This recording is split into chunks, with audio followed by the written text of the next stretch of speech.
A future built on knowledge, a future forged through collaboration, a future shaped by the decisions we make together. In its essence, the Delphi Economic Forum encapsulates one of humanity's greatest traits, optimism for the future. It takes immense levels of resolve and belief in our collective ability to make life better to have made this amount of progress over the lifespan of human existence. And this resolve is urgently needed today.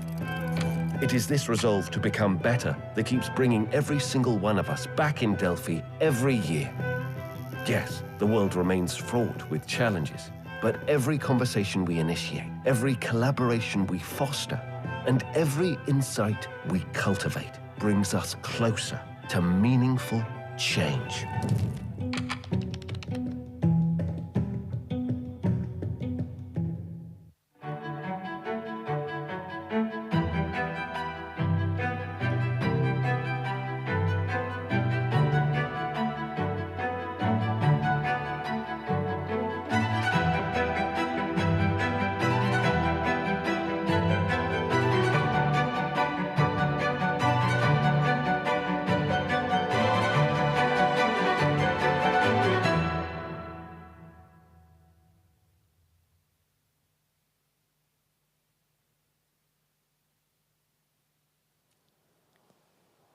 Well, hello, welcome. It's day 3 at the Delphi Forum, and I'm very happy to be joined by our panelists to have a conversation about growth.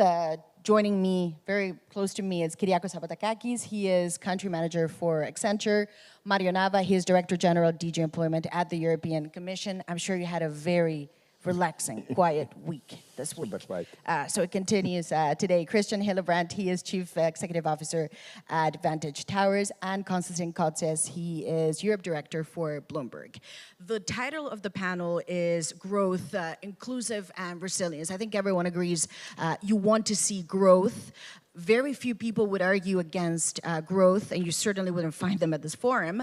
But I wonder, in the parameters that we're seeing, and the 3 days that we've just had lately, I think they really encapsulate a very difficult macro scenario to read. There's a lot of uncertainty and a lot of volatility. How do you pursue growth in this context? And Mario, perhaps we can start with you, because obviously you're doing this from the policy perspective, and safe to say it's very, very complicated to read not just the quarter year, but the week. Indeed. Kalimera, and good morning, everybody, and thank you very much for having me. Let's start with growth, because that's what you asked. But before I go to growth, let me make an aside remark. I mean, Europe may have not been the top place in the world to deliver growth in the last many years. And actually, you read documents from the Delors report of '92, the Sapir report of 2003, and then various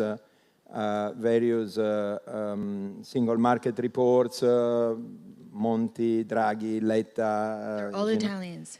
Italians are very good in producing former excellent prime ministers. So it's a skill. Every year we produce one, which is good. But apart from that, so we have been reading these, and there is one thing, however, that comes evident in these days, is that Europe is incredibly good in producing some sort of stability. We have become the risk-free asset of the world. I mean, look what is happening around. Look last year, elections. We have been basically the only place where we have had election. We have had some change, but we haven't brought any particular drama in the world, or we have not made any fundamental shift in change in politics. I think we kept lots of rationality. And that's exactly where I want to start, because what Europe offers, also because of our dynamics, which is arguably a long-term dynamic rather than a short-term dynamic, what we offer is really lots of predictability and stability.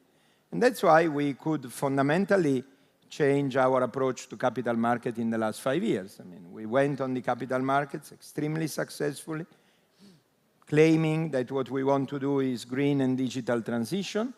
And by doing that, I think we changed the nature of our relationship with capital market.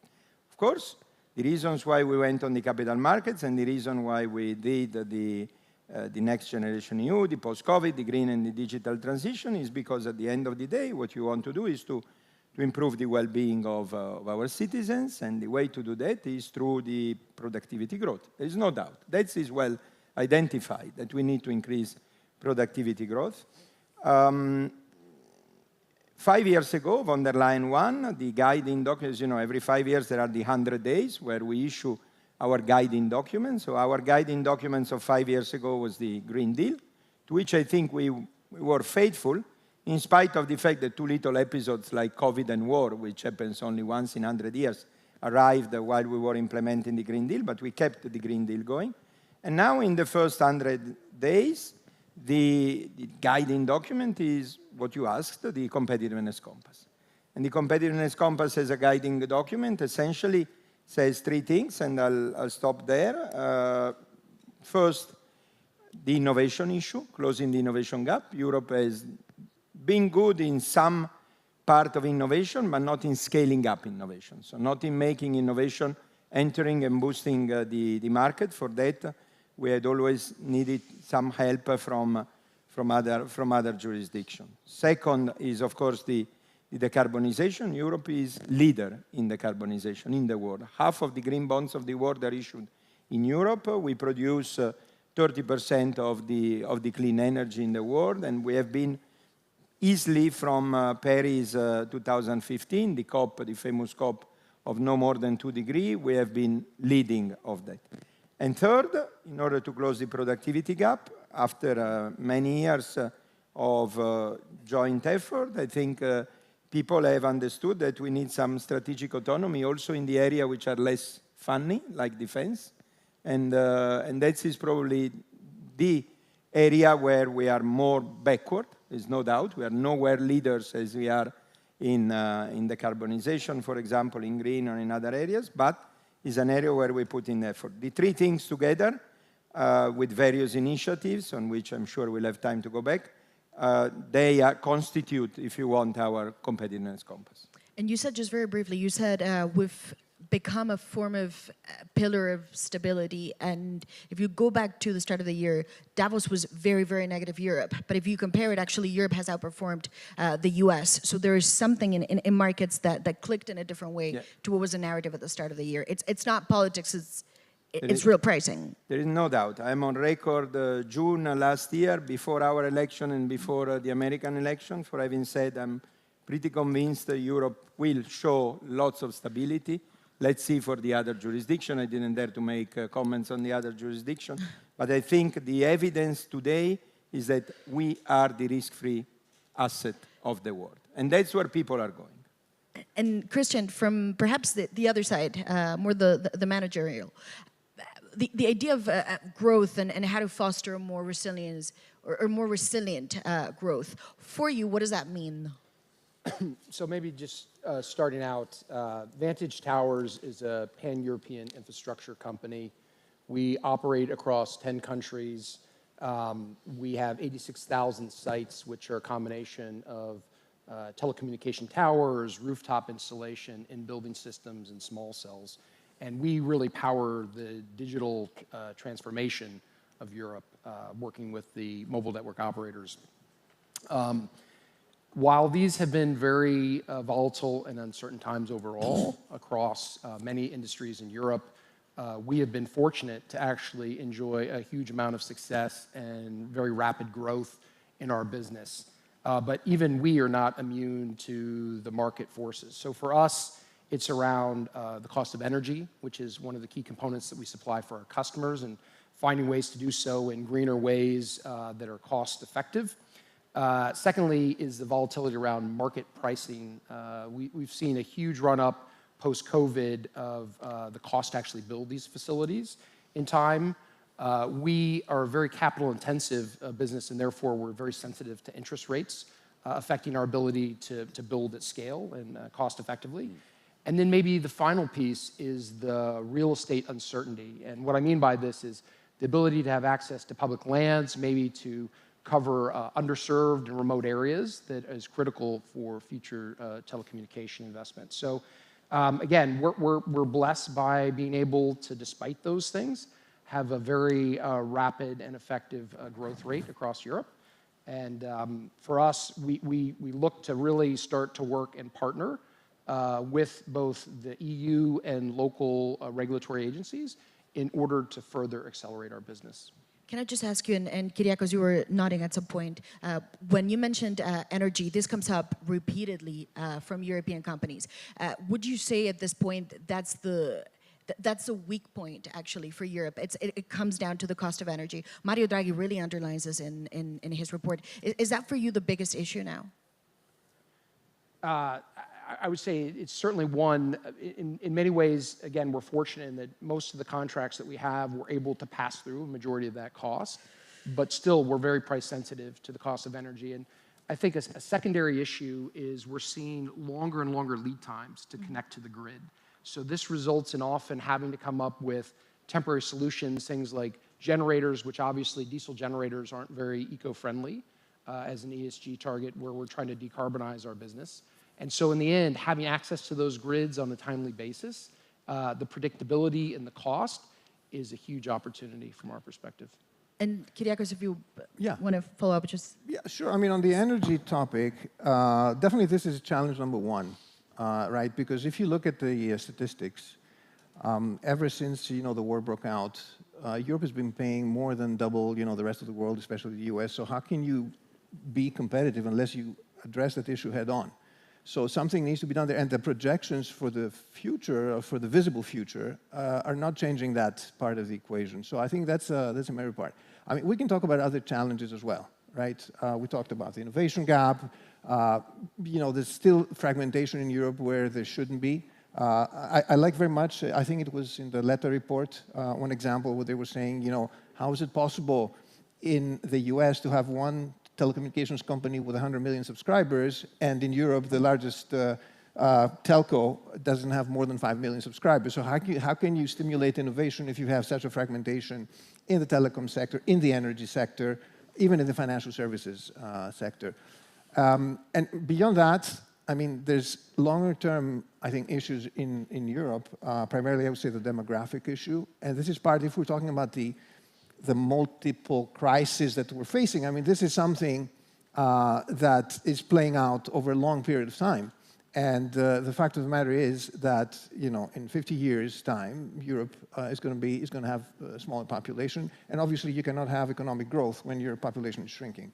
And in countries like Italy and Greece, it's very, very serious as an issue because the projections for both Italy and Greece are close to minus 40% of the population. So this is a ticking bomb.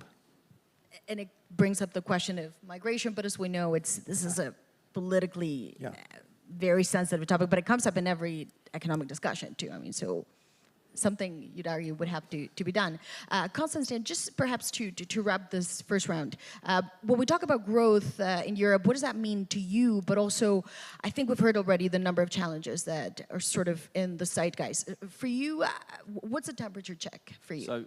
Well, thank you very much, Galimera, to everybody, and great to be back in Delphi.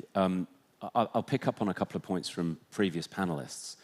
Growth, obviously, is the right objective, and whether it was the Letta document or the Draghi report, it's good to see competitiveness part of that as a front and center of a strategic objective. Bloomberg does two things. I think most people in this room knows this. These are many of our clients who are represented on stage. We provide data to the market, and we provide news. So you can imagine what it's been like in the last few weeks, making sure that our clients, whether they're banks, whether they're financial institutions, are getting the data, the analysis, and the news that they need. I've got one interesting just data point just to give you a sense of that. It's not to say we've not done it in the past. I think, as Mario was saying, we've had COVID, we've had an invasion in the Ukraine, and we've been able to make sure that global capital markets get the information and the market data that they need to do their jobs. But this time last week, we processed, and it's only one data point because there's lots of others. This time last year, 2.6 trillion market data ticks. So that's bits of market data moving around the sort of plumbing of the global capital markets on the Bloomberg system. And this time last year, it was 1 trillion. So over 2.5 just because of the volatility and some of the sort of turbulence that we've talked about. So in terms of our operating business, it's just making sure we're delivering across what are, as we've talked about, pretty unique times. 100% agree on growth. We touched a little bit on telecoms, and we talked a little bit about energy, but I think Europe needs to get into execution mode now. I was just in Warsaw for a day. We come from the capital markets constituency. If we're honest, and the point I think that Mario made about startup and scale-ups, we're still not there yet. It's good to see political will around Capital Markets Union, or it's now rebranded as Savings Investment Union. But let's be honest, we've been talking about that for 10 years. So I think the roadmap looks good, the objectives look good, the strategy looks right, and I think now in some of these areas we need to start executing. Mm-hmm. And Mario, perhaps just to follow up, the zeitgeist in Brussels before the Trump election was that it could, nobody would say it on the record, but that it could be a good thing because it was going to force Europe to accelerate a number of areas that had either become trapped by national political debates or that were simply just so complex that it's very difficult to get the file moving. I wonder, this year, the head of the commission started with competition and competitiveness, and that is a plan. Then it's now moving very fast now into defense. That's another big question. I think just from the execution side, what is the policy response going to look like from the European Union, and have we seen the end of it? Because I know you're pitching 150 billion euros. That's just for defense. As you know, a lot of people are wondering whether more money could be available, whether we've seen the end of this response, or just a start. Yeah, as you say very rightly, I mean, it's not an issue here of leapfrogging on what happens in other jurisdictions. I mean, Europe is the largest single market of the world. We are 450 million people. We, of course, pay due respect and attention to what happens in other jurisdictions, but it's not the issue that we need an episode here or there in order to get better. We need to get better ourselves. And in order to get better ourselves, it's important to understand what is our strength. I mean, the strength of Europe is not oil or gas or natural resources. The strength of Europe are the people here, are people. That's the strength of Europe. The strength of Europe is our ability, is probably the best educated school cohort, probably, is the fact that we have a reasonably vast program of upskilling and reskilling. Is the fact that governments in the last 10, 15 years, if you think what is the single biggest success of the governments in the last 10, 15 years is probably the employment market, the labor market. Labor market in Europe was in a very difficult situation 10, 15 years ago. You may remember Lisbon target, 70% employment rate. We are today at 75 with a target of 78. Unemployment is down to 6% and never had been so low. And I think this is what actually the strategy is based on. And not for nothing, when you look at I said what are the 3 objectives of the competitiveness compass, then there are 5 things which are called horizontal enablers. And essentially all the 5, if you have to summarize them up, you summarize them with single market of something. Single market of skills, single market of finance, exactly what Konstantin was saying a minute ago. We were at the same place in Warsaw, at the same panel, at the same discussion. So putting together what we have. True that for some areas we have been talking about that for 10 years and not achieving as much as we would have liked. On the contrary, on other areas we have been talking less and achieving enough, right? On, for example, healthcare, it seemed impossible that we could do anything. At the end, we got out of the COVID with joint public procurement, essentially. Energy, we came out from the spike of the prices with a voluntary platform for acquiring energy altogether. So I think this is the strength in the single market. All studies show that basically the single market, take it or leave it, has contributed to more or less half of the European growth. And then if you push the argument further, it's important to bring the single market down to people. That's why union of skills. That's why making sure people come. And what is the union of skills? The union of skills is basic skills, keeping the school level very high. Notice the school level in Europe means immediately a diffuse school level. Most of the education in Europe is free. So by being free, school goes together with the social economy and so on and on. Then upskilling and reskilling, then circulation of these skills within Europe, and then attracting talents. And there you get on the M word, on the migration. My preferred sentence of when I was a young boy, I studied Latin and Ancient Greek. There is a very beautiful sentence of Seneca, and he says, it's not because things are difficult that you don't dare, but it's because you don't dare that they become difficult. And I think that on migration, we haven't been daring for a long while, and we have come to a point where now it's an urgency. You know, the largest cohort of the European population are the men on this table, 55 plus. We are the largest cohort. And that means what? That means that in 20 years, the largest cohort will be the 75 plus. There are not enough 25, 30 to make the 20 years old in 20 years. So that's the issue, okay? And, you know, demographic is mathematics. It's extremely simple. We have 25, 30 years old people, they are few, and they think of other things. That means in 20 years' time, we will not have 20 years old people. And there is a there is a solution that can be looked at. And, you know, just to follow up, although it seems to me the political debate is moving in a very different direction and a much harder rules for migration, but not to get into the spiral. But I have just a quick follow-up. As it is a business summit, the question that you hear repeatedly from companies is whether this year you're going to see much more simplification, omnibus rules you've put out, so many already. Are we going to see more of this? And does it become a situation where you simplify, but also there's no more regulation? You're not going to be adding files. I mean, simplification is one of the 5 horizontal enablers. And again, having been leader of the world, for example, in the green transformation, which is the area where we started from with simplification, I don't see anything wrong with the fact that at some point we simplify a bit. I mean, it's absolutely normal. You proceed, you do a tâtonnement, as Varras would say, and by doing a tâtonnement, at some point, you need to reorientate. So I don't make a big deal out of simplification. Actually, you know, one of the pillars of the European Union policy making is stakeholders consultation, and the other is impact assessment. So we have done a stakeholder consultation. Overwhelmingly was saying the direction is good, but the rules are too complicated. We have simplified the rules. That's it. I wouldn't make a drama out of it. Is more coming? If there are other sectors where this is evident, we will do it. Is there anything better that you can do than just that? Yes, for example, in the competitiveness compass, for several areas, we have proposed the idea of the 28 regime.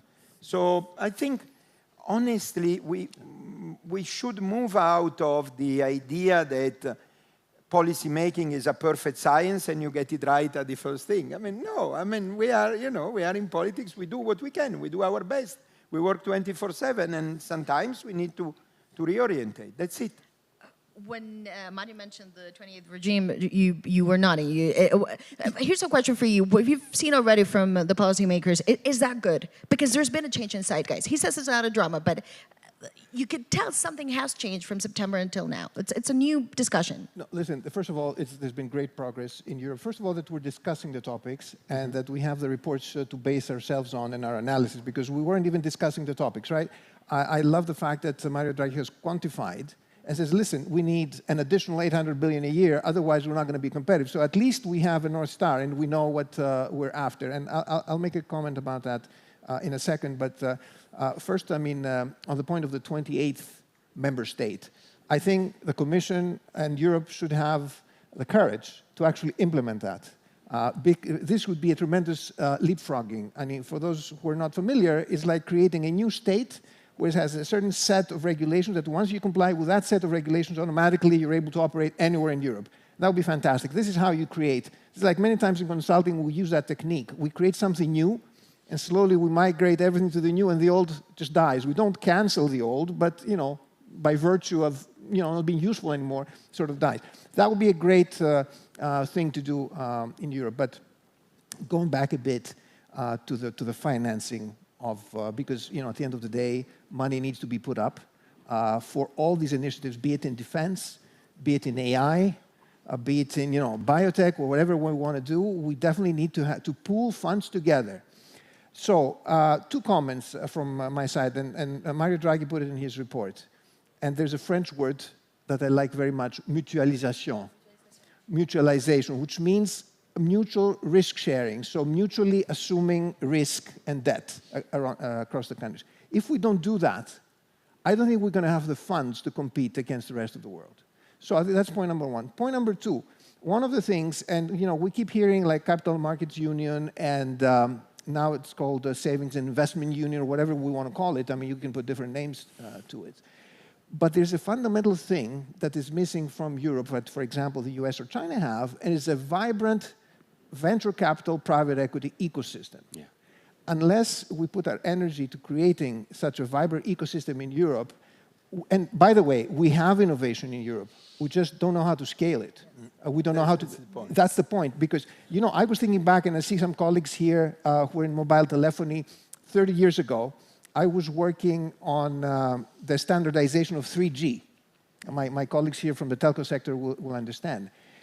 It was such a great thing coming out of Europe and such a great gift to the world. If it hadn't been for 3G, we wouldn't be able, from different countries, to speak to each other, including the US or Japan, right? So it's a great thing that Europe gave to the rest of the world. And there's so many examples that we can talk about innovation having started in Europe.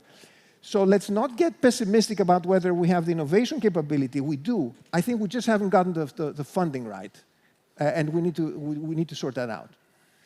It's so interesting you say, we shouldn't think we're not capable of doing things, because I think Europeans were so guilty of that at times. It's also a very negative discourse that becomes a sort of self-fulfilling prophecy at times. No, absolutely. That's why, I'm proud of being a Greek in my country, but I'm proud of being a European about all of the great things that Europe has done. I mean, and I like very much what President von der Leyen said about, with AI, creating a new CERN type of entity. CERN was working on fundamental research, multiple European countries working together, doing something great. They discovered the Higgs boson. I mean, it's one of the most advanced things discovered in the world, right? So, and then all this engineering capability came out of CERN. So can we replicate that for AI? Can we replicate that for defense? And by the way, have dual usage of defense, because this is one thing where the US excels and we don't in Europe. Well, thank you for that. And Christian, perhaps also a follow-up question pegged to this.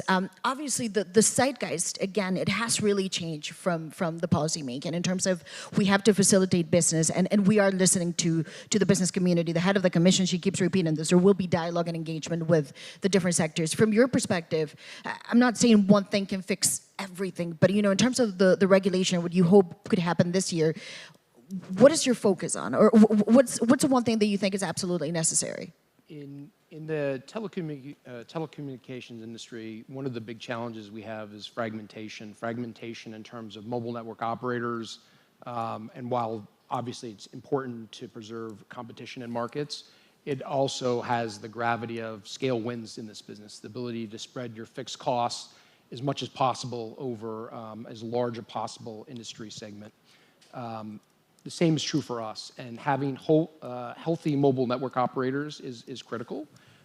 You start to see some actions across Europe of consolidation, not only of operators merging together, but also doing active sharing of networks to drive efficiency and scale in these businesses. This helps drive the investment that is necessary for us as an infrastructure provider to also build ahead with them. And so for us, I think there's this need to address that fragmentation. If historically Europe led the way in telecommunications and in wireless, and you talked about the 3GPP standards of GSM that ultimately took over, if I compare this to America that has 3 very strong national operators today, there's investment in public safety networks at scale, which allow all of the various blue light agencies to be able to communicate amongst each other. It's this continued investment in allowing the industry to mature that's maybe missing today and needs to accelerate. We see a vital role. We have investment in capital to be able to invest, but attacking underserved areas is critical for us. It may surprise you to know that today across Europe, we're somewhere sitting at 89% of all networks have 5G enabled rolled out to them. But if you look to those rural and underserved areas, that number drops down to 51%. And therefore, government support in infrastructure, perhaps subsidizing, this has happened in Spain, it's happening in Germany today, but it is not ubiquitous. And so for us, it's that willingness to drive innovation, to allow scale to occur in a light regulatory environment that ensures competition, but also provides incentives for the operators and companies like ours to continue to invest at scale. And do you think consolidation across Europe will be needed? Ultimately, not just in your industry, but this is also a conversation in defense. You can make this leap forward, but it will have to come with smaller, bigger players. Look, nobody likes higher prices, and the impacts of inflation have hurt consumers everywhere across Europe and worldwide. But the flip side of that is you need operators that are healthy and able to continue to invest, to bring innovation and technology change in the future. Today, the ARPUs, or the average revenue per user here in Europe, are dwarfed by those in the US. And what you see is a very different level of investment and innovation happening over there, because you have unified networks and you have an environment by which the companies are making enough money to reinvest. And so it has to come from one of two things. Either you make the industry healthier as a whole and you allow some of this consolidation to occur, or you continue to invest as a government in helping to subsidize building out into those underserved areas. Just very briefly, which way do you think it's going to go? Wow, that's a tough question. I would hope it's a combination of both, honestly. Okay, and Konstantin, you know, in Bloomberg, obviously, the great thing is that you have this global perspective, obviously very financial perspective too, but you have a lot of feedback with clients. In terms of the mood around Europe, what is it that you're hearing? Also knowing, just to caveat the situation, the narrative in Davos was proven wrong. I mean, this doom and gloom did not manifest 3 months later. So I wonder, what is the sort of feedback that you're hearing? I would pick up on a couple of the points that we made. You're right. The sort of consensus in, you know, the elite salons of Davos was you've got to be all in America. Now that was before all of the current turbulence, right? You know, you've got all this AI, you've got all of this AI advantage. You've got the big tech companies that have scaled. You've got potential tax breaks on the horizon. You've got a strategy for reshoring. And so, but there were voices that said, well, what's the contrarian view? Where is their value? And to Mario's point, I think if you focus on the competitive advantages of Europe, right, and you stop this comparing and contrasting, because some of those comparisons and some of those contrasts don't really work. So the skill set absolutely is something that you hear from investors. The political stability, no question. You know, now that's a window. I mean, I agree. We've got political stability in a lot of the large member states, but you know, some of that was a close shave. And I think some of those jurisdictions need to start delivering on those promises. You know, it could be France, it could be Germany, it could be elsewhere. Absent that, I think in 3 to 4 years' time, that political stability again will be in question. But no question that when you speak to international investors, they see value, they see a plan. To my earlier point, can it be executed? In financial markets, let's continue down that road of completing the banking union, completing the capital markets union, to make sure those deep and liquid pools are available as the transition mechanism for a lot of the projects that we've just talked about. So you can be financed and it can be scaled, to Kyriakos' point, where often secondary and third rounds of large scaling goes abroad. I mean, again, just to close it out with a data point, DeepMind is always the example I use. You know, set up in the UK, 2 Brits long before actually we left the European Union. And yet when they really needed to scale, they found that they had to exit to Bloomberg, right? So that's the sort of thing that we should be retaining and we should be driving. But I think, to answer your original threshold question, I think there is real positive momentum, and I think there is capital ready to be put to work, there's value, and people also understand there's fiscal headroom. You know, that's something we haven't talked about. America has really tapped out or increased its GDP to debt. Europe has a little bit of headroom, and we've seen that in some of the recent announcements. So you put that together with the policy direction we're seeing, I think there's real opportunity. And just because I want to ask this question before we wrap, the title of the session was Inclusive Growth, too. You know, I thought about the word inclusion. It's a fascinating word because on the surface, it has a positive connotation. However, it has become incredibly politically charged too. So I wonder, without getting into the specifics of policy, but is inclusive growth still something that people talk about, that we feel it's relevant? Because there's also this conversation that the vibes are shifting. This is not so much a talking point. Is it still relevant? I think it's still super relevant. It's define inclusive. I mean, the one thing and I think the Prime Minister touched on it yesterday, and I thought he gave a really good analogy of when he graduated as a 21-year student in 1990 or 91. That's when I graduated. And now his son is graduating in 2025, which is when my son's graduating. And you compare and contrast that inclusivity and what you could do as a 21-year-old and what your kind of posture was and your mindset was about the opportunity. So I think inclusiveness, and it can mean lots of different things to different people, we have to make sure that we have the skills and the opportunity for the young generation, and this wealth gap and that inclusivity gap, let's call it, which have all sorts of political consequences if you don't get it right, is addressed. So I think it's still super relevant, and I think we need to think about our young generation. And Mario, for you, it's still a relevant word. It's a different zeitgeist. Also, if you look at the 2019 election, you know, it was very young. It was a very different conversation. Now it feels in Europe, look, there's a lot of things that are going wrong. We have to focus on real things. You know, there's a war going on.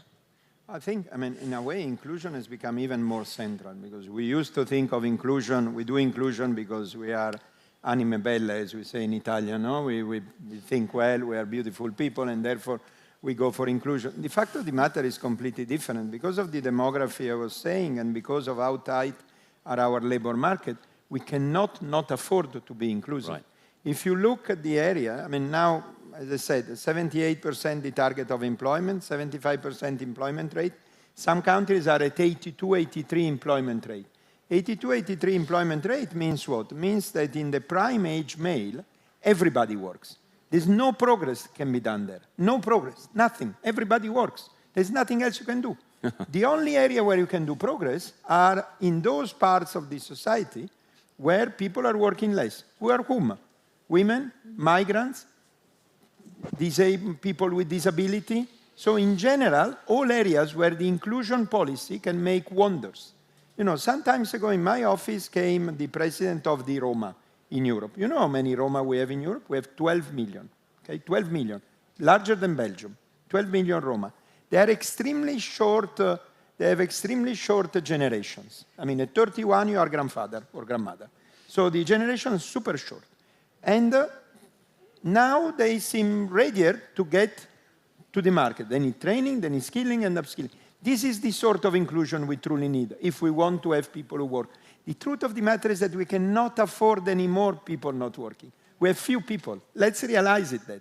So when we talk about activation, it's first and foremost activation of those who are in Europe and for whatever reason they don't work. And also, of course, if we need to get people from abroad. Let me close with a very simple example. Again, a couple of months ago, in my office came a super famous multinational, and we were talking about digitalization, robotization, and so on and on. This is a multinational that basically distributes packages here and there. You have all understood which one it is. And they were telling me that since they digitalized and since they robotized their actions, actually they are able to employ much more people with disability.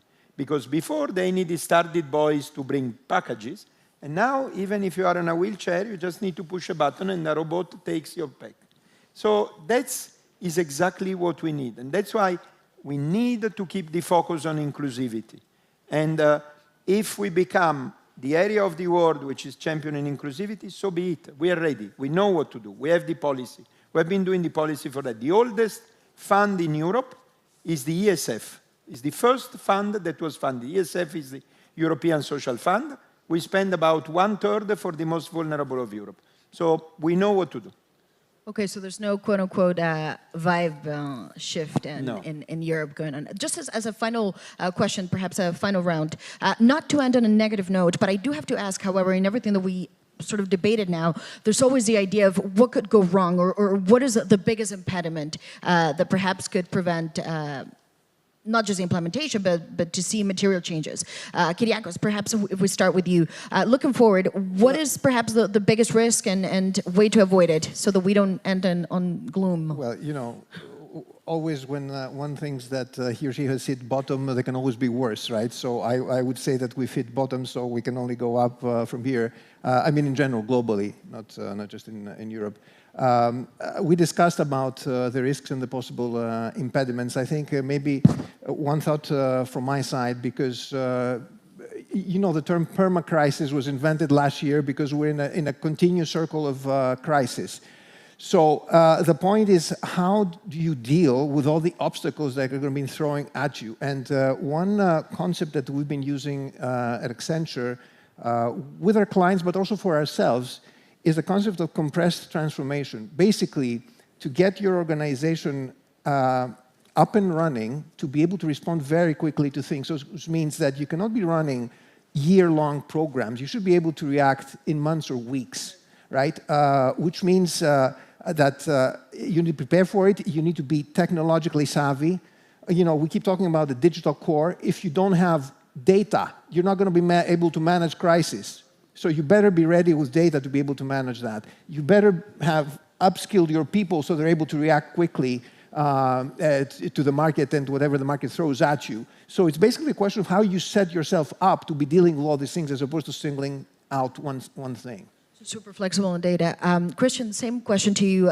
You obviously already presented things that you think can work, but what concerns you that may not make that possible? I think for us, in the end, it's regulatory harmonization across the EU. Let's find ways to accelerate the pace of permitting, of spectrum coordination, and enabling companies like ours to go faster. The capital is there, the need is there, the digital divide must be bridged, and we're ready and able and willing to do that, but we need to look at the regulations across the EU and really put pressure to allow us to have access to those public lands and to build faster with the permits. Thanks. Konstantin, for you, what's sure, maybe Davos got it wrong, but still this is not the end of the story. What sort of makes you think if this goes wrong, then we're going to have a problem? What concerns you the most? I mean, I think we've touched on pretty much all of the scenarios, and I would say, well, let's focus on what we control. I'm obviously going to say, agree with what Kyriakos said about data and gaming out potential scenarios. I think for companies like us and others, it's making sure with all of the noise that's going on that you're staying absolutely as close to your clients as possible, because there's a lot of distractions out there, making sure you're solving for their actual problems and not what you think are apparently maybe interesting geopolitically or geoeconomically. There are still real-life commercial issues and problems that need to be solved. We've talked about some of those challenges. I'd obviously agree on the path that's been laid out on regulatory harmonization. And then I'd just close with the point that, that President van der Leyen also said, which was this closer and tighter dialogue, not on everything, but on some of these key issues between the private and the public sector, I think will be critical. And Mario, final word for you. Obviously, it's hard for you to say, well, you could get wrong, but considering you're setting the policy. But what concerns you the most? And maybe you're not able to deliver as fast as you want to, that you don't have the political consensus, as surely exactly. There's something that concerns you.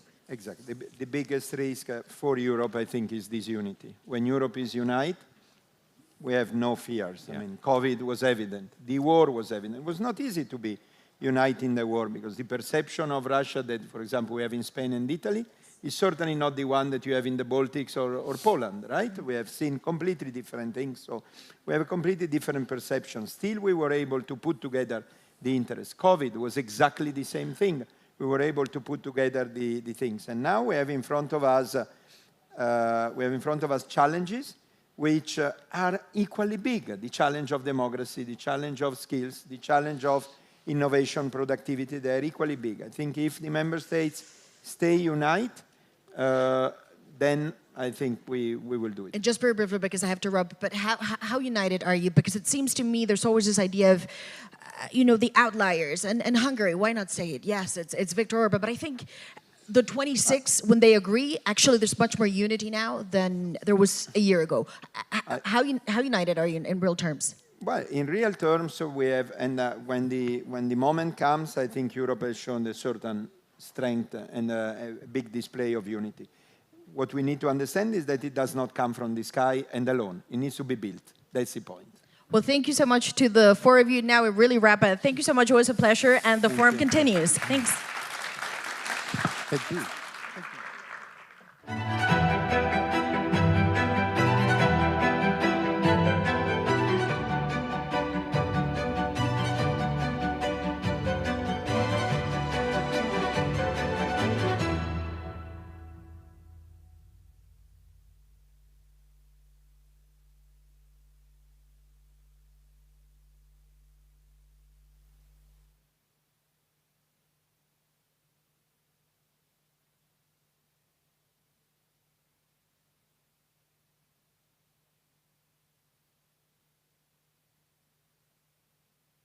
The next session starts momentarily.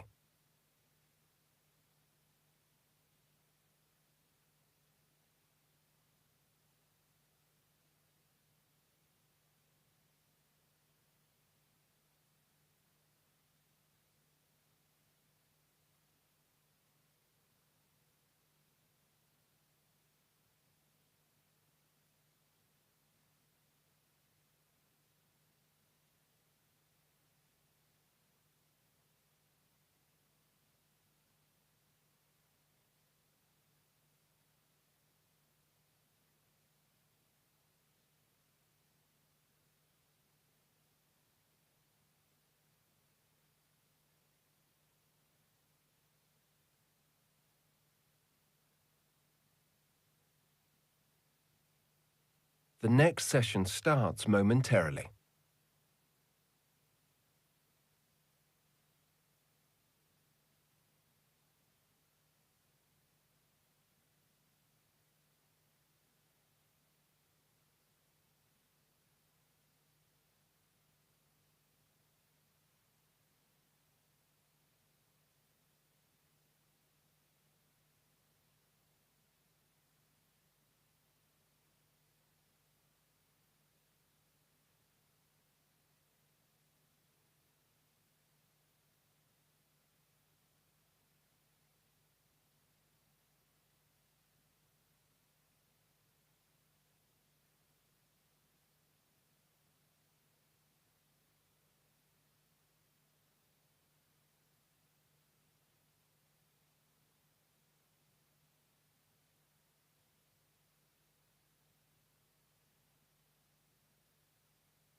Good morning to all. A very warm welcome. My name is Angelos Athanasopoulos, and I'm welcoming you to our very interesting panel discussion this morning entitled Smart Regulations for Innovation in an Era of Technological Breakthroughs, How Can Economies Stay Competitive? And a question mark. I have four esteemed panelists next to me. Mr. Tassos Gaitanis, General Secretary for Research and Innovation from the Greek Ministry of Development. Mrs. Lucina Voumian, Senior Vice President and Corporate Affairs and Communications from the tobacco industry. Mr. Javier Lopez Gonzalez, Digital Trade Lead in the Organization for Economic Cooperation and Development. And Christopher Butler, Executive Director in the Thoros Foundation and the Archimedes Alliance. Before we start our discussion, I would like to welcome to the podium the Minister of Digital Governance of Greece, Mr. Dimitris Papastergiou, for an introductory statement. Minister, please.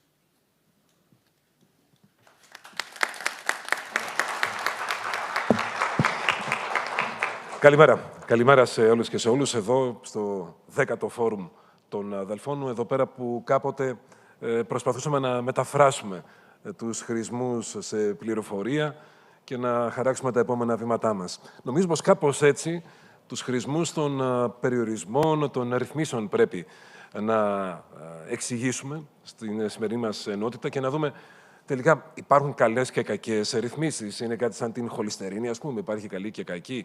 Προφανώς κάπως έτσι είναι τα πράγματα και καλό είναι να δούμε ποια είναι η θέση της Ελλάδας και της Ευρώπης σε όλο αυτό το νέο σκηνικό το οποίο δημιουργείται.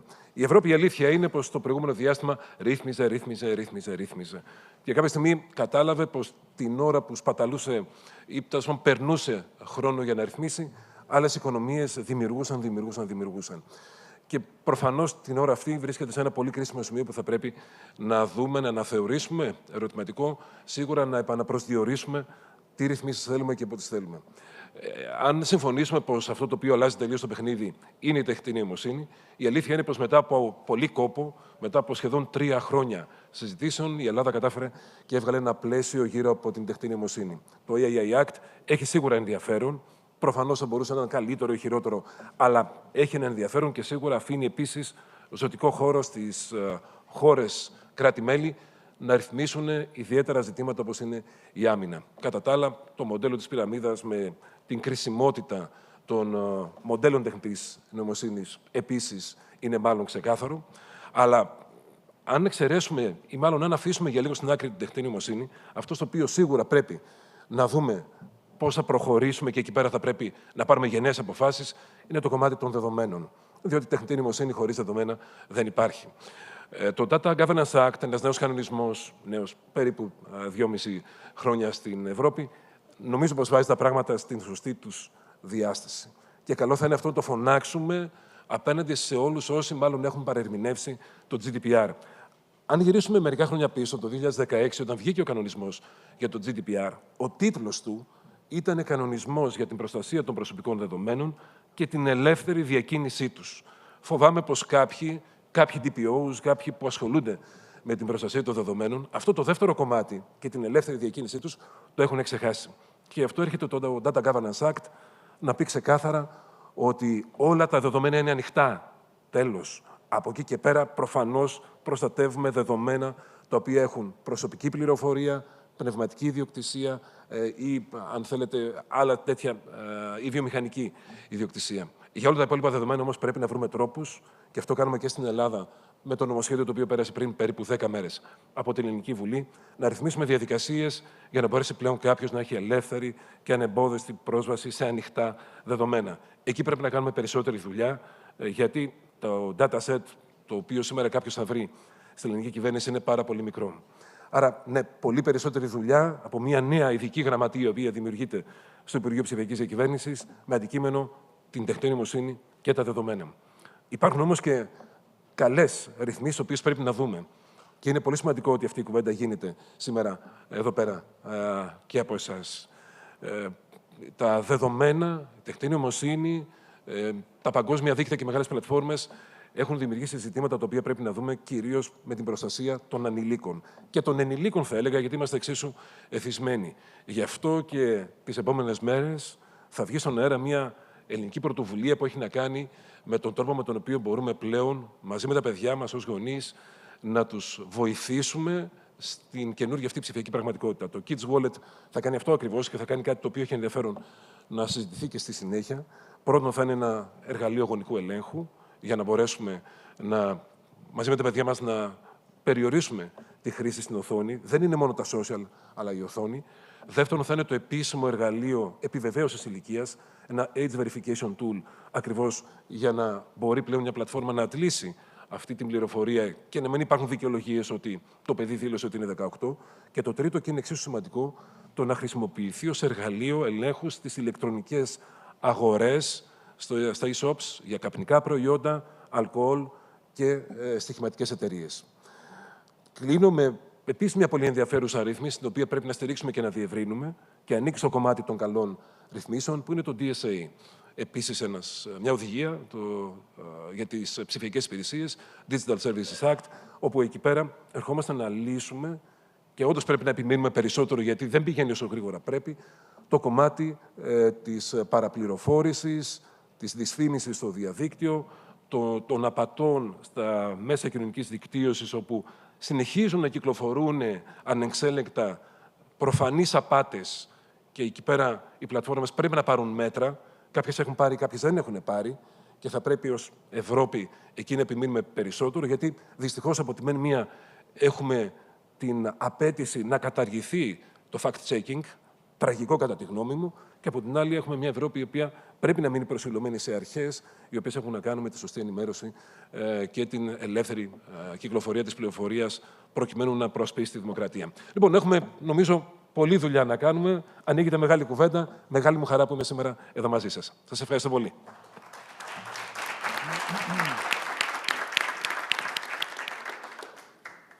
Υπουργέ, ευχαριστούμε πολύ. Dear Minister, thank you so much for your intervention. I think you gave a lot of food for thought. I would like to kick out on our discussion, starting with Mr. Gaitanis.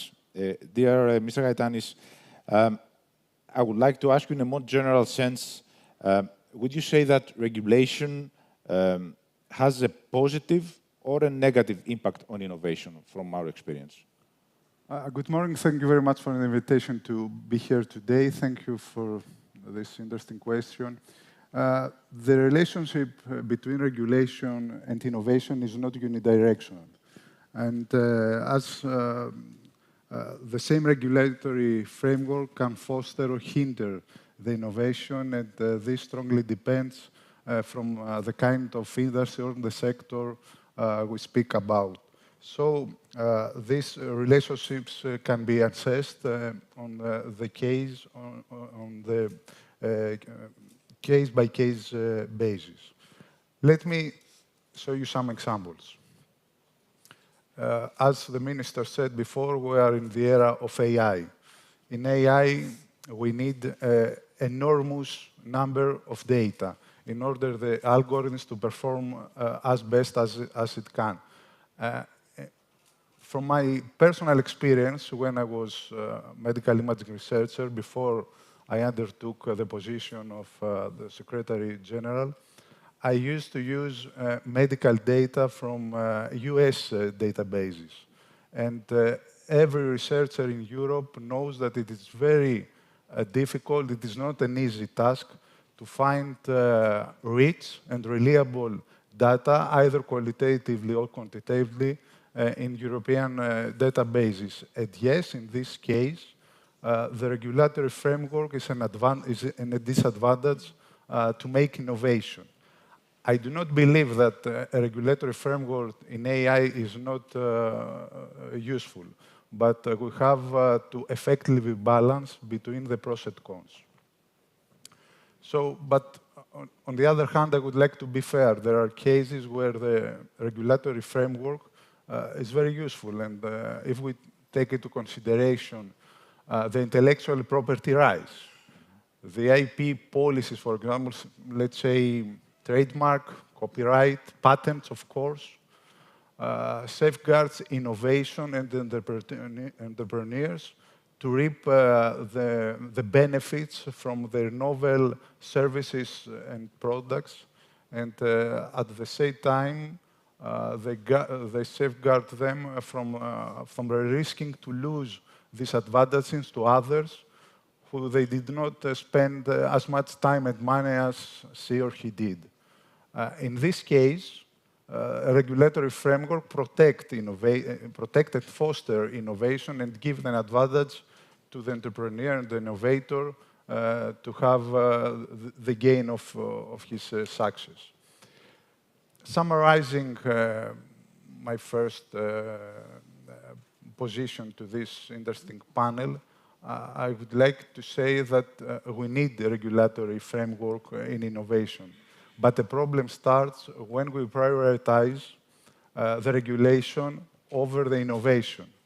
So a best practice will be if policymakers, together with the innovators and the start-uppers and entrepreneurs and scientists in general, they sit down together and make decisions taking into consideration all different aspects. So in this case, yeah, the regulation can foster further the innovation. Thank you so much. And I would like to turn to Mrs. Lucine Ovumian. Dear Lucine, you're a representative of a major international company where innovation counts so much. So in your view, how should regulations be designed to achieve this right balance that I'm sure all businesses are searching between oversight and innovating? Thank you. Thank you for the question. Good morning, everybody. And first of all, I would like to thank the minister and the Greek government for their, in my view, right approach to innovation. But coming back to your question, definitely we need regulation, without any doubt. But it's very important what kind of regulation. It's very important for regulation not to freeze the innovation, but to shape it properly. And especially when it comes to regulation, when it comes to innovation which affect positively public health. And here I am coming back to our industry, tobacco industry, which today all legitimate players invest billions of euros, billions, in developing new alternative, less risky products for consumers. And here it's very important when regulations support this intention to innovate and to develop newer and better products, because it addresses also consumers' demands and also addresses the public health agenda. very important for regulation not to be precautionary, but be proactionary. I can give you an example what happens if regulation, when it comes to innovation, is too strict, is restrictive and too cautious. Brazil is a good example. Several years ago, the Brazil government decided to ban all e-cigarettes. They thought that's a simple approach, let's just ban it, and deal is done.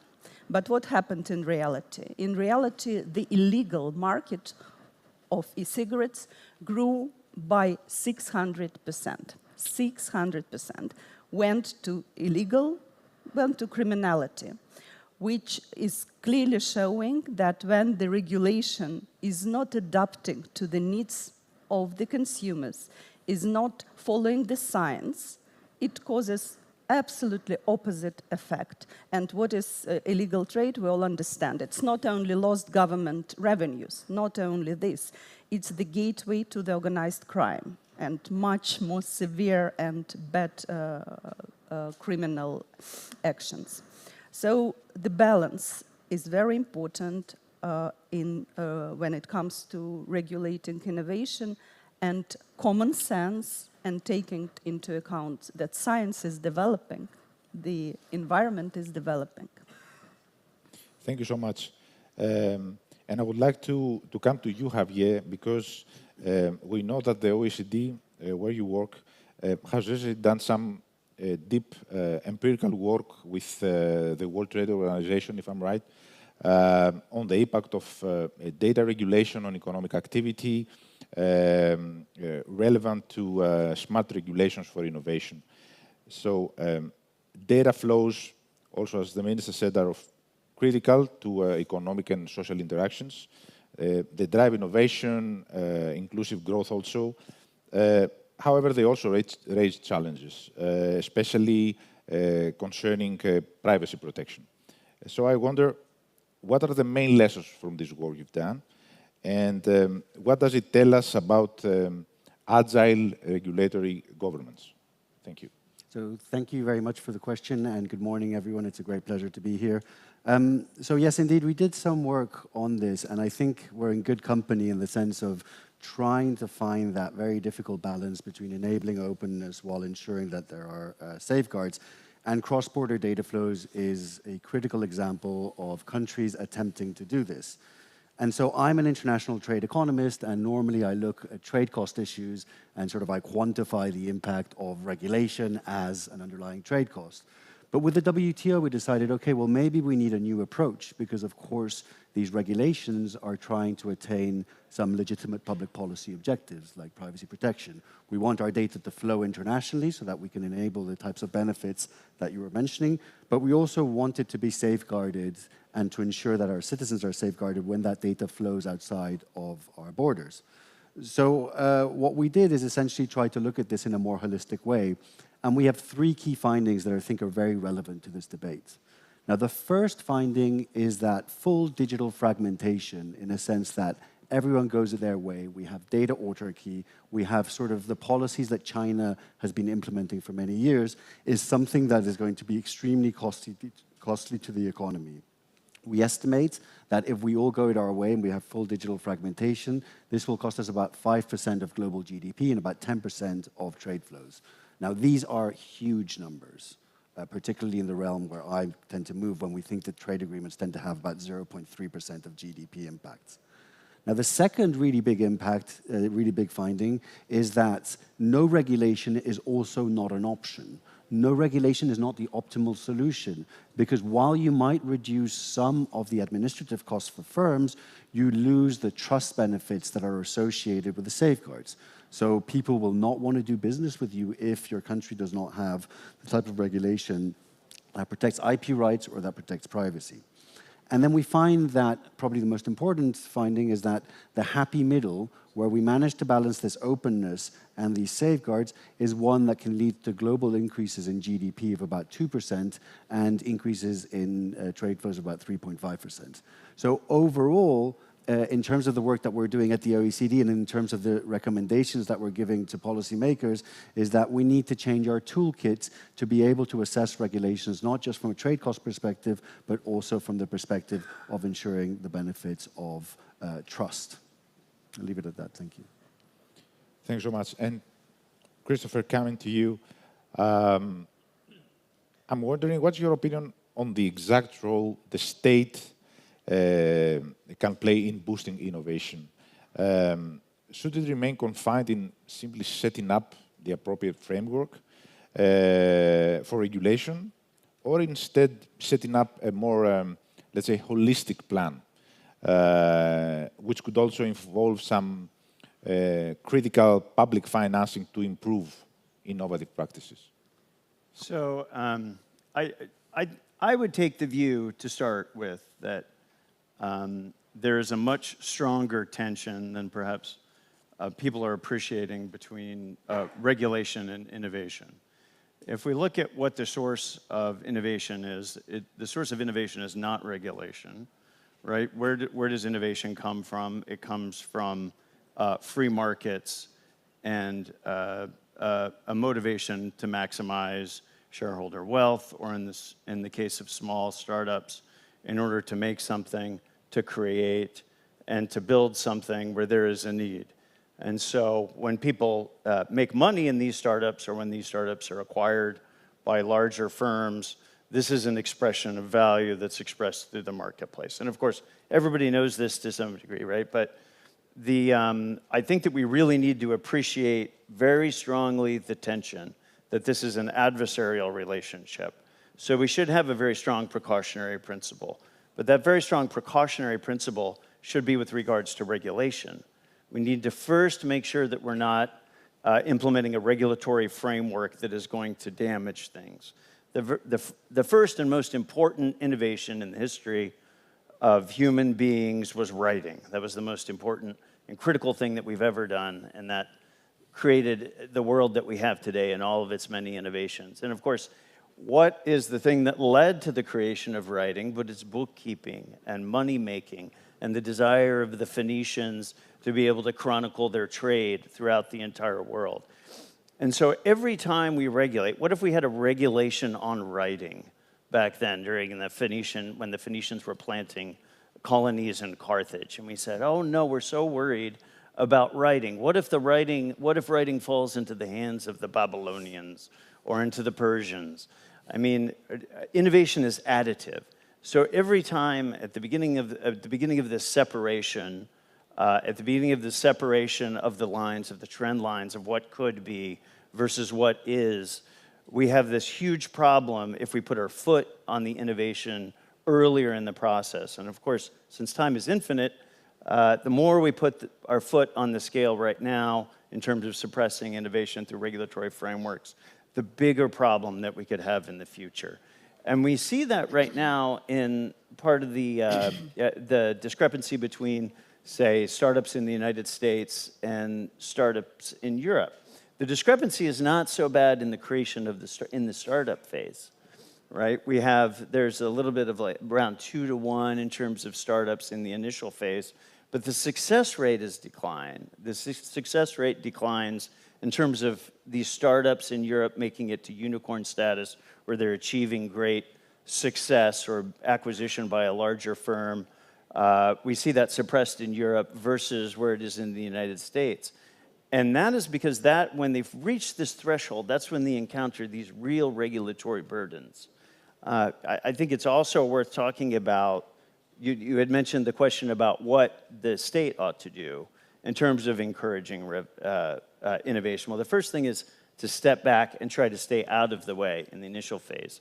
But in terms of capital and funding, we really need to look at what financial policy is like, what tax policy is like, because these things provide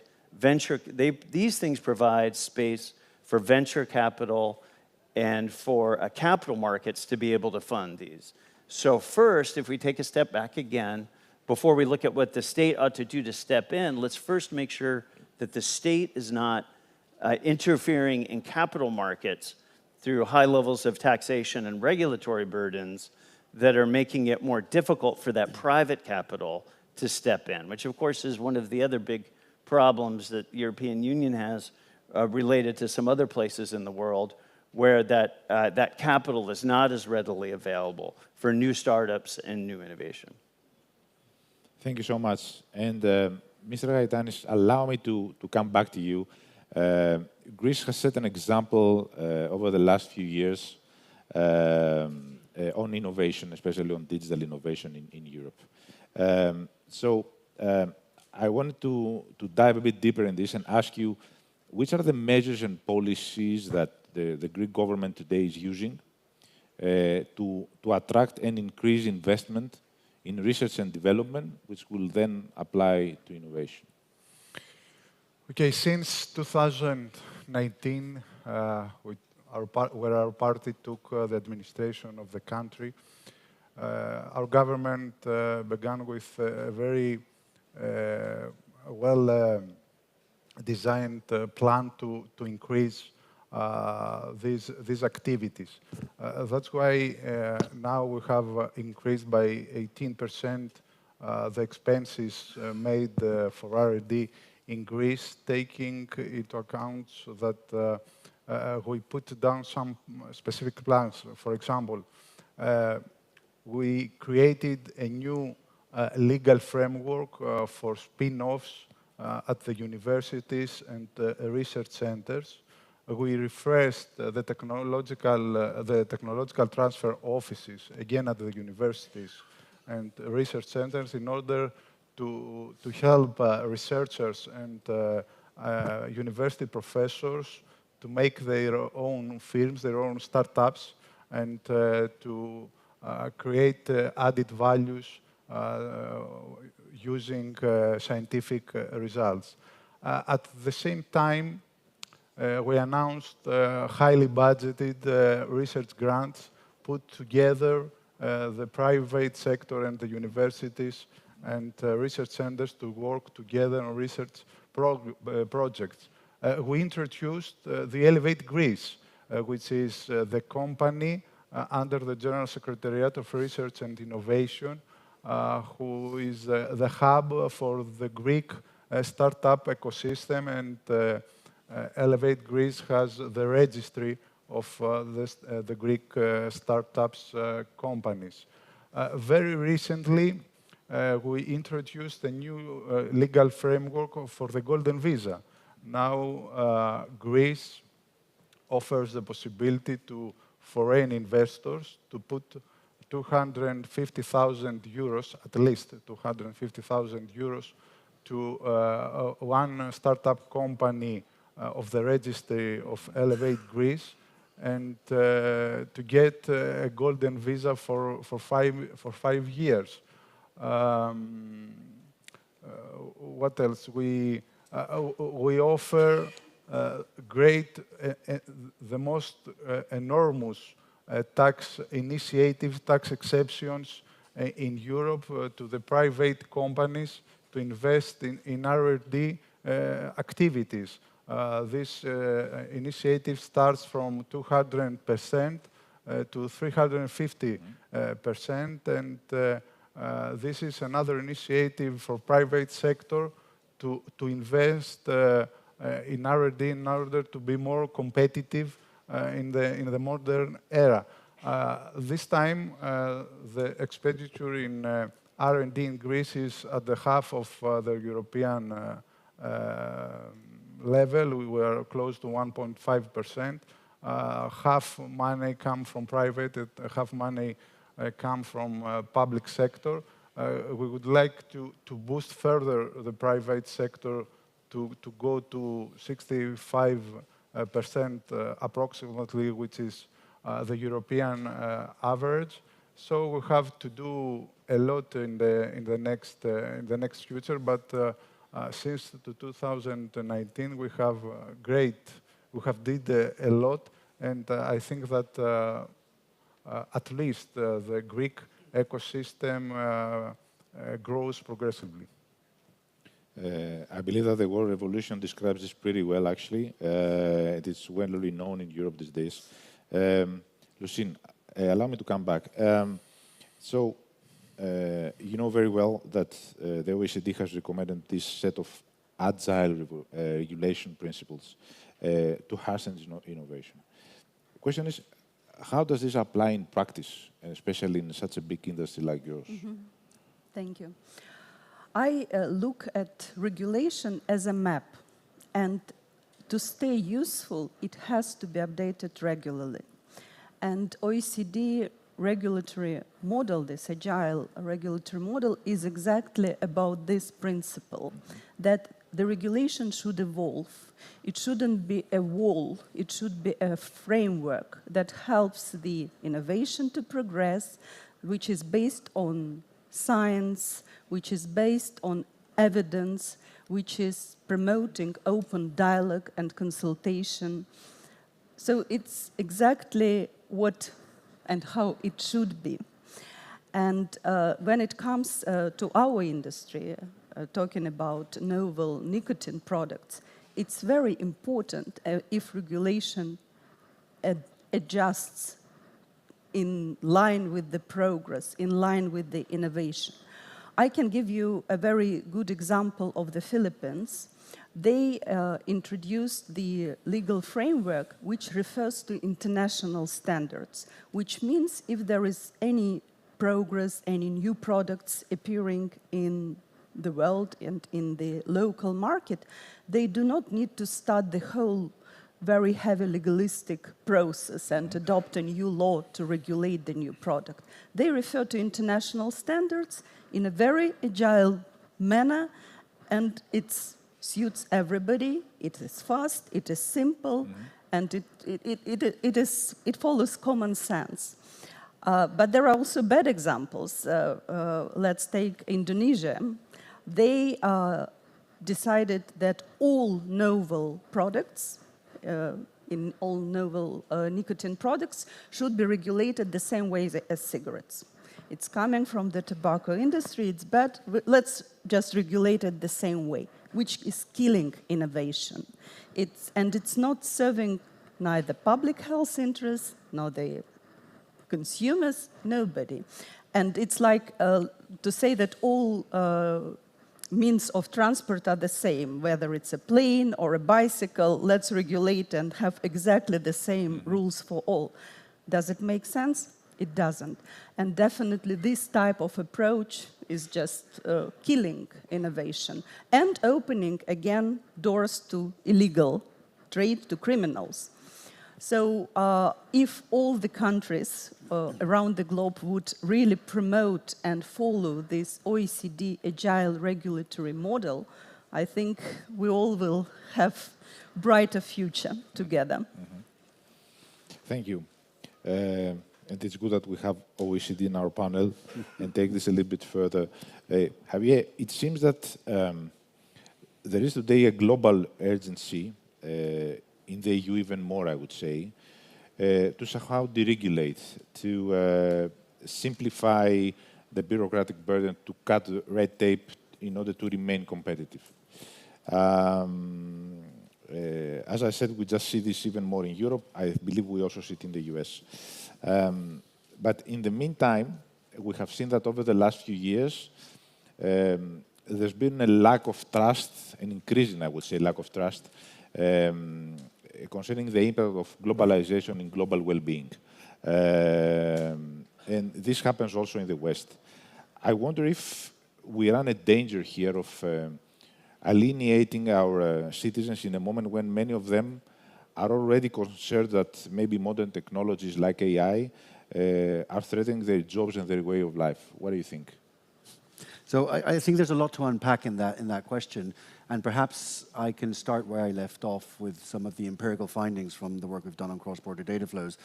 No regulation does not seem to be the answer. So when you're faced with that question, then what is the right level of regulation, and what is a right level of regulation taking the OECD hat globally that enables the benefits of innovation while maintaining these kinds of safeguards.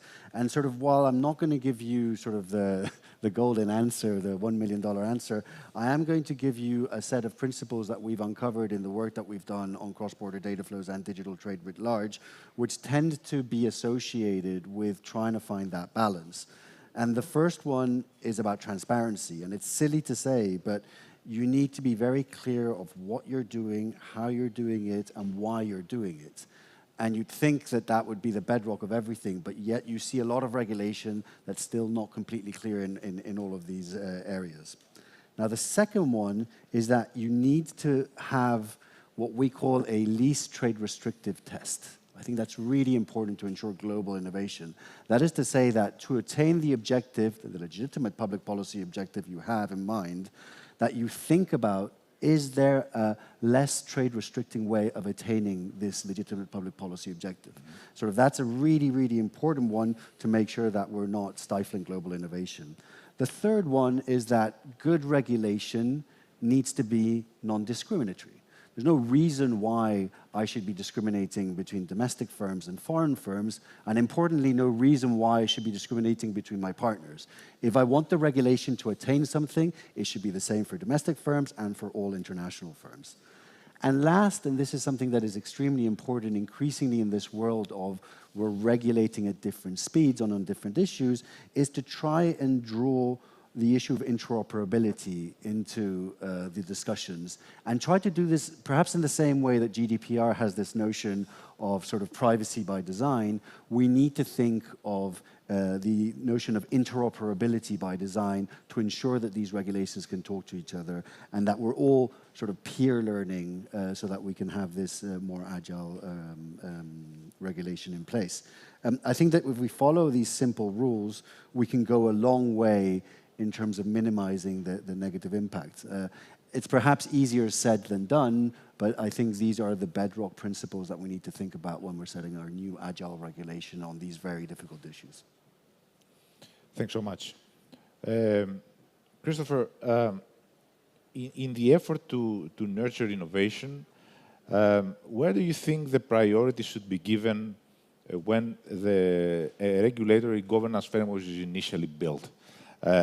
Startups first, small and medium-sized enterprises and mid-caps maybe, or maybe to bigger enterprises that possess already a comparative advantage and they could use these to lead to the creation of national champions. What's your take on this? So, I mean, they're very closely related. Javier talked about non-discrimination a little bit. Unfortunately, some of the European initiatives are really focused on some of the big gatekeepers, specifically DSA and DMA, for example, which have created a lot of problems for additive European innovation. So there's kind of an inherent discrimination in looking at these large international organizations, mostly based in the United States, with the feeling that there must be a more intense regulatory pressure brought to bear on them. And a lot of this is actually related to trying to derive revenue, a related question for the European Union. But this intense level of focus on these big players that you talked about has created a lot of problems for the startup community. So a big engine for the startups growing up and becoming these unicorns is the prospect of eventual acquisition from one of the big entities. And so if you have this intense regulatory framework on the big players with the presupposition that we're going to have a permanent polyopoly among these large firms, you're never going to have the opportunity for the startups to grow up in the first place and to create differing power structures. If you have these thresholds that people rise and cap, funding is not going to flow into those organizations, to those startups and those mid-sized firms before they can hit that cap. So what's going to happen is those other firms that are existing already, the larger firms that have the ability to have the ability to have full-time staff that's interacting with governmental entities. They're going to have permanent market ossification in this realm. So I think that if you try to focus on the big firms and facilitate the little ones, ironically, you're going to create so many problems for the startups and these growing new entities. Thanks so much. It's great you have been so disciplined on the timing. So this allows me to conclude with a question which I would like to address to all of you. I think it was a few years ago that a book named The Brussels Effect by Anne Bradford described the European Union as an entity which has created a super regulatory framework, and this was actually the future. But we see that since the last European Commission took place, we have an effort to simplify, I wouldn't say deregulate so much. We have all these regulations that they need to be at least adjusted to the new reality. And we have also two reports by two former Prime Ministers of Italy, Mr. Draghi and Mr. Letta, talking about all this. So, starting this time by Lucine, my question would be, how do you see the EU doing in attracting investments and creating competitive advantage for its companies, the companies which work in the European Union, through innovation-friendly policy making? Lucine. It's a very important question. And you rightly mentioned that it's getting better, and regulators in EU, they realize that very heavy bureaucratic processes, they are not attracting investments, they are not promoting innovation. They are killing intention to innovate and to progress in some instances. But unfortunately, still many regulators in EU take an approach of threat when it comes to innovation. They say, okay, it doesn't create, they do not look at from the perspective of creating an opportunity, but more that it can create a threat, should be regulated. And as everybody today talked about, definitely we need regulations, we need boundaries, we need frameworks, but we need it in a smart way. So to answer your question, it's getting, in my view, better. For example, sustainability reporting regulation now will be reviewed and simplified, very important, because it's just killing legitimate businesses with all this bureaucratic burden. And non-legitimate businesses, they just take advantage from this because they do not comply with any type of regulations. So it's improving. I can give you another example, single-use plastic directive. On one side, yes, it introduces a penalty. You have plastic, you have to pay. But on another side, it promotes innovation because the businesses now try to find the way how to create products without having this plastic. So this is, I think, it's a good balance. It's a healthy approach. So in a nutshell, more agility, more science-based approach regulators will apply in EU, more investments will be coming here, more desire, businesses, people will have to innovate and to progress. Thank you. Javier. So let me perhaps draw on where you finished on this idea of agility and maybe introduce an idea of flexibility. My sense is that there is a potential for, in Europe, thinking about changing regulation in a way that is commensurate with what's happening internationally. And what I mean by that is that sometimes there is an issue when you look at it from a global perspective that the EU, the European Commission, comes to the table to discuss things and says, right, we're ready to open up and discuss how we deal with this very big problem because we've just solved it amongst ourselves. but we're only able to negotiate to our level because it's too difficult to go back and change the negotiating process. And I think that what we need to find, or what the EU needs to find, is sort of a process of ensuring that there is an agility where you can come to the table to talk about global problems and readapt the regulation, peer learn, and identify ways of moving forward. And maybe to shamelessly plug, the OECD is a good body to do this. It's a good place where we learn from each other and we try and tackle these very difficult problems, and we try and find ways of making our regulations a bit more agile. Secretary General.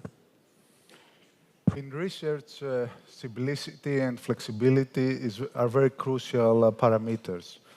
Last November, I was visited back-to-back Silicon Valley, Brussels, and the difference in risk and the bureaucratic processes were very obvious. So we have to try more in order, and of course, according to Draghi and Leta's report, to pay more attention in order to reduce all the bureaucratic procedure in research, especially in reviewing processes, in order to be more quick. Because, you know, in research, an idea is innovative at the time where the scientists write it down in the paper and for the next months. So after that, the idea is obsolete, or someone else have done what you have imagined. So we have to try more in order to reduce the bureaucratic procedures and to pay more attention to review the ideas, the scientific ideas, and we are looking for the excellence in research. And we have not to pay attention, we must not pay attention to documents in order to evaluate the financial situation of the firms or the other academic entities. So I'm optimistic that the European Union, especially under the new geopolitical conditions, will get the message, and all together we will do the right thing. Thank you. Christopher, last but not least. So part of the argument for the Brussels effect is what Brussels does not only affects Europe, of course, but the rest of the world. And I think in the immediate aftermath of some European projects like GDPR and the AI Act, we saw attempts to replicate that in other places. Like, this is something that's being done anyway. We might as well look to see that the regulatory framework is something that's advantageous. And so you saw, for example, GDPR implemented in California. It's something extremely similar to GDPR implemented in California. You saw something like the AI Act replicated in Illinois and Colorado, although much less exhaustive. I would say that you have something going on now as you have seen this divergence in tech innovation and GDP growth that's developed between the EU and China and the US and the EU, that there's almost a reverse Brussels effect that's going on now, where there's a little bit of a chilling effect. Things like the data sharing mandates, for example, that have created a lot of problems. And if you look at, the data sharing mandates seem to be having an effect of suppressing patents, patent registrations. If you look at year-by-year patent registrations in China, you're looking at about 1.7 million a year versus about 200,000 in the European Union. The US is somewhere in between. I forget what the number exactly is. But you're seeing this divergence that's growing, and so it has a multiplication effect. This is becoming much more widely known, this divergence in tech innovation, to the degree that when just last year, or actually it was the last session in Texas in the United States, when an AI bill was under consideration that was believed to be a much more felicitous type of AI regulation that would provide meaningful guidelines for people to be able to innovate in Texas. This idea that it was compared in the press so much to the AI regulatory frame, or excuse me, the EU regulatory framework, that this was enough to kill the bill under its own weight, separate from the merits of the bill. And even in states that might be more predisposed to follow the European example, just to talk about the US example, looking at places like California, you're seeing this really motivate people as being a concern. And my concern for the EU is, as I said, that the technology is so additive that if these cleavages continue to grow, the entire world is going to be in a really much worse situation from an innovation perspective. I think that the EU, Latin America, the United States, and East Asia outside of China really need to be fostering a spirit of really intense cooperation if we're not going to be left behind by more totalitarian regimes that have the ability to be more agile because they don't have to deal with niceties of democracy and things like that. So we really have to be very careful about this, about the Brussels effect. I think that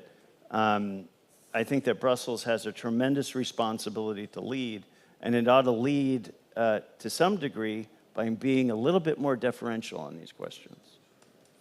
I would like to thank you all for your contributions today. I would like to thank the Minister for his intervention. Thank you all for being here with us. Thank you.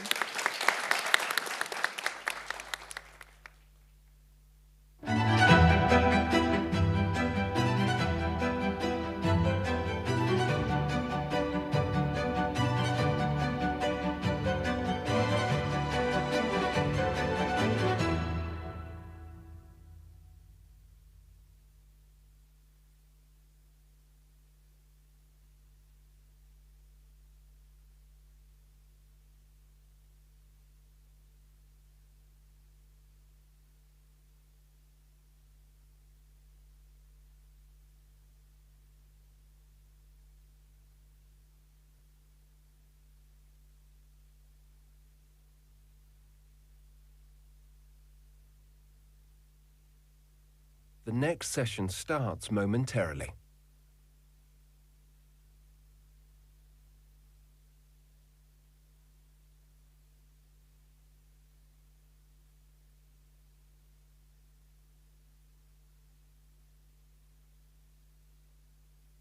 The next session starts momentarily.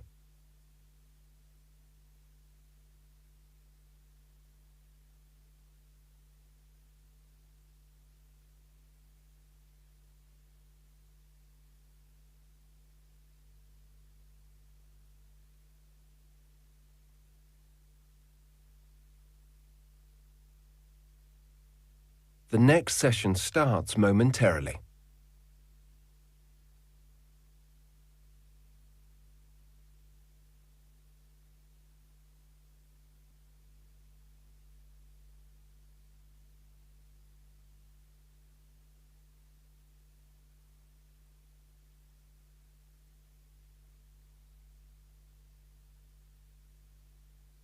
The next session starts momentarily.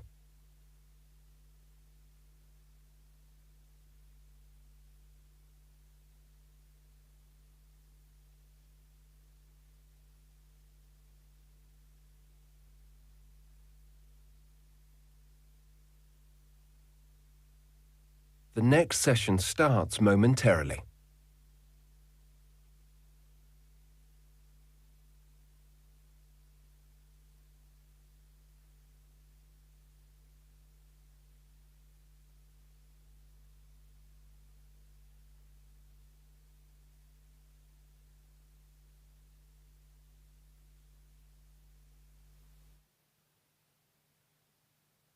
The next session starts momentarily.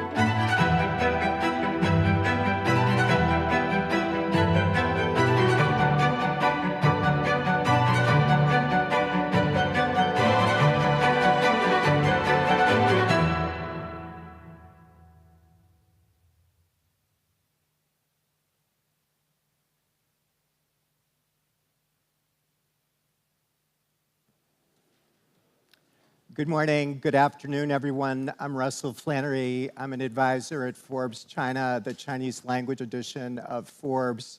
I was previously the editor-in-chief of Forbes China and involved in billionaires research for Forbes for more than 20 years. Previously also a correspondent in Taipei. I'd like to personally thank the Delphi Economic Forum for inviting me to be here today and for their help in arranging such an outstanding group of panelists to join us all here. The main theme of the event this year for the Delphi Forum is realignments. But the topic for our panel, I believe, is as compelling almost as the broader topic of realignments because we're talking about fortifying Europe. Where does Europe go in today's fast-changing, almost confusing world? And more particularly, we're going to zero in on resilience, competitiveness, and the AI imperative. We have, as I say, 4 outstanding panelists to share their views and their ideas with you today. I'm just going to read through them briefly first.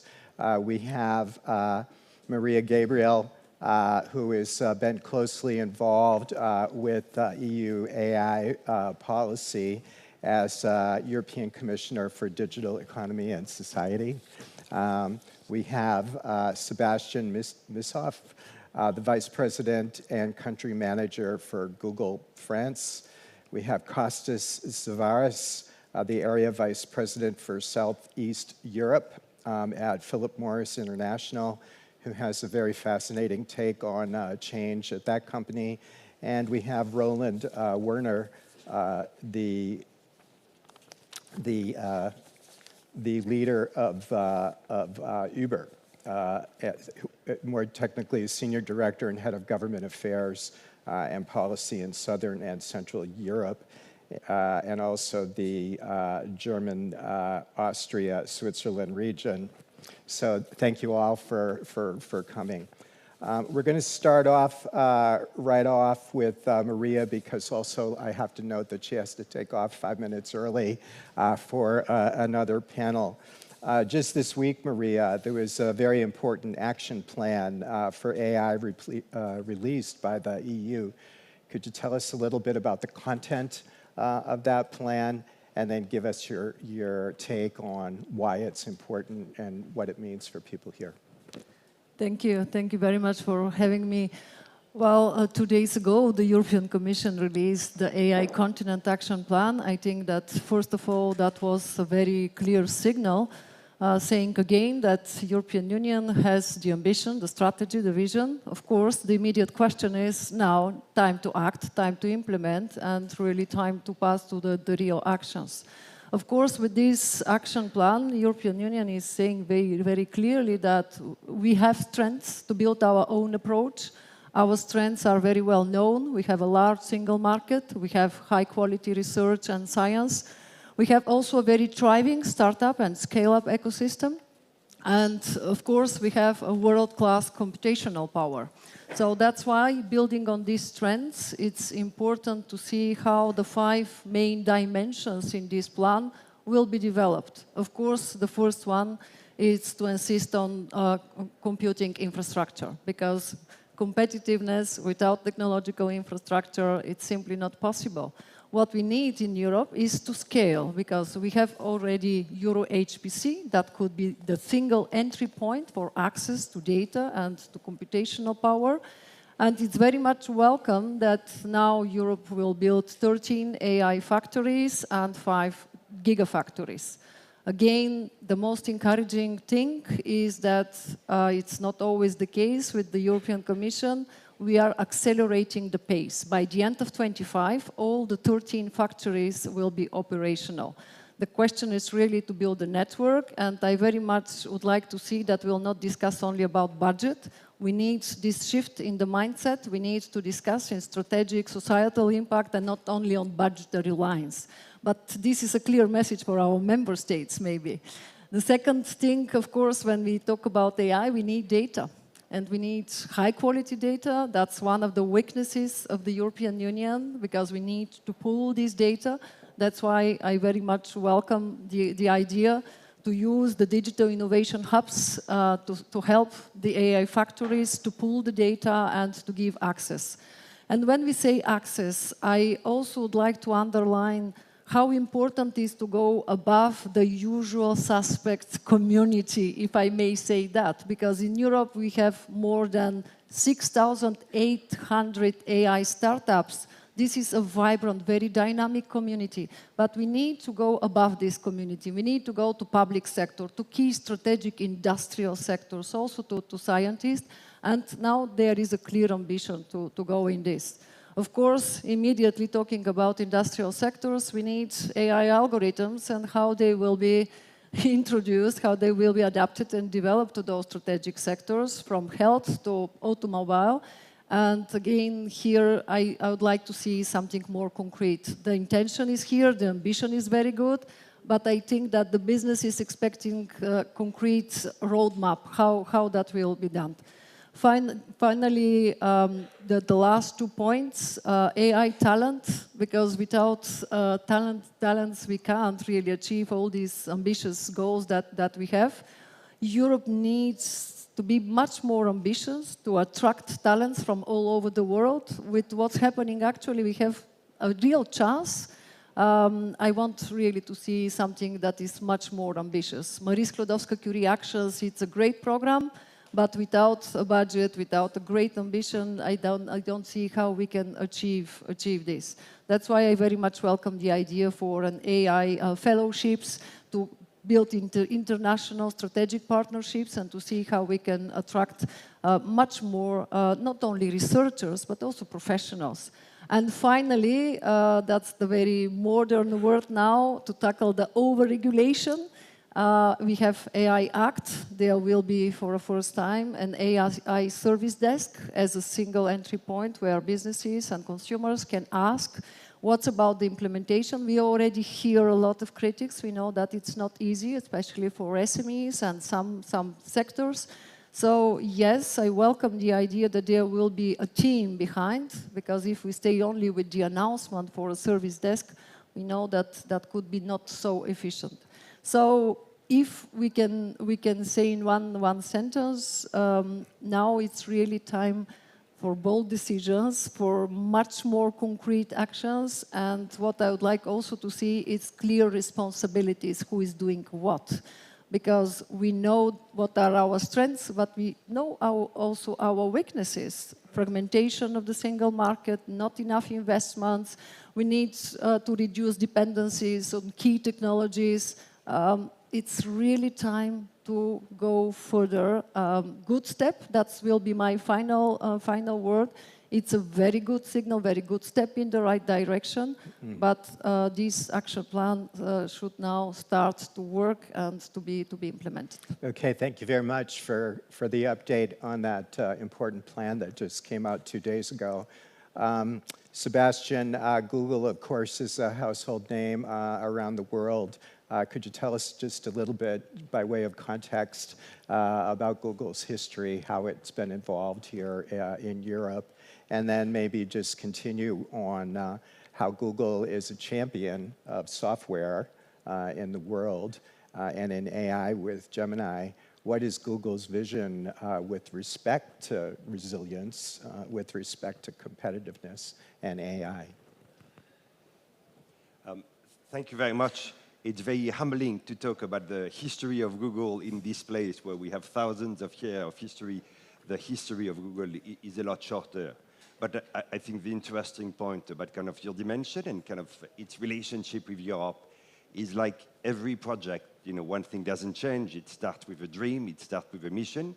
In the case of Google, it was about making information accessible and useful for everyone, which was kind of the principle of the two founders on a campus. It was already created by the two founders, one whose family had migrated from Russia in the 1980s and kind of found his partner and kind of started Google with the mission. Once you have the dream, you start with kind of a product that scales to different countries. And very quickly, I think the success of Google has been about finding the right balance between a global product and understanding where we need more autonomy and a regional specific presence and specific building offices in Europe, and finding the right balance between a product that works everywhere and obviously respecting and acknowledging the different regulation, cultural differences that we have in the different countries. And I think it's actually one of the most important challenge about everything we are discussing about making AI successful is finding the right balance between the speed of kind of the scale of some of the technology and the local presence to make sure that we accompany the best way possible regionally. I think the second part of your question, Google is deeply committed to make sure that this AI revolution that we are talking about is successful in Europe. And you mentioned a couple of things that I think are really important.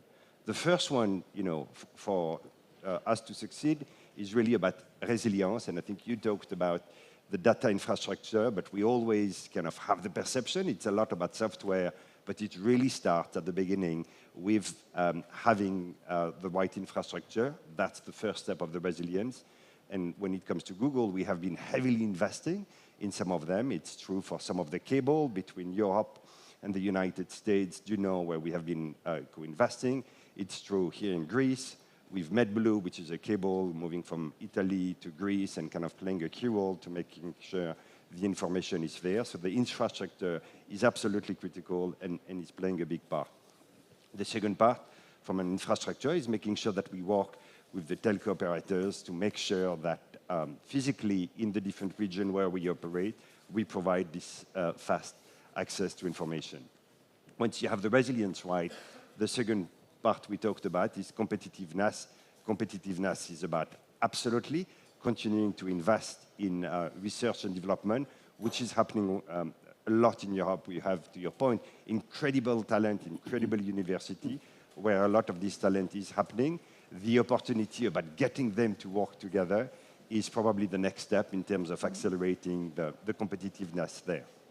And once you have ARD, obviously a huge part is really about skills. Every time we have a discussion about AI, I don't think there is a danger about AI competing with us human beings, but the real challenging part is making sure we realize that we will compete with people using AI in a better way than we do, and this is the real competitiveness. And on this one, the single most important part is really about building skills. When it comes to Google, we have trained more than 10 million people since 2015 in Europe with a program called Grow with Google, helping with businesses, with certification. There's thousands of jobs open today for data analysts, for data architects. We need to make sure we provide the right skills to get the people to be able to be the actors and kind of really champion the competitiveness of Europe. And then obviously, as part of the competitiveness, the more we will have, again, to your point, kind of regulation which help us to scale quickly across Europe, the faster we will move. When we have kind of 27 slightly different rules on consentment, on cookies, on this dimension, it slows down kind of the level of scale and the opportunity for Europe. And last but not least, I think the part on regulation is obviously also a critical dimension. I think make sure it starts with the envy, with the opportunity. It's an extraordinary opportunity for Europe. It's a huge market. If we scale it correctly, if we get the right level of innovation and kind of create that as an opportunity, it's a huge chance for Europe. I think for Greece alone, I have read it's kind of an additional 10, 12 billion of GDP opportunity over the next couple of years through some of the AI transformation. It's a big opportunity. And on this one, kind of the more we make sure that create kind of a regulation that start with the problem we are trying to solve, that is risk-based and kind of enable us to scale faster in Europe, the more we will have this opportunity. And I think, as I conclude, this agenda very much resonates, I think, to my own journey. I'm French, Swiss. I am married with a Greek wife, but I'm Elinika Stotelos with some of you. have the chance to speak 5 European languages and have really seen kind of this relationship across Europe kind of building and working together toward this opportunity. And within Google, we have this kind of global, local dimension. My boss is English, her boss is German, working for an Indian CEO. And I think this ability to work together is really kind of an extraordinary opportunity and the path ahead for Europe. Okay, thank you very much. Philip Morris has had a remarkable journey from global fame as a tobacco products maker to now a maker of smoke-free products. Let's talk a little bit about competitiveness and maybe not so much on the technology side of AI. How do you see the role of businesses like Philip Morris in driving innovation and competitiveness within the EU region? Yes, so Maria, I think, talked about scale and ambition. And I think we are one of these companies. Basically, in just 10 years, we made the business from 0 to hero. I mean, I'm talking about the smoke-free products. And if that is a buzzword to some of you, it's about the heated tobacco products that I'm sure many of you know and some of you potentially are using. So this business today that started for us 10 years ago only represents 40% of our revenues globally. And as we are in Greece, I will refer sometimes to Greece, it's 80% of our revenues, they are coming from smoke-free products in Greece. Of course, it was not easy. And we had to invest at mass, at scale. We invested more than $12 billion in research and development. But today, I think from a competitiveness perspective, we contribute the best that we can in terms of the European competitiveness. Our tax contribution, I mean, country by country, is minimum 1% of the total tax revenues. And in some markets, some of the markets that I manage, at least Southeast Europe, it exceeds 2% of the total tax revenues. I think important to mention is about exports. This is important, I think, when it has to do with the competitiveness in Europe. I mean, our exports, they are around $20 billion for the years 2019, 2023. And just to give you some examples, practically speaking, I mean, in Greece, our exports are more than 400 million euros.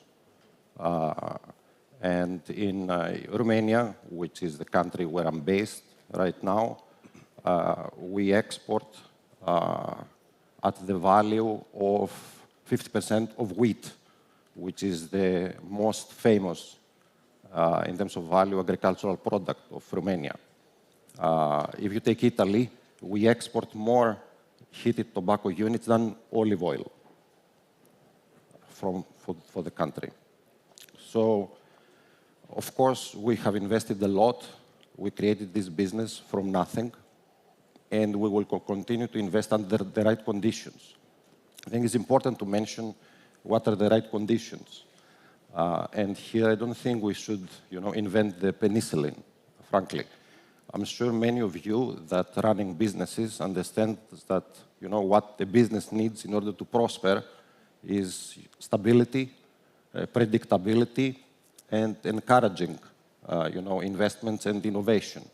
I mean, just to give you some examples, when it comes, for example, to excise taxes, Greece is a good example.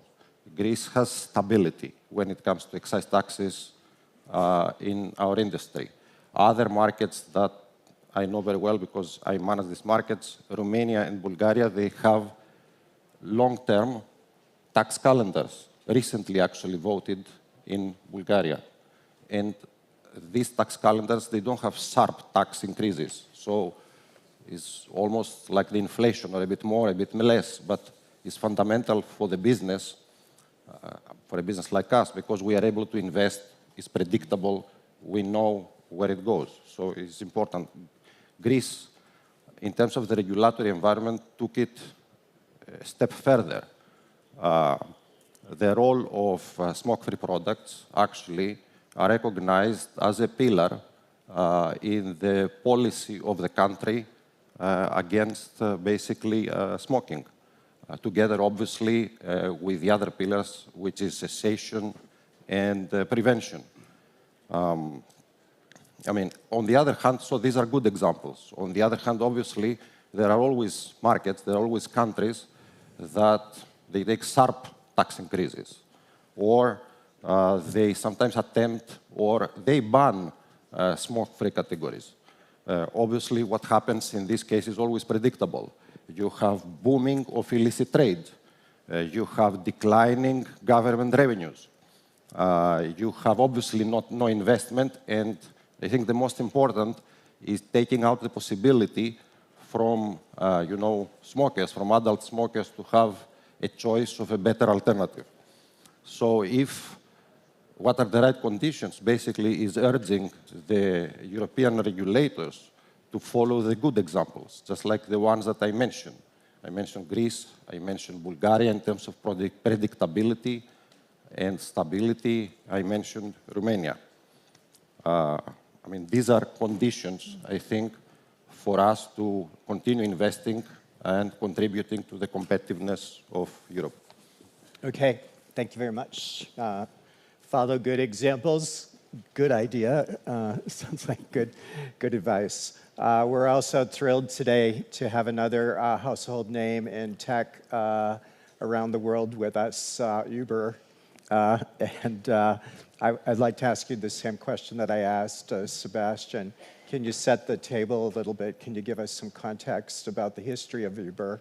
And then go on to tell us a little bit about Uber's vision with respect to resilience and competitiveness and AI here in the EU. Yeah, first of all, many thanks really for giving us the opportunity to talk, to come together here in Delphi.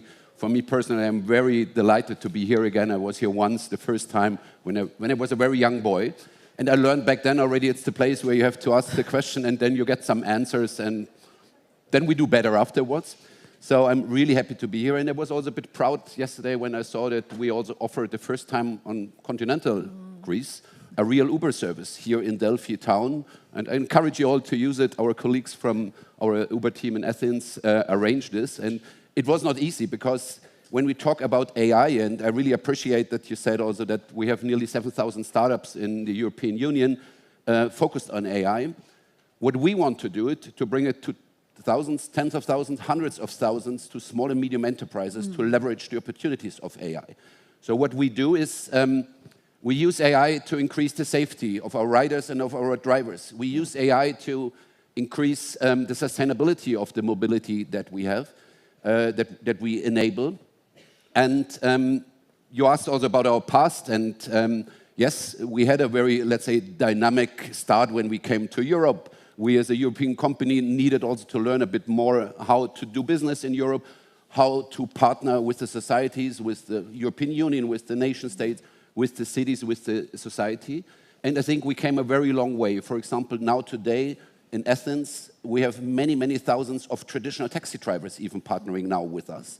And what we would really like to do is enable the opportunities of AI. And then we see sometimes in some nations, let's call about my home country, Germany, rules that sound a bit outdated. So I speak tens of times with the ministry about not introducing again a paper-based exam for drivers, while I would like to talk 100 times about autonomous vehicles. And that's a bit a similar thing that happens in many countries. And so, for example, also even in Greece, now there's a lot of dynamic and a lot of reform appetite in politics. But in the past, past governments introduced a rule where cars need to wait 3 hours before they can do a trip. So that means we would have to switch off the AI for 3 hours, and then we can enable it for one trip. And it, I think, shows it's a bit of a radical example, but that's in many cases the true reality that we face in all countries in the European Union still.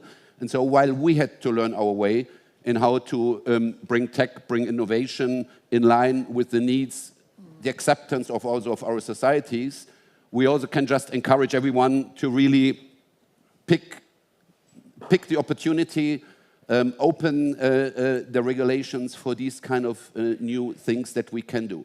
And today we really use AI in all sectors. I use it daily Our operation colleagues use it daily to increase the efficiency of the mobility that we try to enable with our partners. And that's what we really would like to do European-wide. And especially, that's also why I'm so happy to be here in Greece, we see this huge potential also to partner even more intensely with Greece to unlock additional better mobility options for tourists, to unlock the huge potential there. We do it already on many islands, but we really believe it could be also on the countryside. And so maybe Delphi is a very good example, because in other markets, for example, Portugal, the government was some years ago very reform optimistic. So you all might know how Lisbon was really developing in a hub of innovation European-wide. And they really had the courage to unlock the regulations. And now we serve the whole nation, the whole country. So even if you're up in the northern Portugal, in a small municipality with 5,000 or 10,000 inhabitants, you can order Uber as easy as you can do it in New York City. And that's a bit the vision that we have, to bring this not only to the capitals, not only to the people in the city center, the highly educated, super international people, maybe in Athens or in Berlin or in Amsterdam, but also to the whole country, so to really enable to unlock these potentials for the whole society. Yeah, that's a really good point. There was a speaker earlier today talking about regulation versus innovation and finding the balance between the two. Maria has to go momentarily. I want to give you one more question before you slip off, because I think it cuts across different industries and different fields. The report that just came out, of course, is very important. Any feeling about gender as a factor in successful AI adoption and learning? Well, I think I'm always thinking in terms of opportunities and challenges, because for sure AI is giving a lot of access to many new opportunities, but also there is a lot of challenges. And when we talk about gender, again, key word for me is data. If we don't have diverse and we access to diverse data, we risk really to reproduce some of the bias and the stereotypes. It's very well known, the different examples. If during 30 years in a company there was no single woman at a very high level position, of course the algorithm will not detect the right candidate.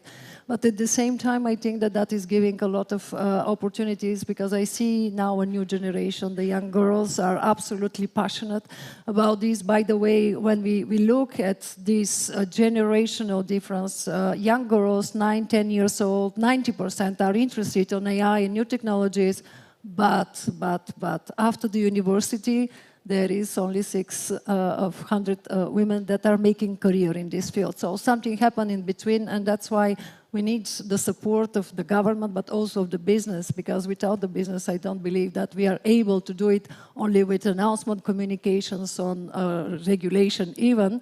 And taking just another example on this diverse data, I'm very happy that the European Commission announced that, especially when we'll talk about data and gender, there is a particular field with great potential. It's cardiovascular diseases and the lack of data about women in this field. So health stays a crucial domain. Final point I want really to underline, when we talk about regulation, it's really important to make a difference between regulation that is hampering innovation, but also regulation that is giving predictability and clarity. So that's what we need, actually, real work on this distinction. Otherwise, we'll risk to continue always the same debates, too much regulation, not enough regulation. So thank you for giving very concrete examples where to look and how to do it. Thank you. Okay. Do you have to step up stage? Yep. No. Thank you very much. Thank you. May I just comment?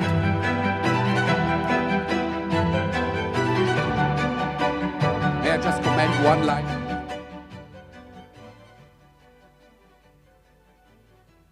Really very happy, and just a small add, that all my colleagues here in the Greece team, they're all women. So I really think tech, women, AI, the future should be much, much more women-orientated than ever before. Thanks a lot. Thank you. Thank you, gentlemen. Our time, as you can see, is up. It's a big topic, plenty to think about. And by all means, come in and make new friends with our guests here today. Thank you for coming, everyone. Thank you very much. Thank you. Thank you.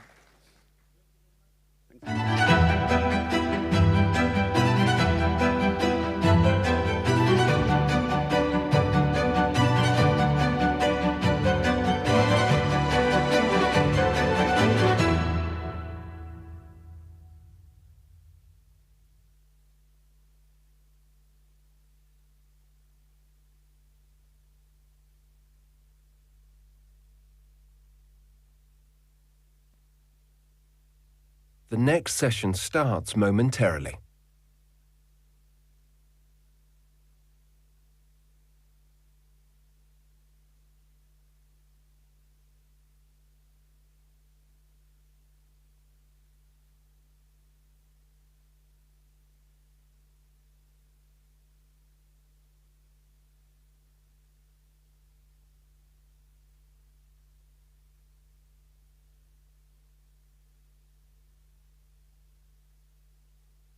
The next session starts momentarily.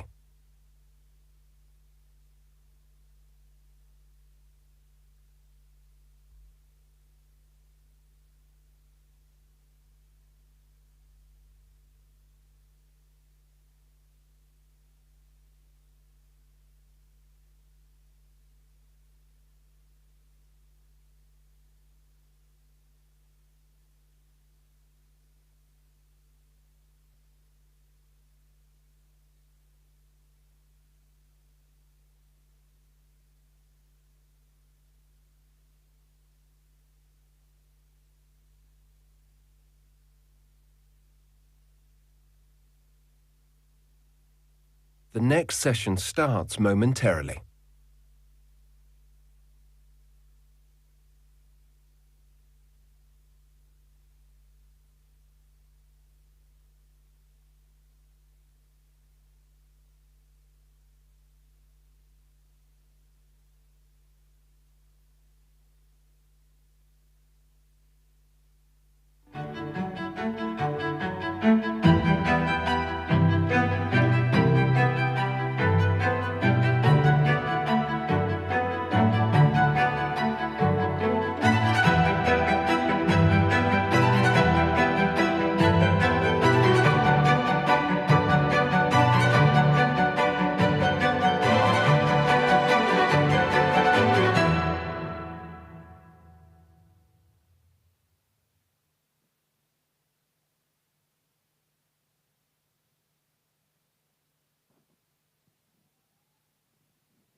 Κυρίες και κύριοι, καλημέρα. Καλημέρα και από μένα. Είμαι η Αναστασία Ιπαρετζόγλου, Brand Manager του Fortune Greece και έχω τη χαρά να συντονίσω τη συζήτηση που μόλις ξεκινά. Η συζήτηση συνδέεται κατεξοχήν με τους τρόπους και τις στρατηγικές που καλούνται να ακολουθήσουν οι επιχειρήσεις προκειμένου να παραμείνουν ανθεκτικές σε έναν κόσμο μεταβαλλόμενο, απρόβλεπτο, πολυπαραγωγικό και αβέβαιο. Κοινό σε ένα κόσμο μάπα, όπως συνηθίζουμε να λέμε στο Fortune. Λοιπόν, μαζί μας είναι 3 ηγέτες από διαφορετικούς κλάδους του επιχειρήν, αλλά με κοινή ατζέντα. Είναι ο κύριος Δημήτρης Μαλάμος, εκ δεξιών, από την εταιρεία Πλαστικά Θράκης. Κύριε Μαλάμο, καλημέρα και καλώς ορίσατε. Ο κύριος Γιώργος Μαργώνης, από την εταιρεία Παπαστράτος. Καλημέρα. Κύριε Μαργώνη, καλημέρα. Και ο κύριος Βασίλης Χατζίκος, της Siemens Ελλάς. Κύριε Χατζίκο, καλημέρα. Νομίζω ότι ο καλύτερος τρόπος αυτό που λέμε to set the scenery, να δώσουμε την ατζέντα, είναι ένα κρίσιμο ερώτημα. Πώς μπορούν οι επιχειρήσεις, από όποιον κλάδο κι αν προέρχονται, να μην κινηθούν σε αυτό το πλαίσιο το απολύτως απρόβλεπτο και μεταβαλλόμενο αμυντικά, αλλά ηγετικά, χτίζοντας το δικό τους η κάθε μία συγκριτικό πλεονέκτημα. Και θέλω να ξεκινήσω με εσάς, κύριε Μαλάμο. Είστε επικεφαλής μιας εταιρείας από τη βιομηχανία υλικών που έχει ανάγκη μεγάλου μετασχηματισμού. Εσείς όμως έχετε ήδη κατορθώσει να αλλάξετε το αφήγημα. Έχετε ενστερνιστεί την κυκλική οικονομία, τη βιώσιμη καινοτομία. Ποιες λοιπόν θεωρείτε ότι είναι οι τάσεις και ποιες οι στρατηγικές που καλούνται για να τις αντιμετωπίσουν οι επιχειρήσεις σε αυτό το περιβάλλον και μέσα σε αυτό το πλαίσιο, προκειμένου να παραμείνουν πρωτίστως ανθεκτικές? Ακριβώς έτσι είναι. Νομίζω ότι βρισκόμαστε σε ένα περιβάλλον το οποίο υπάρχει πάρα πολύ μεγάλη μεταβλητότητα στις καθημερινές συνθήκες που λειτουργούμε. Υπάρχει πολύ μεγάλο volatility στις τιμές των πρώτων υλών, των δευτερογενών υλών, στο κόστος ενέργειας. Και σίγουρα το γεωπολιτικό σκηνικό, όπως το βλέπουμε και τις τελευταίες μέρες, είναι συνεχώς εναλλασσόμενο. Είναι σημαντικό το να έχουμε στο μυαλό μας ότι δεν μπορούμε να λειτουργούμε με το τι ξέραμε μέχρι χθες. Πρέπει να αλλάξουμε τον τρόπο νοοτροπίας για να δημιουργήσουμε αυτή την ανθεκτικότητα σε ένα περιβάλλον το οποίο είναι πάρα πολύ volatile. Για εμάς, ανθεκτικότητα σημαίνει να μπορείς να προσαρμόζεσαι διαρκώς, να βρίσκεσαι συνέχεια σε εγρήγορση. Εμείς ακολουθούμε ανθεκτικότητα για μας είναι βασιζόμαστε στις επενδύσεις που κάνουμε, προκειμένου να μεγαλώνουμε το ανταγωνιστικό μας πλεονέκτημα. Είναι στο να βελτιώνουμε συνεχώς το προϊόντικό μείγμα του χαρτοφυλακίου μας, να μειώνουμε το κόστος μας για να παραμένουμε ανταγωνιστικοί, να επενδύουμε στη βιωσιμότητα, το οποίο είναι ένας πολύ βασικός άξονας της στρατηγικής μας, και φυσικά να είμαστε πάντα σε εγρήγορση για να βρίσκουμε νέες ευκαιρίες, είτε αυτό σημαίνει να μπαίνουμε σε νέες αγορές, είτε σε νέα προϊόντα. Δεν υπάρχει πλέον το business as usual. Νομίζω ότι και με την πανδημία αυτό το καταλάβαμε πάρα πολύ καλά. Τα τελευταία χρόνια, κάθε χρονιά που περνάει είναι κάτι διαφορετικό, κάτι καινούριο. Άρα το σημαντικό θεωρούμε ότι είναι η ταχύτητα, η ευελιξία και η πρόβλεψη. Θα πρέπει να μπορούμε εμείς έχουμε ένα θετικό ότι είμαστε κοντά στην αρχή της εφοδιαστικής αλυσίδας, που μας δίνει το πλεονέκτημα της ταχύτητας και του ελέγχου. Για παράδειγμα, όταν ήρθε η πανδημία, χρησιμοποιήσαμε κάποιες υφιστάμενες γραμμές παραγωγής και βγάλαμε πάρα πολύ γρήγορα μια καινούρια σειρά προϊόντων για την προστασία από την πανδημία. Κάποια προϊόντα που δεν υπήρχαν καν στο χαρτοφυλάκιό μας.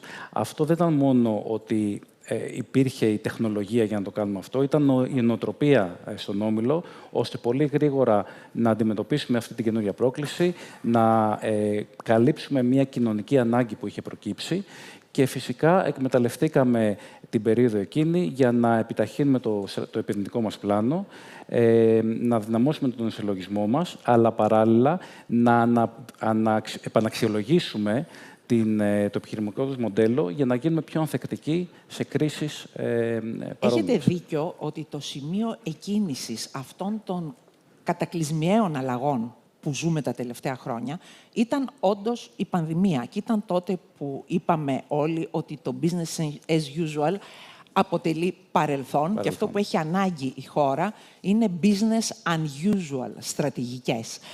Κύριε Μαργώνη, η εταιρεία σας, η εταιρεία Παπαστράτος, έχει υλοποιήσει έναν ιστορικό μετασχηματισμό και νομίζω ότι όχημα ήταν η επιστήμη, ήταν η καινοτομία, ήταν η υπεύθυνη ανάπτυξη με στόχο πάντα την ανθεκτικότητα. Για να το πετύχετε, υλοποιήσατε μια σειρά μεγάλων επενδύσεων στην Ελλάδα και μάλιστα σε χρόνια δύσκολα. Σήμερα που έχει αλλάξει πια το παγκόσμιο περιβάλλον, πώς μπορεί να διασφαλιστεί κατά τη γνώμη σας η επενδυτική σταθερότητα, ώστε να μπορούμε να μιλάμε για βιώσιμα μοντέλα ανάπτυξης, όχι μόνο για τις επιχειρήσεις, αλλά και για την ίδια τη χώρα. Ναι. Ας τα πάρουμε λίγο με τη σειρά. Πρώτα απ' όλα, είμαστε όλοι λίγο αυτή τη στιγμή λίγο σε μια θολούρα και ένα πανικό, διότι έχουμε γεγονότα τα οποία τρέχουν αυτή τη στιγμή που μιλάμε.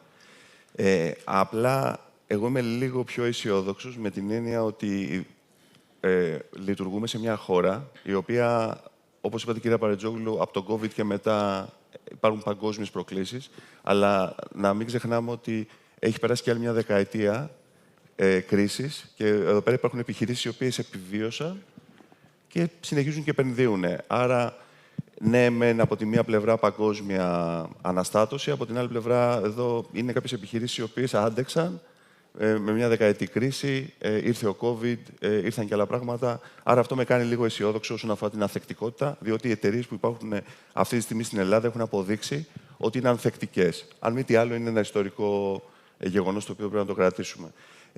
Τώρα, από την άλλη πλευρά, είναι πολύ σημαντικό οτιδήποτε και αν συμβαίνει να έχεις ένα μακροπρόθεσμο σχεδιασμό. Διότι σήμερα έχουμε κάποιες δύσκολες στιγμές, αύριο μεθαύριο μπορεί να είναι λίγο καλύτερες, μετά από 2 χρόνια μπορεί να υπάρχουν πάλι δύσκολες στιγμές. Η αλήθεια είναι από το 2008 δεν έχει ηρεμήσει το πράγμα. Δεν μπορείς να πεις ότι είχαμε μια 5ετή, 10ετή κρίση και μετά ξεκίνησαν όλα να πηγαίνουν καλά. Νομίζω ότι είναι must για κάθε επιχείρηση. Πρέπει να έχει ένα μακροπρόθεσμο σχεδιασμό και πρέπει να σκέφτεται ψύχραιμα και νηφάλια, ανεξάρτητα με το τι γίνεται, να έχει το πλάνο του και να το ακολουθεί. Βέβαια, χρειάζεται προσαρμοστικότητα, έτσι ώστε να μπορείς ότι οποιασδήποτε αναταράξεις να αλλάζεις λίγο το πλάνο σου, να τις απορροφάς και να συνεχίζεις. Τώρα, το παράδειγμα της Παπαστράτους είναι ότι από μια παραδοσιακή καπνοβιομηχανία, η οποία εκείνη την περίοδο είχαμε εξαγωγές σε πολύ λίγες χώρες, αγκαλιάσαμε το μετασχηματισμό της Philip Morris International, κάναμε πολύ γρήγορα τις αλλαγές που χρειάζονταν, μετατρέψαμε την παραγωγή στα νέα προϊόντα. Αυτή τη στιγμή εξάγουμε σε πάνω από 40 χώρες, 85-90% περίπου της παραγωγής φεύγει στο εξωτερικό και αυτό μας κάνει να είμαστε πιο αισιόδοξοι και πιο ανθεκτικοί, αν θέλετε, σε οποιοδήποτε αναταράξεις, με την έννοια ότι δεν εξαρτώμαστε μόνο από τις αναταράξεις που έχει μια οικονομία σαν την ελληνική. Παρ' όλα αυτά και στην ελληνική οικονομία πιστεύω ότι η σταθερότητα που υπάρχει τα τελευταία χρόνια και ελπίζουμε να συνεχιστεί, είτε έχει να κάνει με το fiscal περιβάλλον, είτε έχει να κάνει με το γεωπολιτικό. Γιατί όταν είσαι σταθερός σε έναν κόσμο, όταν γύρω σου όλα αλλάζουν, αυτό είναι νομίζω κάτι σημαντικό και νομίζω ότι είτε έχει να κάνει με οικονομικό, είτε με πολιτικό, είτε με επιχειρηματικό περιβάλλον, νομίζω ότι αυτό δεν πρέπει να το αφήσουμε να πάει πίσω. Μου δίνετε την ευκαιρία να πω, μια και βρίσκομαι εδώ με 3 κορυφαίους ηγέτες μεγάλων και εμβληματικών εταιριών, ότι στην Ελλάδα κατεξοχήν οι επιχειρήσεις οι μεγάλες, εσείς δηλαδή, βάλατε πλάτη στα δύσκολα και βάζετε πάντα πλάτη στα δύσκολα. Από την άλλη πλευρά, μιλήσατε για μακροπρόθεσμο σχεδιασμό. Δεν ξέρω πόσο εύκολο είναι να κάνει κανείς μακροπρόθεσμο σχεδιασμό σε κινούμενη άμμο. Σίγουρα όμως τα what if σενάρια έχουν μπει πια στο τραπέζι σε καθημερινή βάση. Και περνάω σε εσάς, κύριε Χατζίκο, που έχω δίπλα μου έναν άνθρωπο, ο οποίος εκπροσωπεί έναν τεχνολογικό κολοσσό, που κουβαλάει στην πλάτη του 177 χρόνια σε παγκόσμιο επίπεδο και 125 χρόνια στην Ελλάδα. Με αυτό το βάρος όλων αυτών Αυτό δεν το ξέρουν πολύ. 125 χρόνια είναι απίστευτο. Η Siemens βρίσκεται 125 χρόνια στην Ελλάδα. Και έρχομαι τώρα να τη ρωτήσω τι σημαίνει ανθεκτικότητα. Έχετε αντέξει όλα αυτά τα χρόνια. Τι γίνεται από εδώ και πέρα. Καλά, τι αλλάζει. Σίγουρα δεν είναι τυχαίο όταν μιλάμε για εταιρείες που είναι 177 χρόνια. Προφανώς σκεφτείτε τι υπήρχε πριν 177 χρόνια και τι υπάρχει σήμερα στο επιχειρήν. Νομίζω υπάρχουν κάποια συστατικά στις εταιρείες τα οποία κάνουν διαφορά. Το πρώτο και βασικό είναι να έχεις μια βαθιά τεχνογνωσία σε αυτό που κάνεις, να έχεις ποιότητα και αυτό στην ουσία να σου δίνει τη δυναμική να διαφοροποιείς από τον ανταγωνισμό και τις αγορές. Το δεύτερο είναι καινοτομία. Δηλαδή, όσο μεγάλη τεχνογνωσία και αν έχεις, αν δεν είσαι καινοτόμος σε αυτό που κάνεις. Και αυτό που έχει ενδιαφέρον είναι ότι η Siemens, σε ευρωπαϊκό επίπεδο, είναι ο κορυφαίος κατασκευαστής στη δημιουργία πατέντας. Δηλαδή, κάνουμε 5.250 πατέντες ετησίως, καταχωρήσεις ευρεσιτεχνίας, το οποίο είναι 24 τη μέρα. Άρα, καταλαβαίνετε ότι η καινοτομία είναι ένα πολύ βασικό συστατικό. Είναι μέσα στο DNA σας. Ακριβώς. Και εδώ να πούμε ότι η καινοτομία σε εσάς και σε όλες τις επιχειρήσεις και στις 3 που βρίσκεστε εδώ, δεν έχει τη λογική της τεχνολογίας και του τεχνολογικού μετασχηματισμού. Είναι κυρίως θέμα κουλτούρας. Και ισχύει. Σε πολύ μεγάλο βαθμό και στη Siemens έχουμε το growth mindset στους ανθρώπους μας, γιατί ακριβώς δεν μπορείς να μένεις σταθερός. Και είδαμε παραδείγματα και από τον Δημήτρη και από τον Γιώργο πώς οι εταιρείες αλλάξανε. Οι παραγωγικές εταιρείες οι οποίες είναι. Σκεφτείτε τώρα στο τεχνολογικό κομμάτι, το οποίο έχουμε μια τεράστια επίδραση τα τελευταία χρόνια στο κομμάτι της τεχνολογίας Και αυτό που η Siemens κάνει πετυχημένα είναι ότι κάνει και ένα μετασχηματισμό πλέον από μια εταιρεία engineering και βιομηχανικής παραγωγής προϊόντων προς το software. Και αυτό έχουμε επενδύσει πάρα πολλά τα τελευταία χρόνια. Και αν είδατε τον τελευταίο μήνα, ανακοινώσαμε 2 εξαγορές γύρω στα 15 δις εταιρεών software. Η μία είναι η Altair, που εξειδικεύεται σε λογισμικό με χρήση AI για αυτό που λέμε τα ψηφιακά δίδυμα. Και είμαστε και πολύ χαρούμενοι γιατί η Altair έχει μια πολύ δυναμική παρουσία στην Ελλάδα και στη Θεσσαλονίκη με ένα technology hub, το οποίο δημιουργεί πολύ μεγάλη αξία. Και η δεύτερη είναι η εξαγορά που κάναμε στην Dotmatics, η οποία είναι ένα 5,1 δις, η οποία πάλι είναι εταιρεία που εξειδικεύεται σε λογισμικά δημιουργίας αυτό που λέμε life cycle R&D στο φάρμακο.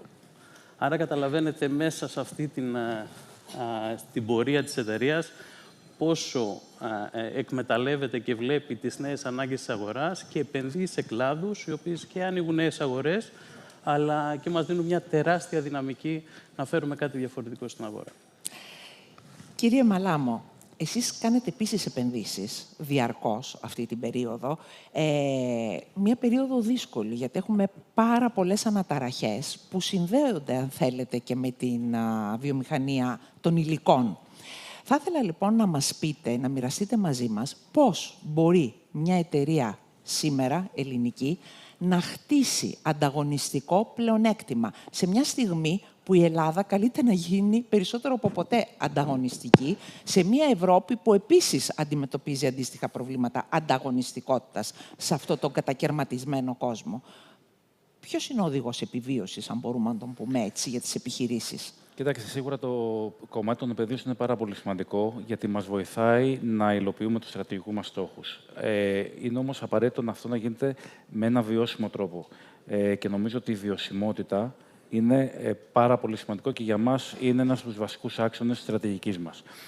Μέσα από τις επενδύσεις που κάνουμε, προσπαθούμε να αναπτύσσουμε νέα προϊόντα, πιο ανθεκτικά προϊόντα, ελαφρύτερα προϊόντα και πάντα και στο κομμάτι, έχοντας στο κομμάτι την κυκλική οικονομία που είναι, αν θέλουμε να μιλήσουμε για ανθεκτικότητα και βιωσιμότητα, είναι απαραίτητο για μια εταιρεία όπως είμαστε εμείς, στον κλάδο τον οποίο δραστηριοποιούμαστε. Γι' αυτό τον λόγο επενδύουμε συνεχώς στο κομμάτι της καινοτομίας και προσπαθούμε να παράξουμε και να φέρουμε στην αγορά αυτά τα καινούργια προϊόντα. Η καινοτομία και η βιωσιμότητα όμως δεν είναι μόνο τεχνολογική πρόοδος και δεν είναι μόνο επενδύσεις. Είναι, όπως είπατε πριν, είναι κουλτούρα, είναι τρόπος σκέψης. Και προκειμένου να μπορέσουμε αυτό να το υλοποιήσουμε, δεν αρκεί αυτό να είναι σε επίπεδο top management, στην ηγεσία, πρέπει αυτό να το εστερνίζεται και να μπορεί να το υλοποιεί ολόκληρος ο οργανισμός. Οπότε πάμε στο κομμάτι της εκπαίδευσης και πώς εκπαιδεύουμε τον οργανισμό να κινείται προς αυτή την κατεύθυνση. Για παράδειγμα, στον Όμιλο, όλα μας τα ανώτερα στελέχη έχουν περάσει κάποιο executive training στο Kellogg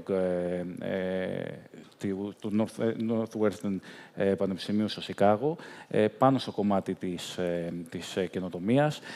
Έχουμε εισάγει το μοντέλο του Three Horizons for Growth, προκειμένου να μπορούμε να ιεραρχούμε τις πρωτοβουλίες στο κομμάτι της καινοτομίας.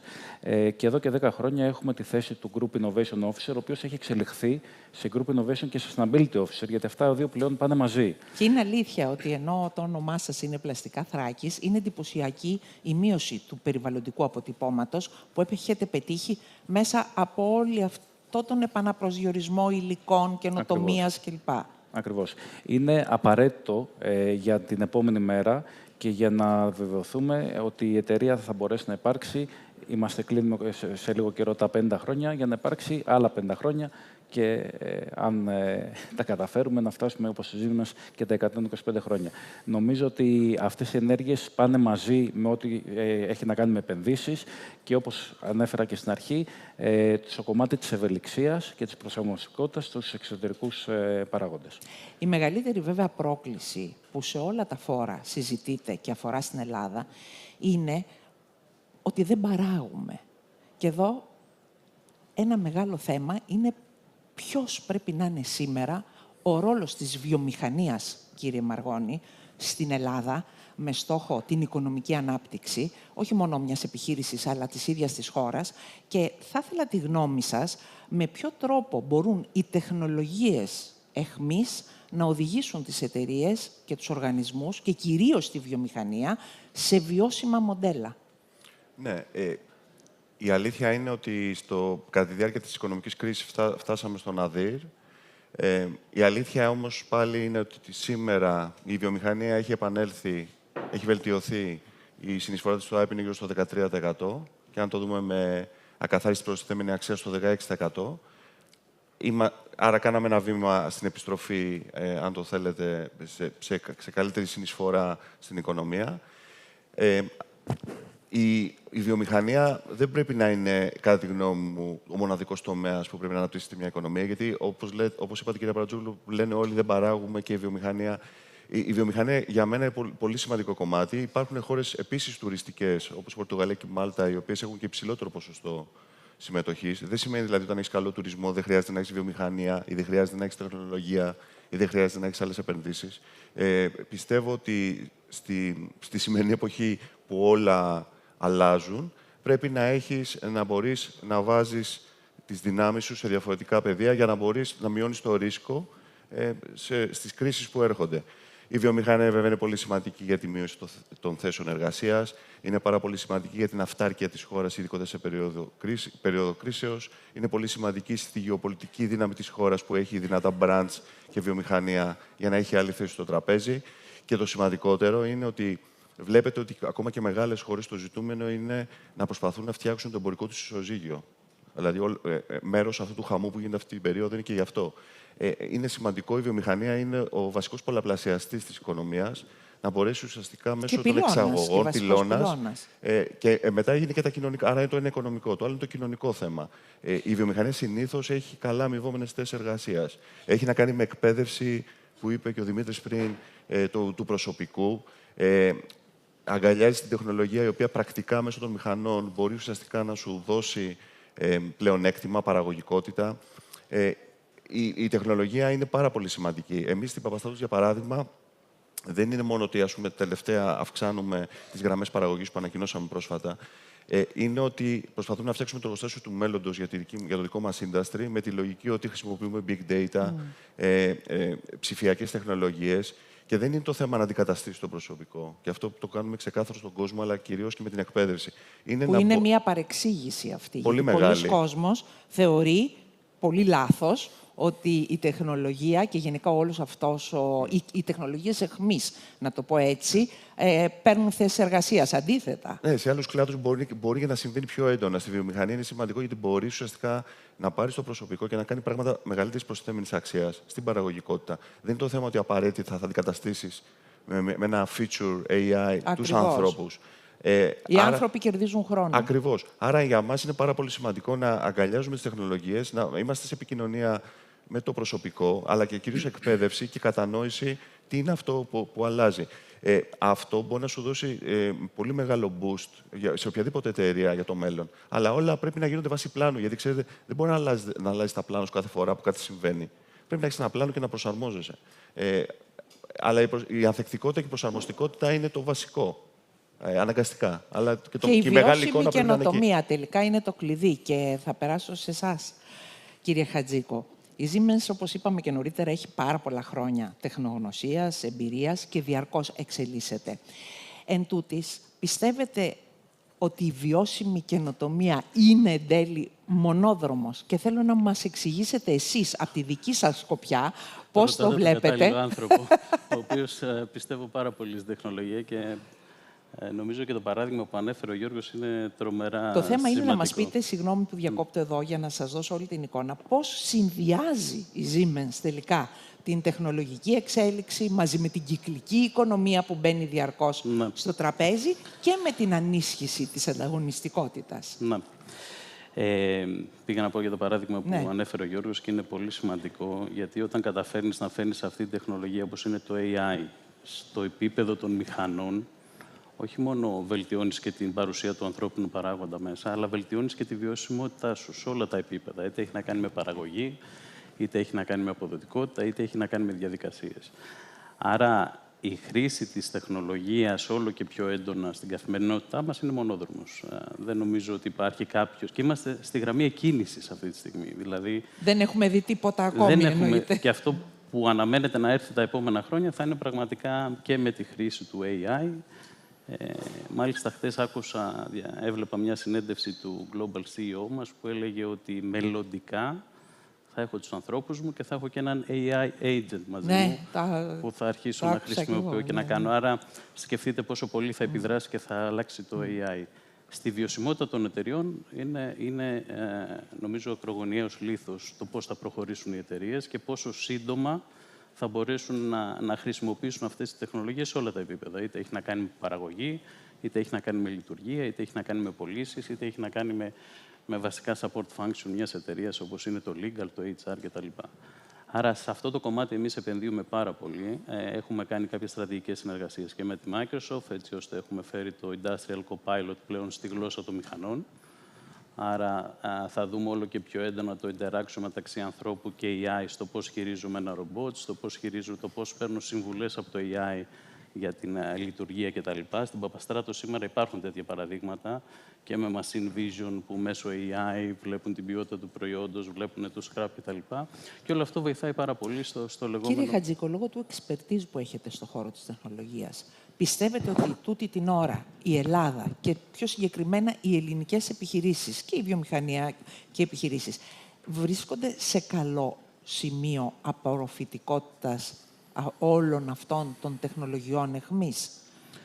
Κοιτάξτε, υπάρχει ένα κομμάτι μεγάλων εταιριών που έχει αρχίσει ειδικότερα στη βιομηχανία να χρησιμοποιεί όλο και περισσότερο. Πολύ μεγάλες βιομηχανίες κτλ. Φέρνουν την τεχνολογία πολύ πιο άμεσα σε αυτό που λέμε το operational level. Το δεύτερο κομμάτι που θα βοηθήσει πάρα πολύ την ανταγωνιστικότητα έχει να κάνει με το πιο μικρομεσαίο κομμάτι των εταιριών, που και αυτές όμως σταδιακά θα ξεκινήσουν, γιατί είναι και η ανάγκη αυτή. Αυτό που έχει ενδιαφέρον να πούμε ότι και εμείς ως Siemens, φέρνοντας όλο αυτό το know-how, το expertise από τα global case study κτλ., ρίχνουμε πολύ μεγάλο βάρος στους συνεργάτες και στο partner ecosystem, το οποίο λέμε. Το οποίο στην ουσία τι σημαίνει?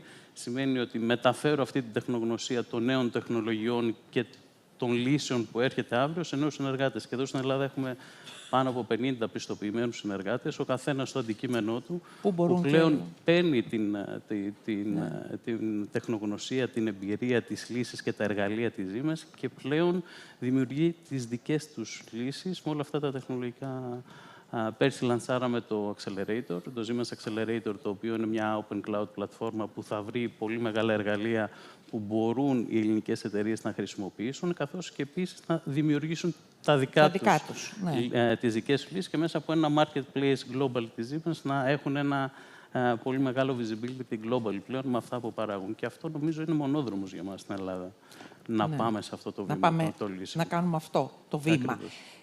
Κύριε Μαλάμο, όταν ξεκινήσαμε την κουβέντα μαζί, αναφερθήκατε στην πανδημία, ότι όντως ήταν ένα σημείο εκκίνησης των αλλαγών που επέρχονταν. Στην πορεία ήρθαν και πόλεμοι, ήρθαν προβλήματα, αν θέλετε, πληθωρισμού, προβλήματα σε εφοδιαστικές αλυσίδες και μπήκε, για πρώτη φορά άκουσα τη φράση από μία μελλοντολόγο, την Susan Salzman, της PMI, η οποία είχε... Marian Salzman, η οποία είπε «Local is the new global». Θέλω λοιπόν να ρωτήσω εσάς, σαν μια παγκόσμια ελληνική εταιρεία, τι αλλάζει μέσα σε αυτό το κατακαιρματισμένο κόσμο και αν όντως όλη αυτή η γεωπολιτική, οι αλλαγές που βλέπουμε γεωοικονομικές κυρίως, με αφορμή αν θέλετε και τους δασμούς του Τραμπ και όλη αυτή τη συζήτηση για το που πάμε, πώς αλλάζει τα δεδομένα για τις ελληνικές επιχειρήσεις που έχουν παγκόσμιο αποτύπωμα. Is local the new global? Και πώς μπορεί κανείς να τα συνδυάσει όλα αυτά? Κοιτάξτε, εμείς είμαστε μια οικογενειακή επιχείρηση, εισηγμένη στο χρηματιστήριο, που όμως λειτουργούμε σήμερα σαν ένας global player. Είμαστε σε 3 κλάδους, τεχνικά υφάσματα, συσκευασία και στην υδροπονική καλλιέργεια. Δραστηριοποιούμαστε σε 14 χώρες, έχουμε 14 εταιρείες, σε 9 χώρες, σε 80 αγορές πουλάμε τα προϊόντα μας. Παραμένουμε όμως μια ελληνική εταιρεία. Η βάση μας είναι στην Ελλάδα και η καρδιά της επιχείρησης είναι στην Ξάνθη. Επενδύουμε συνεχώς στις ελληνικές εταιρείες και νομίζω ότι η κατανομή μας λέει πολλά. Το 73% της παραγωγής είναι στην Ελλάδα, 15% στο Ηνωμένο Βασίλειο, 11% στην Ανατολική Ευρώπη και 1% στην Αμερική. Συνεχίζουμε να προσφέρουμε θέσεις εργασίας στη Ξάνθη, στα Γιάννενα, στη Θήβα, στην Αθήνα και ουσιαστικά αυτό είναι που μας δίνει τη δύναμη για την επόμενη μέρα. Το locality, οι άνθρωποι μας στην Ελλάδα, είναι αυτό που μας δίνει θεωρούμε το ανταγωνιστικό πλεονέκτημα σε σχέση με τον ανταγωνισμό. Απ' την άλλη, όταν δραστηριοποιείσαι σε ένα παγκόσμιο περιβάλλον, τα πράγματα γίνονται πολύ πολύπλοκα. Η κάθε αγορά έχει τους δικούς της κανόνες, τρέχει με τους δικούς της ρυθμούς, έχει τις δικές της προκλήσεις και τις δικές της ευκαιρίες. Όταν όμως έχεις ένα πολύ ευρύ γεωγραφικό πορτοφόλιο, αλλά και προϊόντικο πορτοφόλιο, αυτό σε κάνει πολύ πιο ανθεκτικό σε οποιαδήποτε κρίση και σε οποιαδήποτε volatility που υπάρχει στο εξωτερικό περιβάλλον. Δηλαδή, όταν μια αγορά μπορεί να πέσει, το αποτύπωμα στο σύνολο είναι πολύ πιο ήπιο. Οπότε, πιστεύουμε ότι το να είμαστε μια ελληνική εταιρεία που όμως είναι με σημαντικές εξαγωγές, είναι αυτό το οποίο μας δίνει τη δύναμη προκειμένου να παραμένουμε ανθεκτικοί και ανταγωνιστικοί για την επόμενη μέρα. Ειδικά στο σημερινό περιβάλλον, όπου βλέπουμε ότι το offshoring έχει γίνει reshoring σε πολύ μεγάλο βαθμό. Ναι. Αυτό είναι πάρα πολύ σημαντικό. Εδώ πέρα θα θέλω να βάλω και κάτι ακόμα όμως στην κουβέντα, ότι κάτι το οποίο για μας είναι λίγο ανησυχητικό, δεν έχει να κάνει με την Ελλάδα, έχει να κάνει με την Ευρώπη και την κατεύθυνση που έχει πάρει η Ευρώπη, όπου σε σχέση με άλλες αγορές φαίνεται ότι δίνει προτεραιότητα σε πράγματα τα οποία δεν προσφέρουν αξία, αλλά δημιουργούν πολύ κόστος. Και αυτό θέλει ιδιαίτερη προσοχή για την επόμενη μέρα. Μπορείτε να γίνετε πιο συγκεκριμένος? Κοιτάξτε, στο κομμάτι του compliance π.χ., που είναι απαραίτητο, δεν λέμε το αντίθετο, νομίζω ότι έχει ξεφύγει από αυτό που θα έπρεπε να είναι και ειδικά όταν το συγκρίνουμε με το αντίστοιχο κομμάτι στην Αμερική ή στην Ασία. Υπάρχει δηλαδή ο κίνδυνος με αυτόν τον τρόπο να χάσουν οι ευρωπαϊκές επιχειρήσεις την ανταγωνιστικότητά τους. Και νομίζω ότι και το τελευταίο report που είχε βγάλει ο Μάριο Ντράγκη είναι προς αυτή την κατεύθυνση. Προς αυτή την κατεύθυνση. Άρα, επειδή οι επιχειρήσεις κάνουν πάρα πολλά πράγματα για να παραμείνουν ανταγωνιστικές, δεν πρέπει να το χάσουμε από άλλα κομμάτια. Θα περάσω στον κύριο Χατζίκο. Επειδή μου δώσατε πάσα με τη λογική μιας παγκόσμιας ελληνικής επιχείρησης, για να μιλήσω για το ότι η Siemens είναι ένας global player. Εσείς έχετε τη μεγάλη εικόνα, την παγκόσμια μεγάλη εικόνα. Άρα, έχετε ίσως πολύ πιο καθαρή ματιά για το ποιες είναι οι προκλήσεις της Ελλάδας μέσα σε αυτό το κατακαιρματισμένο τοπίο, από τη μία πλευρά, και πώς μπορεί να βοηθήσει μια εταιρεία σαν τη δική σας, ελληνικές επιχειρήσεις εν προκειμένου, έχοντας από τη μία διεθνή ισχυρή παρουσία και από την άλλη ισχυρά τοπικά οικοσυστήματα. Ναι, το βάζετε σε μια βάση πολύ ενδιαφέρουσα. Καταρχάς, δεν μπορούμε να προβλέψουμε τι θα γίνει αύριο και μεθαύριο. Νομίζω το αναφέραμε και πριν. Το έχουμε πάρει απόφαση αυτό. Ότι ναι, ίσως οι αντοχές των πολυεθνικών είναι λίγο πιο δυνατές σε σχέση με αυτό το περιβάλλον, γιατί έχουν αρκετά μεγάλη τοπική παρουσία στις χώρες, άρα παράγουν και σε πολύ μεγάλο βαθμό προϊόντα τοπικά. Από εκεί και πέρα, νομίζω, δεν θα πω ότι η τεχνολογία είναι αυτό που θα διαφοροποιήσει και θα δώσει πλέον δύναμη, αλλά σίγουρα πρέπει στην Ελλάδα να δημιουργήσουμε και να συνεργαστούμε με τέτοιο κομμάτι, ώστε να έχουμε καλύτερη διείσδυση στις ξένες αγορές. Και τι θέλω να πω με αυτό. Θα είναι δύσκολο και ειδικότερα την Κυριακή είχα μια συζήτηση με ένα συνεργάτη ο οποίος έχει πάρει ένα έργο στην Αμερική και μάλιστα ένα έργο γύρω στα 5 εκατομμύρια. Και όταν συζητάγαμε τους λόγους για το οποίο πήρε σε μια αμερικάνικη βιομηχανία τροφίμων αυτό το έργο σαν κατασκευαστής της κλίσης, λέει: έχω πολύ μεγάλη τεχνογνωσία στο αντικείμενό μου, άρα έχω Έλληνες μηχανικούς οι οποίοι έχουν ένα μεγάλο expertise. Και προφανώς έχω και το κομμάτι των χαμηλότερων τιμών σε σχέση με τον ανταγωνισμό. Αυτός τώρα είναι σε μια δύσκολη θέση, γιατί θα πρέπει πλέον να πάει στην Αμερική να υλοποιήσει ένα έργο.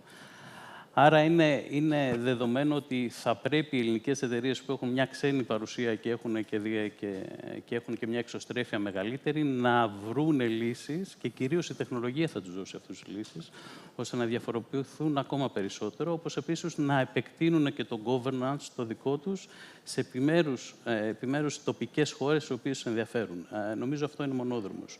Από εκεί και πέρα εγώ είπα ότι αυτό που ανέφερα και στην προηγούμενη ερώτηση είναι εμείς προσφέρουμε τεχνογνωσία και φέρνουμε στην Ελλάδα λύσεις, οι οποίες διαφοροποιούν τις ελληνικές εταιρείες και ειδικότερα αυτές που θέλουν να βγουν πιο έντονα με τεχνολογικές λύσεις σε όλα τα κομμάτια, είτε έχει να κάνει με υποδομές, είτε έχει να κάνει με IT, είτε έχει να κάνει με το κομμάτι της βιομηχανίας, και να έχουν εφόδια ώστε να μπορούν να ανταγωνιστούν μέσα σε ένα περιβάλλον που έχει αυτή την τεράστια αναβούλα αυτή τη στιγμή και να βρουν λύσεις ώστε να είναι πιο ανταγωνιστικοί. Δεν είναι τυχαίο σε όλη την κουβέντα μας λέξεις όπως καινοτομία, ανθεκτικότητα, βιώσιμη ανάπτυξη έρχονται και επανέρχονται.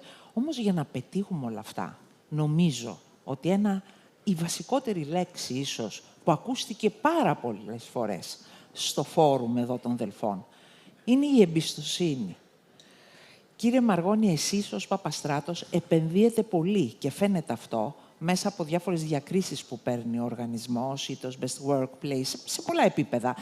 Θέλω λοιπόν να σας ρωτήσω, πώς χτίζεται μέσα σε αυτό το πολύ αβέβαιο σκηνικό που ήδη περιγράψαμε και ασταθές, με διαρκή ανάγκη διαφορετικών σεναρίων κάθε φορά. Πώς χτίζεται η εμπιστοσύνη? Και η εμπιστοσύνη είναι κάτι που καλείται μια επιχείρηση να τη χτίσει και στο εσωτερικό της, αλλά κυρίως και με όλους τους stakeholders, αλλά και με την ίδια την κοινωνία, χτίζοντας κοινωνικό, όπως λέμε, ισχυρό αποτύπωμα. Πώς επιτυγχάνεται αυτό?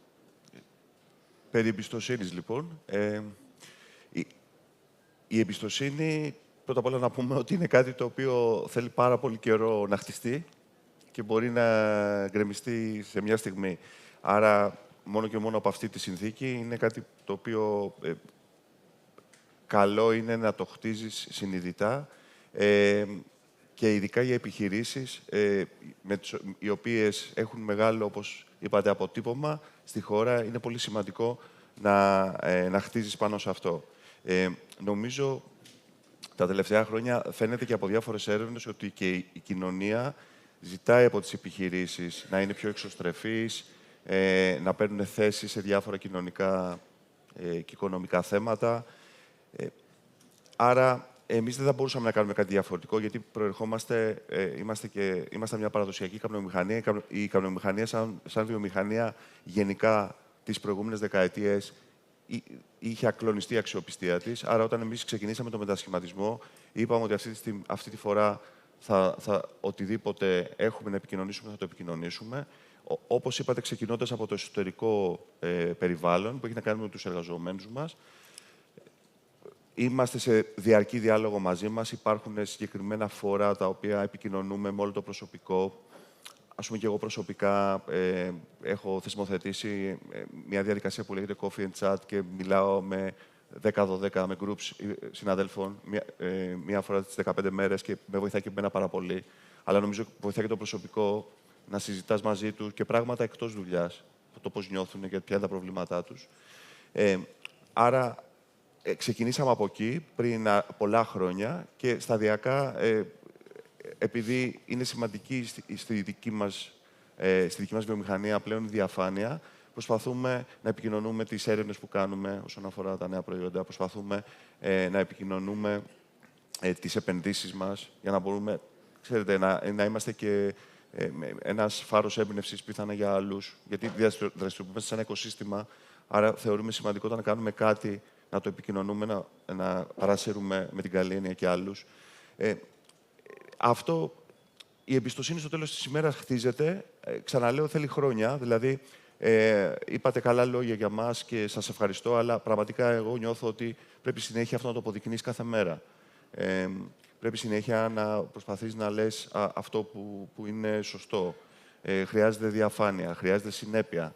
Είναι κάποια χαρακτηριστικά τα οποία δεν πρέπει να τα απεμπολίσουμε και ειδικότερα σε δύσκολες στιγμές.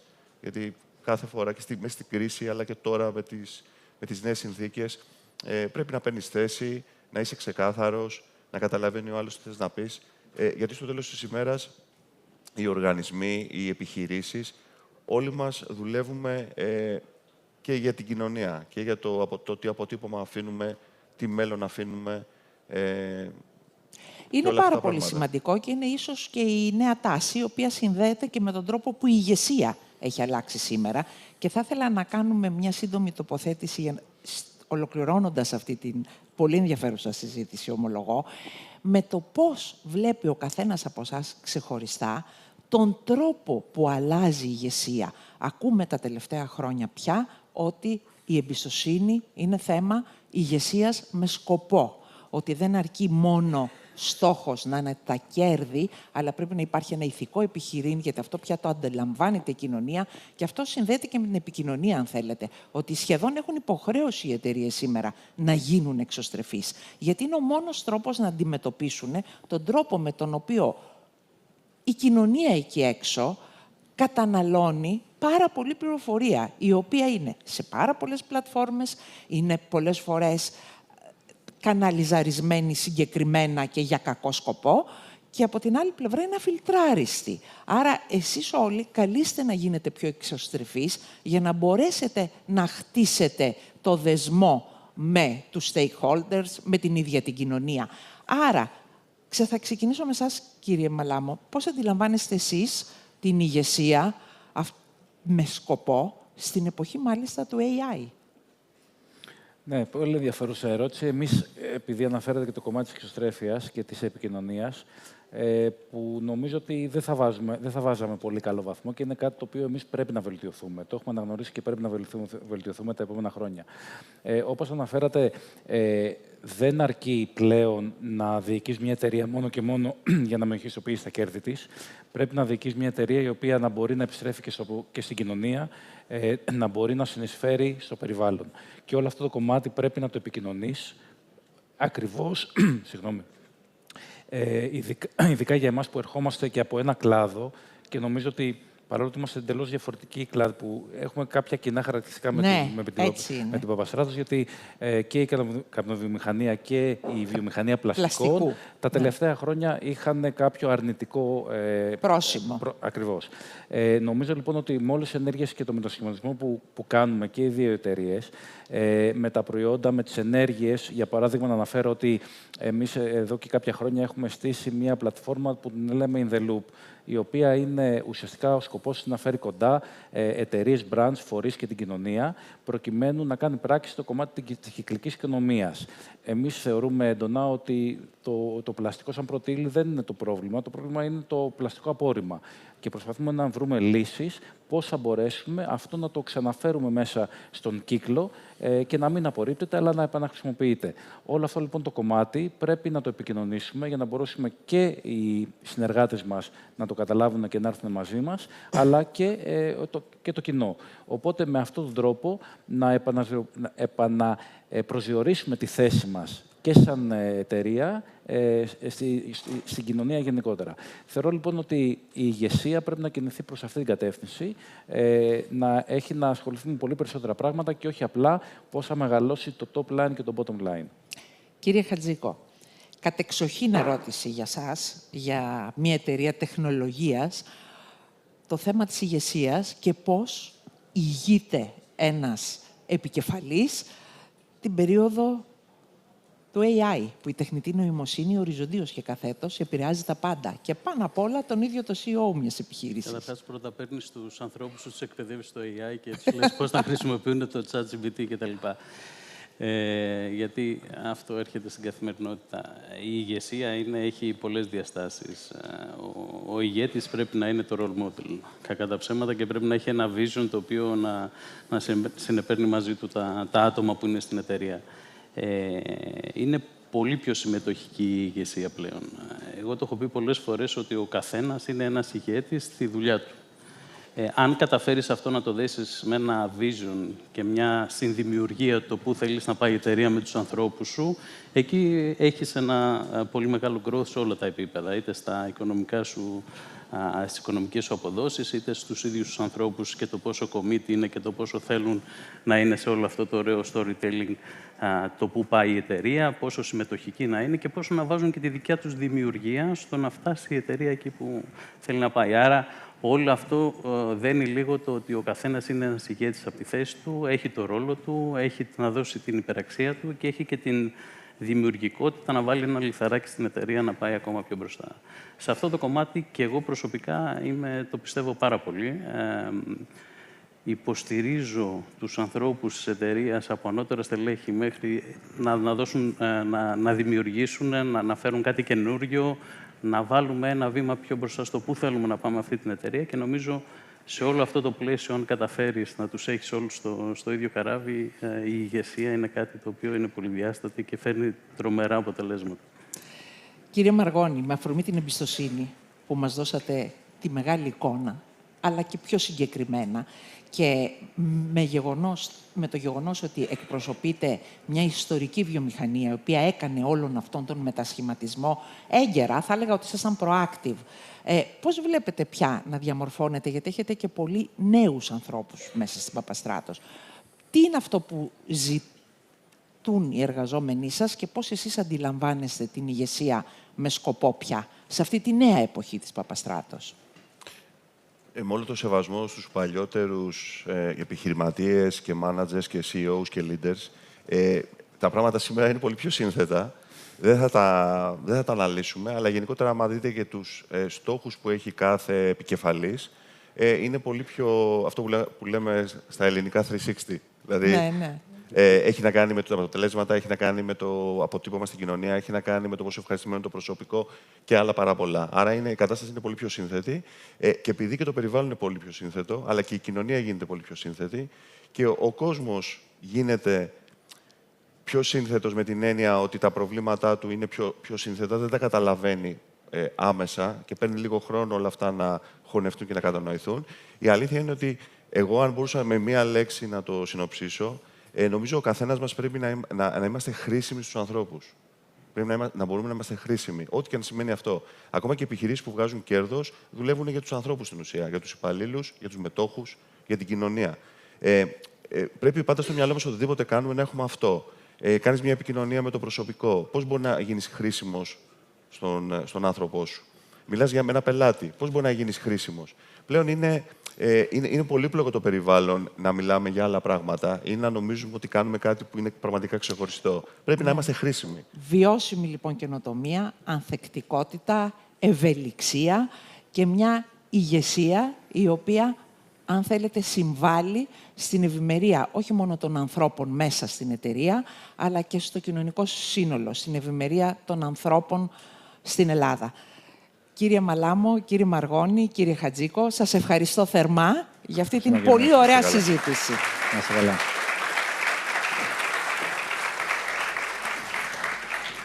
Ευχαριστώ εγώ.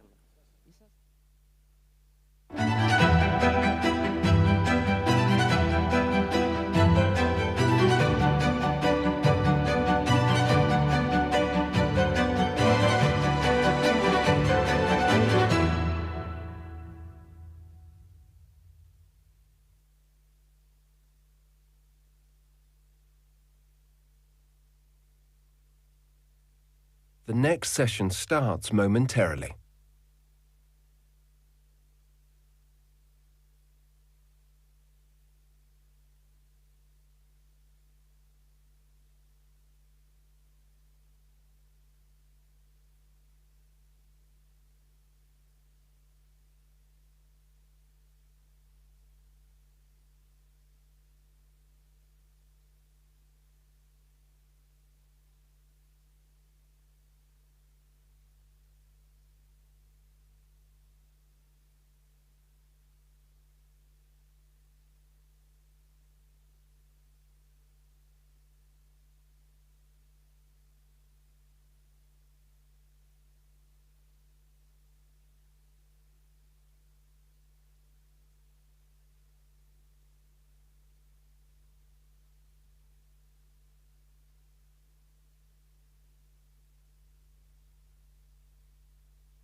The next session starts momentarily.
Κυρίες και κύριοι, καλησπέρα σας.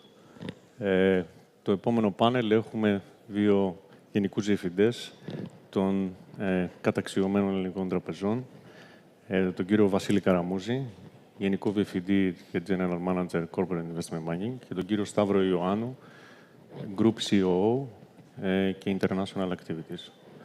Νομίζω ότι είναι γνωστή σε όλους σας. Καλώς ορίσατε. Θα μιλήσουμε για το θέμα πώς οι ελληνικές τράπεζες αντιλαμβάνονται τον ρόλο τους στην ελληνική αγορά και πώς τις αντιλαμβάνονται από εδώ και πέρα στο εξωτερικό. Έχουμε δει ότι από το 2010 και μετά οι ελληνικές τράπεζες έχουν κατορθώσει να ανακάμψουν σημαντικά. Ειδικά πέρσι τα αποτελέσματα ήταν εντυπωσιακά και σε επίπεδο κερδοφορίας. Τα κεφάλαια είναι υπεραπαρκή. Η ρευστότητα είναι πάρα πολύ μεγάλη. Έχει επανέλθει αυτό που λέμε dividend σε μεγάλα ποσοστά, το dividend payout. Οπότε όλα είναι θετικά, θα λέγαμε, για τις τράπεζες, αλλά ίσως και όχι. Υπάρχουν μεγάλες αντίρροπες δυνάμεις στο γεωπολιτικό πεδίο, στο εμπορικό πόλεμο που έχει ξεκινήσει τελευταία εβδομάδα, στο νομισματικό και πληθωριστικό, που δημιουργούν ένα περίπλοκο πλέγμα για τις ελληνικές τράπεζες, τόσο εντός Ελλάδος όσο και εκτός Ελλάδος. Θα ήθελα να ρωτήσω τον κύριο Βασίλη Καραμούζη, βλέποντας την Εθνική Τράπεζα και ξεκινώντας από την Ελλάδα, εντυπωσιακά αποτελέσματα νέων εκταμιεύσεων τα τελευταία χρόνια για την Εθνική Τράπεζα, έχει καταφέρει να γίνει έχει καταφέρει να γίνει transform, προφανώς, σε όλα τα επίπεδα, και έχει γίνει πόλος όσον αφορά αυτά που λέμε foreign direct investments. Τι βλέπουμε όμως από εδώ και πέρα και ποιο είναι η στρατηγική και που διαφοροποιεί την Εθνική Τράπεζα στο θέμα foreign direct investments και όχι μόνο, στο corporate banking, και αν πιστεύετε, κύριε Καραμούζη, ότι η Εθνική Τράπεζα και λόγω του brand και λόγω της θέσης της θα μπορούσε να αποτελέσει και μία πύλη εισόδου για νέες επενδύσεις σε project infrastructure, υποδομών και σε αυτά τα μεγάλα project που είναι τα flagship projects. Ευχαριστώ πάρα πολύ. Ευχαριστώ πολύ και τον Delphi Forum για την πρόσκληση και συγχαρητήρια για τα 10 χρόνια. Θα ξεκινήσω λίγο πίσω πώς ξεκινήσαμε να γίνουμε αυτή η γέφυρα και τι κάνουμε σήμερα. Όταν ήρθε το τέλος της κρίσης και αρχίσαμε οι τράπεζες να βλέπουμε πώς θα χρηματοδοτήσουμε την επόμενη μέρα, αυτό που ήταν ξεκάθαρο ήταν ότι ήταν τόσο μεγάλο το επενδυτικό κενό που τα ίδια κεφάλαια που είχαν εντός της χώρας δεν θα επαρκούσαν. Οπότε έπρεπε εμείς σαν τράπεζα να αλλάξουμε και να φτιάξουμε μια δομή που θα εξυπηρετούσε ξένους επενδυτές, είτε αυτοί ήταν στρατηγικοί, sovereign wealth funds ή private equity.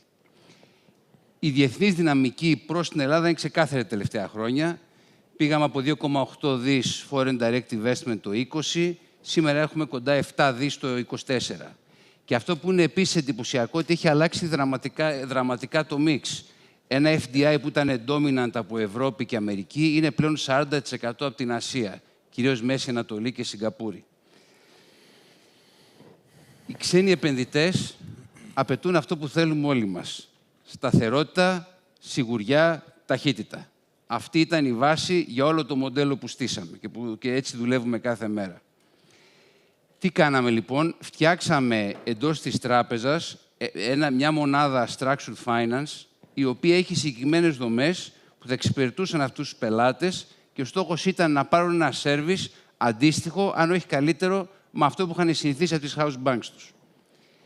Ποιες ήταν οι δομές αυτές τώρα? Πρώτον, φτιάχτηκε leverage acquisition finance. Για πολλούς αυτό μπορεί να μην σημαίνει τίποτα, αλλά να σας πω ένα στατιστικό. Αν πάρει κανείς όλα τα δάνεια που έχουν δοθεί στον κόσμο κάθε χρόνο και βάλει δίπλα όλες τις εξαγορές που γίνονται, το correlation είναι τεράστιο, που σημαίνει ότι όταν δεν γίνονται εξαγορές, καταρρέουν τα δάνεια. Στην Ελλάδα πήχαμε από αυτήν την αγορά για πάνω από 10 χρόνια. Αυτό το οποίο έχουμε καταφέρει τώρα είναι μέσα από αυτή τη δομή να είμαστε στη θέση να λειτουργούμε ως local partners με γνώση και εμπειρία της εγχώριας αγοράς και των ιδιαιτεροτήτων της, που είναι αρκετές, αλλά παράλληλα να έχουμε όλα τα χαρακτηριστικά μιας διεθνούς τράπεζας. Φτιάξαμε δομή που εξυπηρετεί επενδύσεις σε ενέργεια. Εδώ ξεκινήσαμε από απλά πράγματα όπως ΑΠΕ με 20ετής ταρίφες και φτάσαμε να κάνουμε συναλλαγές γεωπολιτικής αξίας όπως το FSRU στην Αλεξανδρούπολη. Θέλω να αναφερθώ σε μερικά τελευταία πρόσφατα παραδείγματα, τα οποία πραγματικά ανοίγουν την πόρτα στην Ελλάδα στο αύριο της ενέργειας. Μπαταρίες. Χρηματοδοτήσαμε πρόσφατα για έναν όμιλο από την Αίγυπτο. Ποιος θα μας το για έναν όμιλο από την Αίγυπτο? Έκανε την πρώτη επένδυση σε μπαταρία, σε Battery Energy System, 50 ΜΒ. Και όλο αυτό ήταν με χρηματοδότηση της τράπεζάς μας. Ένα φαντ από το Houston, σε συνεργασία με έναν διαχειριστή από την Ιρλανδία, η Quantum και Soleil, φτιάξανε στο Βέρμιο 300 ΜΒ, το οποίο το off-taker είναι η Amazon, που όπως ξέρετε θα γίνει μεγάλος παίκτης στο data center. Είναι ίσως, νομίζω, αν όχι το μεγαλύτερο, τα μεγαλύτερα corporate PPAs που έχουν υπογραφεί. Και τέλος, ποια είναι η μεγάλη αβεβαιότητα που υπάρχει πλέον όταν κάποιος έρχεται στην Ελλάδα να επενδύσει? Οι τιμές. Δίνουμε 10 χρόνια fixed τιμές σε επενδυτές ενέργειας. Φανταστείτε τι διευκόλυνση είναι αυτή για κάποιον επενδυτή που θέλει να επενδύσει στην ενέργεια. Στο real estate και στο hospitality έχει γίνει πριν 10 χρόνια, πολύ απλά να σας πω, δεν υπήρχαν σχεδόν ξένοι operators. Πλέον έχουν έρθει όλοι, σχεδόν όλοι οι μεγάλοι. Και εκεί οι τράπεζες έχουν παίξει ένα τεράστιο ρόλο. Τελευταία δομή είναι γύρω από τα concessions και το infrastructure. Εδώ, άμα δείτε όλες τις χρηματοδοτήσεις που έχουν γίνει στη PSP, στη Fraport, σε αεροδρόμια, σε επενδύσεις εν δρόμους, όλα έχουν περάσει από το ελληνικό τραπεζικό σύστημα. Και θα δώσω ένα τελευταίο και πρόσφατο παράδειγμα, το οποίο είναι πολύ σημαντικό και αναφέρθηκε και ο Πρωθυπουργός χθες αναλυτικά στο AI. Χρηματοδοτήσαμε με Islamic Finance, τον κύριο θα κυκλοφορήσουμε και ένα limited edition ταινία όταν ανακοίνωσαμε στην τράπεζα ότι θα κάνουμε Islamic Finance πρώτη φορά, για ένα data interconnection μεταξύ Σαουδικής Αραβίας και Ελλάδος, το EMC. Αυτό είναι έργο ορόσημο, το οποίο αναδεικνύει την Ελλάδα ως πύλη διασύνδεσης δεδομένων, δημιουργεί δυναμική για νέα data centers και ενισχύει τη θέση της χώρας στον ψηφιακό χάρτη της Ευρώπης. Τώρα, αυτές είναι οι δομές. Τι άλλο κάνουμε? Φτιάξαμε εξειδικευμένο middle office, το οποίο εξυπηρετεί τις ανάγκες αυτών των πελατών. Οι τραπεζίτες συνήθως αγχωνόμαστε για το time to money, το time to yes. Τον πελάτη τον νοιάζει, ειδικά τον ξένο, όλους δηλαδή, πότε θα πάρει τα χρήματα να κάνει την επένδυσή του. Οι χρόνοι αυτοί έχουν πέσει σημαντικά. Κλείνοντας, έχουμε χρηματοδοτήσει κοντά 50 σύνθετα χρηματοδοτικά έργα με διεθνείς επενδυτές, 25 το σύνολο. 70% εξ αυτών έκαναν επένδυση πρώτη φορά στην Ελλάδα. Με άλλα λόγια, η διεθνοποίηση των ελληνικών τραπεζών είναι από τους πιο σημαντικούς καταλύτες για περαιτέρω αύξηση των ξένων επενδύσεων στη χώρα μας. Χωρίς τις τράπεζες θα δυσκολέψουν πάρα πολύ αυτές οι ξένες επενδύσεις. Μάλιστα. Θα επανέλθουμε όμως γιατί η εθνική διαφοροποιείται και πού διαφοροποιείται στο τέλος, αν έχουμε λίγο χρόνο. Κύριε Ιωάννου, να πάμε λίγο στο έξω. Η Eurobank είναι η ελληνική τράπεζα που έχει αρκετά μεγάλη παρουσία στο εξωτερικό, με μεγάλη κινητικότητα τελευταία χρόνια, μετά το τέλος της κρίσης, αν το σηματοδοτήσουμε σε μια post-COVID εποχή, και παραδοσιακές εξαγορές και JVs και στην Ελλάδα, και στα Βαλκάνια και σε άλλες χώρες που θα λέγαμε ότι δεν πάει για το market share, για dominant position, αλλά πάει για να έχει μια παρουσία. Ποιο είναι το νέο modus operandi της Eurobank και πώς εσείς βλέπετε αυτό το λειτουργικό μοντέλο της τράπεζας, που γίνεται πλέον ένα group όπως παλαιότερα, έχει γίνει δηλαδή, να επηρεάζει τις δραστηριότητες και αν μιλάμε για ενοποίηση, δηλαδή να κάνουμε consolidate ή όχι, και πώς επίσης η τεχνολογία και τα θέματα κυβερνοασφάλειας και ταλέντου τέφονται σε αυτές τις ξένες αγορές που είναι κάτω από τη δικιά σας εικόνα. Ωραία, ευχαριστώ για την ερώτηση και εγώ με τη σειρά μου να ευχαριστήσω για την πρόσκληση και συγχαρητήρια για την δεκαετή επιτυχημένη πορεία. Κύριε Τριφινόπουλε, ο σχεδιασμός της Eurobank που τώρα βλέπει το πολύ κοινό είναι τουλάχιστον δεκαετής. Και θα σας πω ότι ξεκίνησε στο γραφείο του Φωκίωνα του Καραβία το 2015, όταν με φώναξε ένα απόγευμα και μου έδειξε μία επιστολή από το SRB, που είναι το Resolution Board, το οποίο μας καλούσε να τους δώσουμε μία εξοδότηση, τότε στα δύσκολα χρόνια, μάλιστα νομίζω ότι μετά από 2-3 ημέρες ήταν και το δημοψήφισμα, και μας έλεγε ότι θέλουν την εξοδότηση από εμάς για να πουλήσουν σε περίπτωση προβλήματος της Ελλάδας όλες μας τις θυγατρικές. Εκείνη την εποχή είχαμε 15 δισεκατομμύρια ευρώ assets στο εξωτερικό και μας καλούσαν με μία μόνο υπογραφή να τους κάνουμε κοινωνούς να κινηθούν όπως εκείνοι θέλουν. Και αυτό, όπως καταλαβαίνετε, για μας ήταν ένα σοκ, και όταν μετά από 2-3 μήνες η κατάσταση ηρέμησε, αποφασίσαμε ότι θα κάνουμε μια καινούρια στρατηγική, στην οποία δεν θα έχουμε μόνο ένα πόδι, αλλά πολλά πόδια, τα οποία θα μπορούν να περπατήσουν την τράπεζα όταν θα έρθουν οι δύσκολες στιγμές. Κάναμε λοιπόν την εξής κίνηση. Φύγαμε και αποφασίσαμε να αποεπενδύσουμε από αγορές, μεγάλες αγορές, όπως ήταν η τουρκική, η πολωνική, η ρουμανική, η ουκρανική, και τώρα εκ των υστέρων φαίνεται ότι ήταν και επιτυχημένο. Και αποφασίσαμε, αφού φύγουμε αυτές τις αγορές, να συγκεντρωθούμε σε αγορές τις οποίες ξέρουμε, είναι κοντά μας, τις γνωρίζουμε, και να μεγαλώσουμε με τι στόχο? Με στόχο να δημιουργήσουμε 3 μεγάλα hubs εκτός από την Ελλάδα. Το ένα να είναι από την πλευρά την ανατολική, το άλλο να είναι στο κέντρο της Ευρώπης και να ασχολείται πιο πολύ με private banking, και το άλλο να είναι προς τα Βαλκάνια, ούτως ώστε να έχει τη ματιά του προς την πάνω πλευρά της Ευρώπης, στο κομμάτι που λέμε Central Eastern Europe. Αυτός ήταν ο σχεδιασμός και αυτόν βλέπετε αυτή τη στιγμή να υλοποιείται. Αυτή τη στιγμή νομίζω ότι έχουμε καταφέρει το μεγαλύτερο κομμάτι και τη μεγαλύτερη, αν θα μπορούσα να την πω, επιτυχία της Eurobank, το οποίο ήταν να εξαγοράσουμε την ελληνική στην Κύπρο. Στην Κύπρο θα έχουμε περίπου 28 με 30 δις τράπεζα, που είναι μια πολύ μεγάλη τράπεζα. Στη Βουλγαρία είναι μια τράπεζα γύρω στα 11 δις. Η Κύπρος θα έχει το 27% των assets μας, η Βουλγαρία το 11% των assets μας, και το υπόλοιπο θα είναι στην Ελλάδα και στο Λουξεμβούργο, όπου έχουμε και το private banking. καταλαβαίνετε ότι αυτός ο σχεδιασμός δεν τελειώνει εκεί, διότι δημιουργώντας το hub της Κύπρου, ταυτόχρονα ανοίγει στις αγορές της ανατολικής πλευράς, Ασία και ούτω καθεξής, με τι στόχο. Ο στόχος είναι διτός. Ο ένας είναι να λειτουργήσουν σαν είσοδος για τις εταιρείες οι οποίες θα είναι σε αυτά τα μέρη, όπως είναι ο κόλπος, όπως είναι η Ινδία, όπως είναι το Ισραήλ, όπως είναι η Σαουδική Αραβία, μεγάλες αγορές δηλαδή, ούτως ώστε να δημιουργήσουμε μια πύλη εισόδου στην Ευρώπη.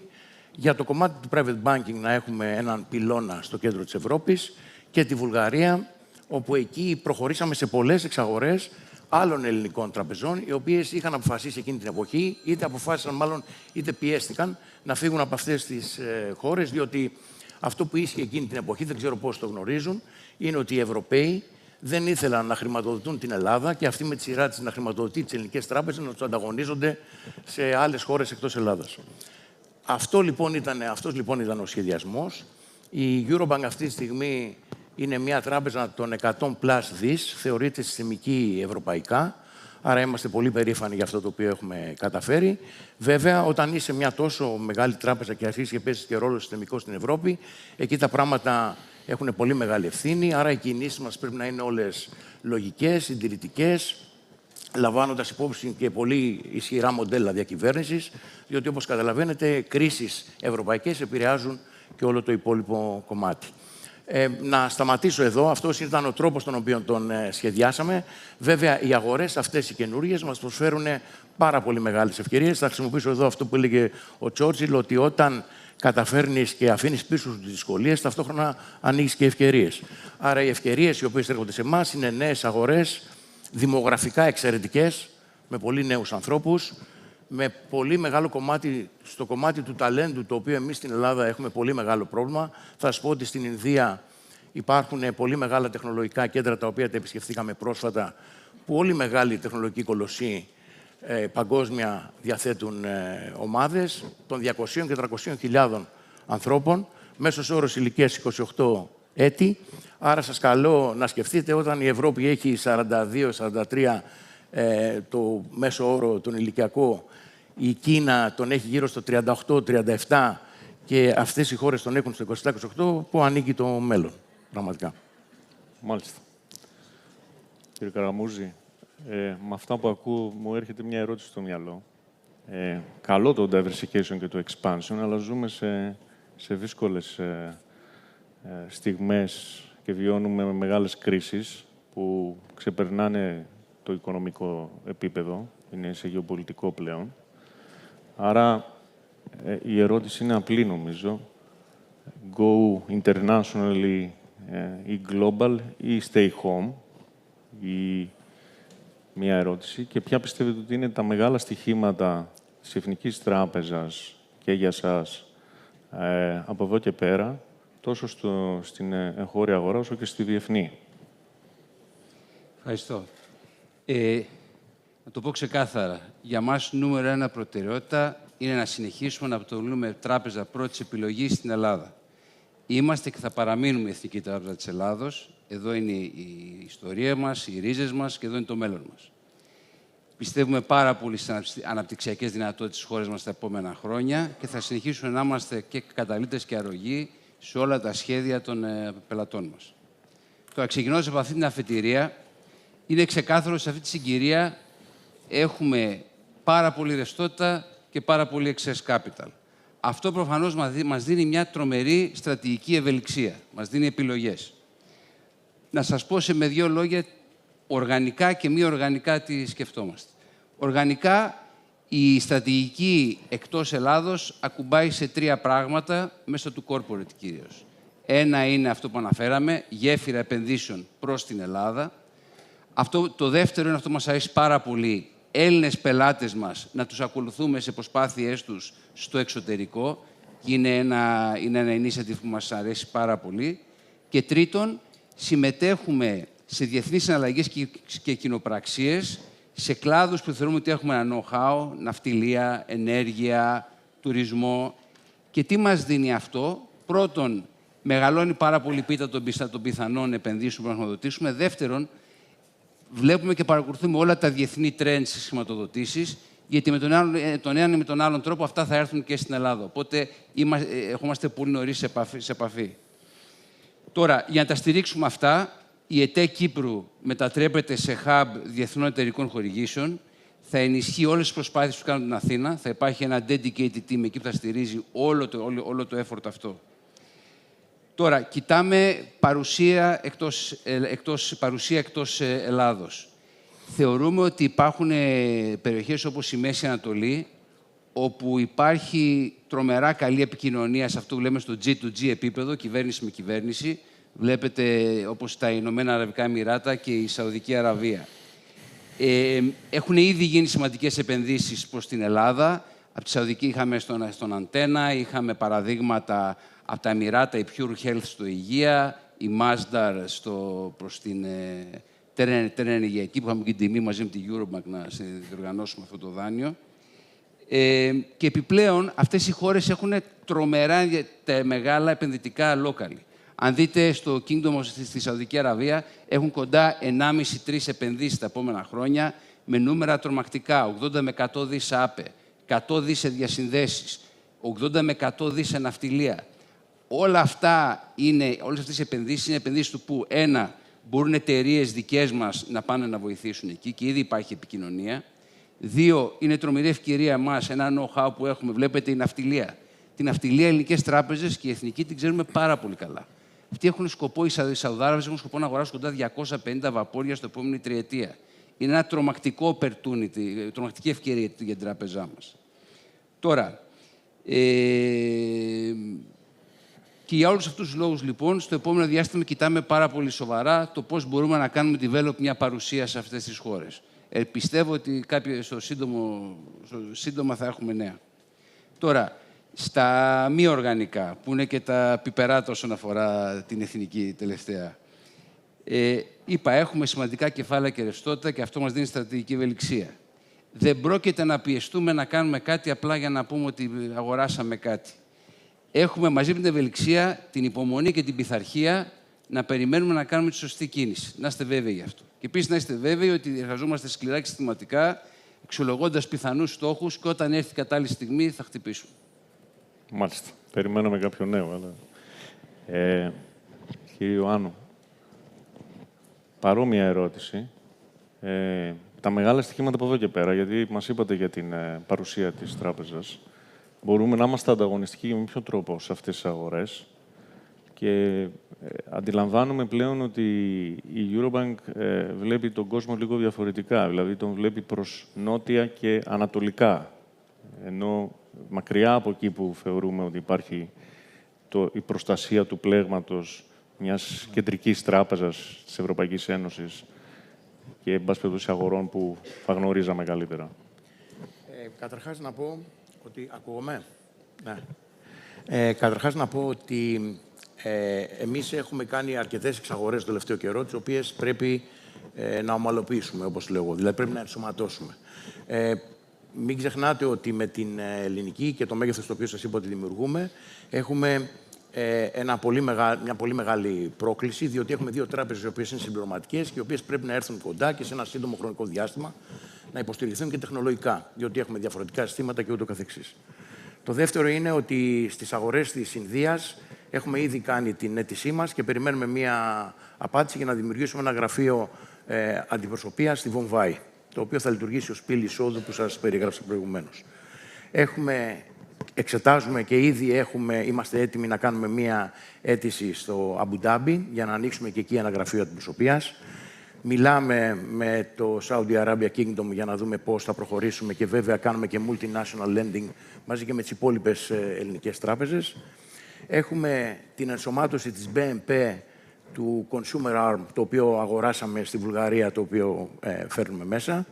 Έχουμε τη δημιουργία μιας private bank ομπρέλας, την οποία εκπονούμε αυτή τη στιγμή και νομίζω ότι θα είμαστε έτοιμοι σε ένα χρόνο από τώρα για να μπορέσουμε να κάνουμε μια private bank συνολική για τον όμιλό μας. Και έχουμε και δεκάδες τεχνολογικά έργα. Βάζουμε καινούριο σύστημα στο Λουξεμβούργο, προχωράμε την τρίτη φάση του συστήματος στην Κύπρο, μελετάμε το σύστημα το οποίο θα υποστηρίξει τη συγχώνευση των δύο τραπεζών. Μιλάμε στη Βουλγαρία για καινούργια συστήματα, αλλάζουμε το κεντρικό μας σύστημα στην Ελλάδα, έχουμε υλοποιήσει και υλοποιούμε ένα τριετές πρόγραμμα για να υπάρξουμε digital leaders στο top quartile της Ευρώπης, όχι της Ελλάδας. Άρα έχουμε αρκετά πράγματα στο πιάτο μας για να κάνουμε. Παρ' όλα αυτά, παραμένουμε ανοιχτοί σε κάθε ευκαιρία η οποία θα υπάρξει. Θεωρούμε ότι η Ελλάδα είναι μικρή για τις ελληνικές τράπεζες, δηλαδή πρέπει να βγούμε εκτός συνόρων και βλέπω και τις υπόλοιπες ελληνικές τράπεζες και χαίρομαι που ακολουθούν και αυτές και κάνουν κινήσεις. Και αν θέλετε τη δικιά μου άποψη, είναι πολύ σημαντικό για εμάς, σαν όμιλος, να φροντίσουμε όλα τα κομμάτια του ομίλου μας. Το international κομμάτι μας θα είναι πάνω από 55% μετά το 2027. Τώρα που μιλάμε είναι γύρω στο 48%, κάτι που δεν μπορούσαμε ούτε να το ονειρευτούμε μερικά χρόνια πριν. Και φαίνεται ότι αυτό το diversification που δείχνουμε προσδίδει αξία και στον όμιλο, αφού και ο SSM δεν μας κοιτάζει πια σαν ελληνική τράπεζα, αλλά σαν μια τράπεζα πιο διεθνή, γι' αυτό και φροντίζει όλο αυτό το governance model το οποίο έχουμε να πηγαίνει παντού. Το μόνο πράγμα που θα ήθελα να πω και το οποίο νομίζω ότι εμείς σαν ελληνικές τράπεζες έχουμε αποτύχει, είναι να αναδείξουμε τον κοινωνικό μας ρόλο. Όλες οι τράπεζες και όλες οι ελληνικές τράπεζες κάνουν πάρα πολλά πράγματα για την κοινωνία, αλλά νομίζω ότι δεν έχουμε φροντίσει να τα βγάλουμε προς τα έξω, να τα καταλάβει ο κόσμος. Αυτό νομίζω είναι ένα στίχημα και για την Eurobank και για τις υπόλοιπες ελληνικές τράπεζες, το οποίο πρέπει να ακολουθήσει μέσα στα επόμενα 2-3 χρόνια. Πρέπει να έρθουμε πιο κοντά εμείς στην κοινωνία και η κοινωνία πιο κοντά σε εμάς. Με λυπεί αφάνταστα όταν βλέπω ότι οι τράπεζες κατηγορούνται επί παντός επιστητού και θεωρώ ότι η προσπάθεια πρέπει να είναι από τη δικιά μας πλευρά προς τους πελάτες μας, γιατί χωρίς αυτούς δεν μπορούμε να υπάρξουμε. Πρέπει να το κατανοήσουμε, αλλά και ταυτόχρονα και η κοινωνία πρέπει να έρθει κοντά στις τράπεζες, να καταλάβει το ρόλο τους, πόσο σημαντικός είναι και πόσο κοντά στεκόμαστε στην καθημερινότητά τους. Ευχαριστώ, κύριε Τριφινόπουλε. Θα θέλαμε να ευχαριστήσουμε σε αυτό το σημείο. Δυστυχώς, όπως πάντα, δεν έχουμε χρόνο αρκετό. Νομίζω ότι κρατάμε ότι το growth και τα opportunities είναι εκεί για τις ελληνικές τράπεζες και ότι πλέον έχει αποκτηθεί ένα πολύ μεγάλο know-how και μια βάση οικονομική για να ανταπεξέλθουμε στις προκλήσεις του αύριο. Ευχαριστούμε πάρα πολύ τους Βελφούς.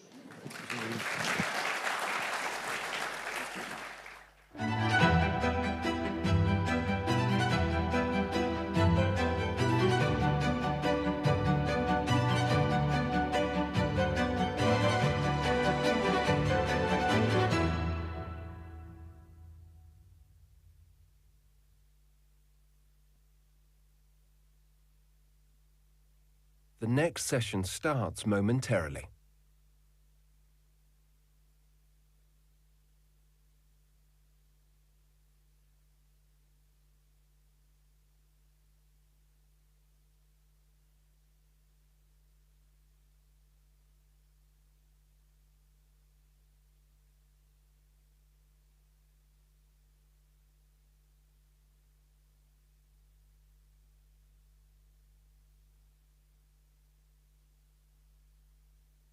The next session starts momentarily.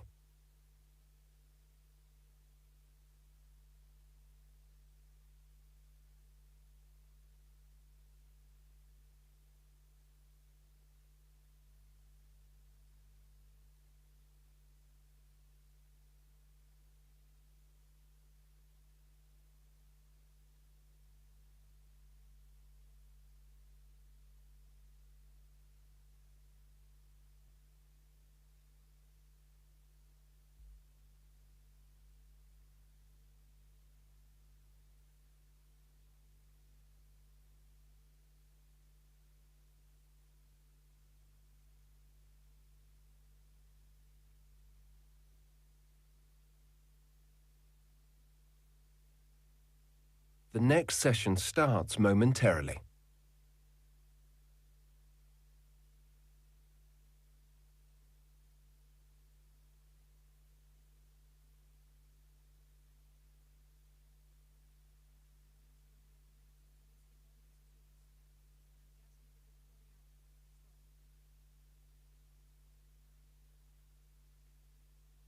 The next session starts momentarily.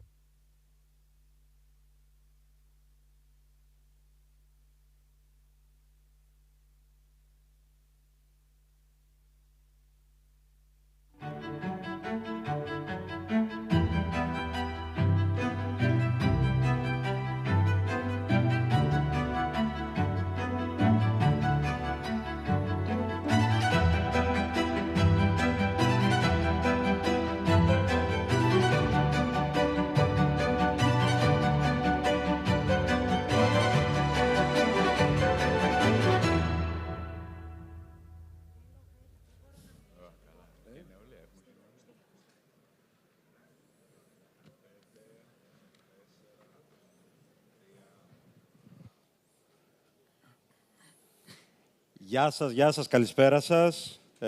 Είμαστε εδώ και φέτος. Μπορώ να θεωρώ τον εαυτό μου βετεράνο του Delphi.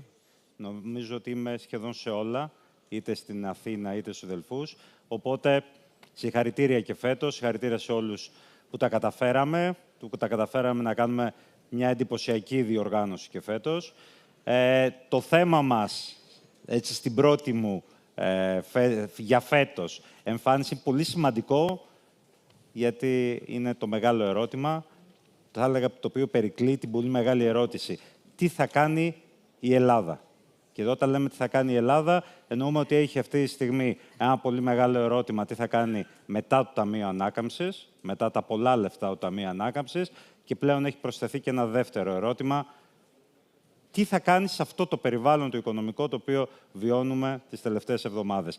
Έχω μαζί μου δύο πολύ σημαντικούς Έλληνες επιχειρηματίες, τον πρόεδρο του ΣΕΒ, τον κύριο Σπύρο Θοδωρόπουλο. Γεια σας, κύριε Θοδωρόπουλε, καλησπέρα, καλώς ήρθατε. Καλησπέρα και από μένα. Και είναι μαζί μας ο Διευθύνων Σύμβουλος της Φαρμακοβιομηχανίας ΕΛΠΕΝ, ο κύριος Θεόδωρος Τρίφων. Γεια σας, κύριε Τρίφων, ευχαριστώ θερμά. Και νομίζω θα έχει πολύ ενδιαφέρον η συζήτησή μας, κύριε Πρόεδρε. Ξεκινάω από εσάς, γιατί ξαφνικά έχουν αλλάξει τα δεδομένα. Εμείς είχαμε τα δικά μας ερωτήματα, ψάχαμε τα πατήματά μας, εσείς κάνατε τις προτάσεις σας, άλλες ακουγόντουσαν, άλλες δεν εισακούονταν από την κυβέρνηση, αλλά τέλος πάντων ήμασταν σε ένα καλό φεγγάρι. Έχει αλλάξει αυτό, για να δούμε τι θα γίνει από το 27 και μετά? Το φεγγάρι σε σχέση με την κυβέρνηση δεν έχει αλλάξει. Αυτό που έχει αλλάξει όμως είναι το διεθνές περιβάλλον. Νομίζω ότι το χειρότερο που μπορεί να συμβεί αυτή την ώρα είναι να περάσουμε όλοι σε μια ψυχολογία του άσε λίγο και να δούμε. Και να παγώσουν σιγά σιγά με αυτόν τον τρόπο τα πάντα. Προς το παρόν δεν νομίζω ότι υπάρχει κάποιος που μπορεί να μετρήσει ακριβώς τις επιπτώσεις. Ακόμη και ο κύριος Στουρνάρας που έκανε κάποιες προβλέψεις είπε υπολογίζω, μπορεί, έβαλε πολλά ερωτηματικά δίπλα. Εμείς αυτό που μπορούμε να μετρήσουμε σίγουρα αυτή τη στιγμή είναι η επίπτωση στις άμεσες ελληνικές εξαγωγές προς τις ΗΠΑ. Εκεί τα πράγματα δεν φαίνονται να είναι πολύ δύσκολα. Έχουμε μιλήσει στο ΣΕΒ με πολλούς διαφορετικούς κλάδους. Τα μέταλλα, ο χαλκός, το αλουμίνιο, οι εξορυκτικές επιχειρήσεις δεν ανησυχούν ιδιαίτερα. Οι εξαγωγές μας προς τα εκεί είναι πολύ μικρές. Τα τρόφιμα εξαρτάται πάλι από τον κλάδο. Μεγάλες είναι οι εξαγωγές στο λάδι και στην ελιά. Αλλά στο λάδι, παρόλο ότι εξάγουμε 12.000 τόνους το χρόνο, που για μας είναι σημαντική ποσότητα, για την Αμερική είναι τίποτα. 4% μερίδια αγοράς έχουμε εκεί. Στις ελιές πάλι, βέβαια, εξαρτάται και από τι θα κάνουμε με τους ανταγωνιστές μας. Στο λάδι έχουμε ως ανταγωνιστές εμείς την Τινησία και την Τουρκία και στις ελιές έχουμε την Αίγυπτο και την Τουρκία. Αν εκεί δεν μπουν δασμοί ή μπουν πολύ μικρότεροι από εμάς, αυτό θα μας προβληματίσει λίγο περισσότερο, σίγουρα.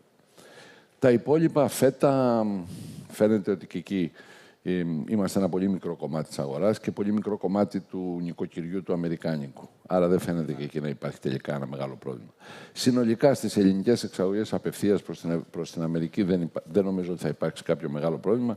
Βέβαια για τον κλάδο των φαρμακευτικών θα μας πει πια πολλά ο Θόδωρος. Εκείνο το οποίο δεν μπορούμε όμως να μετρήσουμε είναι οι έμμεσες επιπτώσεις, διότι αν μπει η Ευρώπη σε recession και σε προβλήματα, αλλά αυτά είναι πάρα πολύ νωρίς να τα πούμε ακόμη. Ναι. Αυτό που μπορούμε να πούμε εμείς σαν οικονομία είναι ότι η Ευρώπη φαίνεται για μένα ένα πολύ θετικό είναι ότι σε αυτούς τους δασμούς δεν χωρίστηκε η Ευρώπη σε χώρες. Δεν μας διέρεσε, γιατί αν έλεγε έξω... Ακόμα, ναι, μέχρι σήμερα. Καλά. Αν έλεγε η Ουγγαρία έξω, η Σλοβακία έξω κτλ., αυτό θα μας δημιουργούσε προβλήματα να απαντήσουμε ενιαία. Αυτό ευτυχώς δεν έγινε προς το παρόν, άρα μπορούμε να αντιδράσουμε συνολικά. Τώρα, η συνολική μας αντίδραση νομίζω ότι είναι σωστή. Με την έννοια ότι δεν βγήκαμε επιθετικά. Πήραμε μια θέση ότι εάν τελικά όλα αυτά εφαρμοστούν, τότε έχουμε κι εμείς κάποια αντίπεινα για 26 δισεκατομμύρια δολάρια αμερικανικές εξαγωγές. Αλλά ταυτόχρονα αφήσαμε την πόρτα ανοιχτή για συζήτηση. Και φαίνεται ότι μέσα στο γενικότερο πλαίσιο, το οποίο δεν μπορούμε και να καταλάβουμε ποιο είναι, φαίνεται ότι αυτή η στάση προς το παρόν ακούγεται σωστή. Κύριε Τρίφων, η φαρμακοβιομηχανία καταλαβαίνουμε ότι σε πρώτη φάση είναι εκτός κυρώσεων. Αλλά προφανώς ανησυχείτε. Εσείς πώς αποτιμάτε έτσι, τις πρώτες εβδομάδες αυτής της νέας κατάστασης? Καλησπέρα και πάλι. Θέλω να συγχωρώ τον Σιμεών που κλείνει 10 χρόνια φέτος και το Φόρουμ των Δελφών.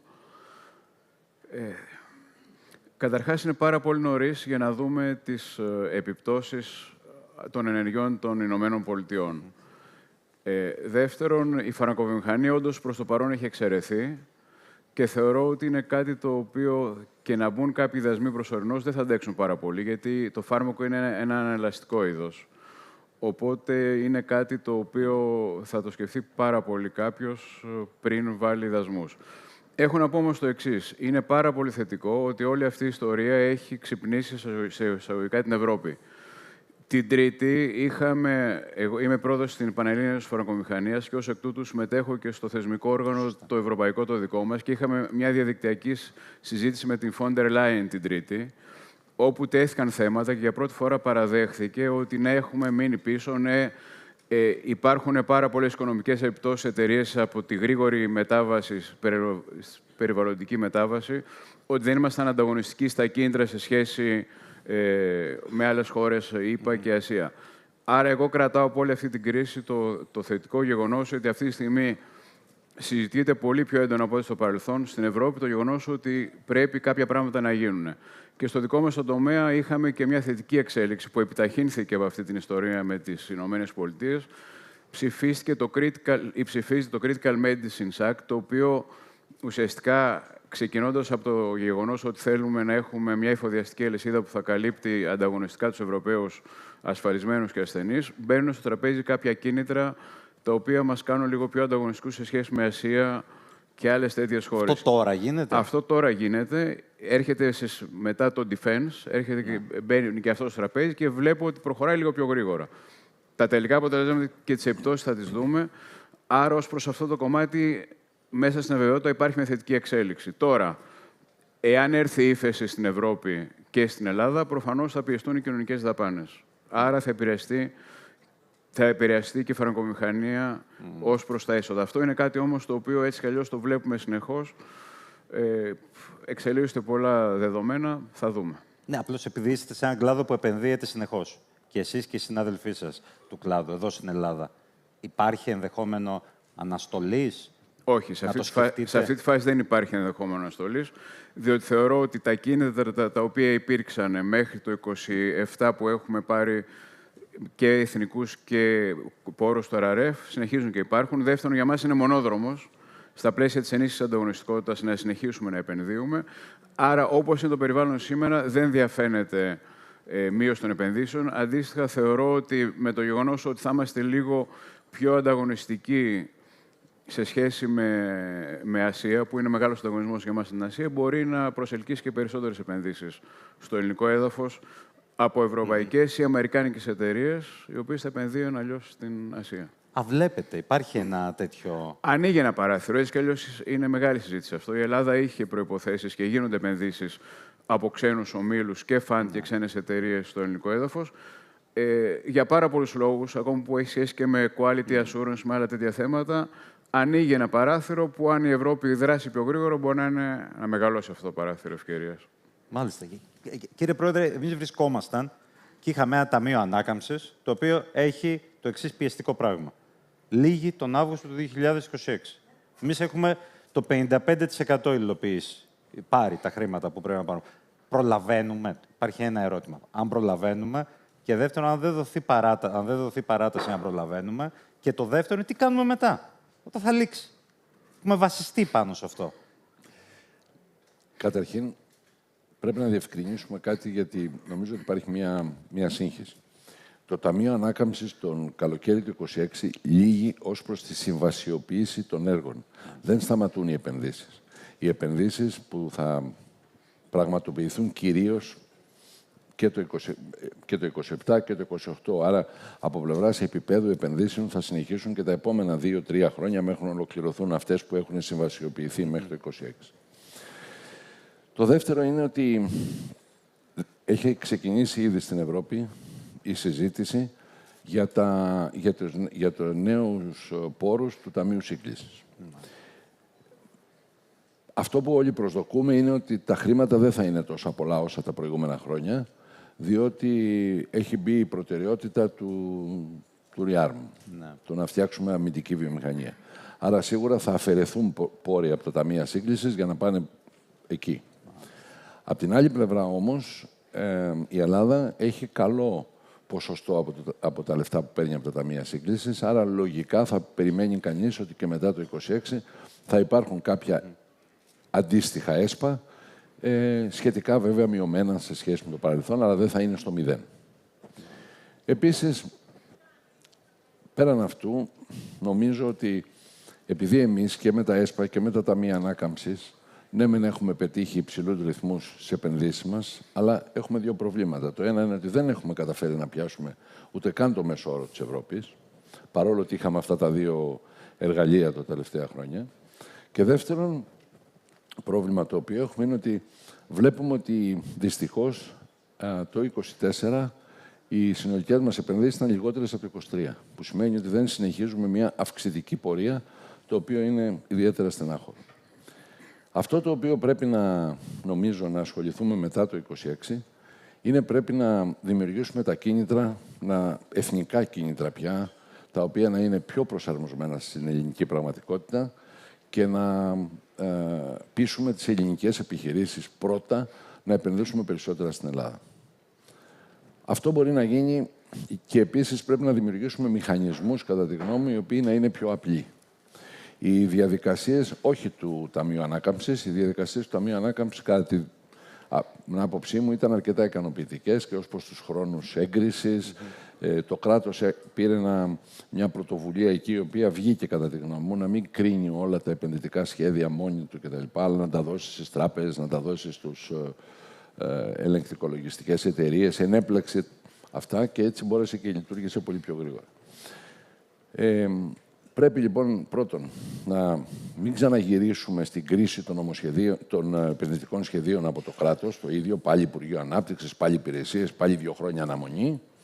Να συνεχίσουμε αυτή την καλή πρακτική που δημιουργήθηκε στο Ταμείο Ανάκαμψης. Και το δεύτερο, να δημιουργήσουμε ακόμη πιο ισχυρά κίνητρα, που όπως ξέρετε από το ΣΕΒ έχουμε μιλήσει για υπεραποσβέσεις, έχουμε μιλήσει για επιταχυνόμενες αποσβέσεις, έχουμε μιλήσει για εργαλεία τα οποία μπορεί να τα αποφασίζει η επιχείρηση μόνη της, να τα κάνει τη στιγμή που χρειάζεται την επένδυση και όχι μετά από χρονοβόρες διαδικασίες που πολλές φορές αλλάζουν και ανάγκες των επιχειρήσεων σε αυτό το διάστημα. Δεν ήθελα να σας διακόψω, αλλά είπατε ότι είχαμε αυτή την επιβράδυση από το 23 στο 24. Για ποιο λόγο? Δεν ξέρω. Κόπωση. Πέσαμε με ορμή και αρχίσαμε να βλέπουμε τον Τραμπ. Σε κάθε περίπτωση, απαντήσατε και στο ερώτημα τι πρέπει να κάνει η Ελλάδα. Γιατί από ό,τι κατάλαβα, εσείς προτείνετε ενεργητικές πολιτικές εδώ, ελληνικής προελεύσεως. Απαντήσεις εδώ, από τη χώρα. Πιστεύω γενικώς ότι είναι πολύ πιο εύκολο για τις ελληνικές επιχειρήσεις να επενδύσουν στην Ελλάδα από το να καλέσουμε μεγάλες ξένες επενδύσεις, και εννοώ επενδύσεις σε παραγωγικές, δεν εννοώ επενδύσεις σε ακίνητα ή επενδύσεις σε χρηματιστήριο, εννοώ παραγωγικές επενδύσεις από αυτές που δημιουργούν μεγάλη προστιθέμενη αξία και που, για να είμαστε απόλυτα ειλικρινείς, τη μεγαλύτερη προστιθέμενη αξία την έχει πάντα η βιομηχανία και η μεταποίηση. Σωστά. Εσείς, κύριε Τρίφων, στο κλάδο σας έχει και σημαντική πρόοδο και σημαντικές επενδύσεις. Νομίζω 1,5 δις επενδύσεις υλοποιείται αυτή την περίοδο. 1,6, 1,7. Αυξομειώνεται. Ναι. Μάλλον αυξάνεται. Το ερώτημα είναι τώρα, αυτό θα συνεχιστεί? Υπάρχουν αγορές? Γιατί είστε και ένας κλάδος που έχετε εξελιχθεί σε εξαγωγικό κλάδο, σημαντικό εξαγωγικό κλάδο για την ελληνική οικονομία. Καταρχάς, ερχόμαστε κι εμείς να καλύψουμε ένα μεγάλο επενδυτικό κενό που είχαμε 2010 με 2019. Αυτό είναι το πρώτο δεδομένο. Δεύτερον, όντως υπήρξαν κάποια κίνητρα που μάλιστα συνδέθηκαν και με το κομμάτι των εκπτώσεων που δίνει η βιομηχανία. Ήταν ένα εξαιρετικά έξυπνος ΔΙΤ. Δηλαδή, ουσιαστικά αναμόχλευσε τα χρήματα της βιομηχανίας τα οποία έπαιρνε μεγαλύτερες εκπτώσεις η κυβέρνηση και μας έβαλε και εμάς να επενδύσουμε από 50% 70% επιπλέον. Οπότε συγχαρητήρια στον εμπνευστή αυτής. Αυτό μας βγήκε κατά τύχη. Δεν το είχαμε σκεφτεί από την αρχή. Ήταν και δική μας πρόταση το 2019. Πέτυχε όμως. Αυτή τη στιγμή θα συνεχιστούν τα επενδυτικά μας προγράμματα. Ναι.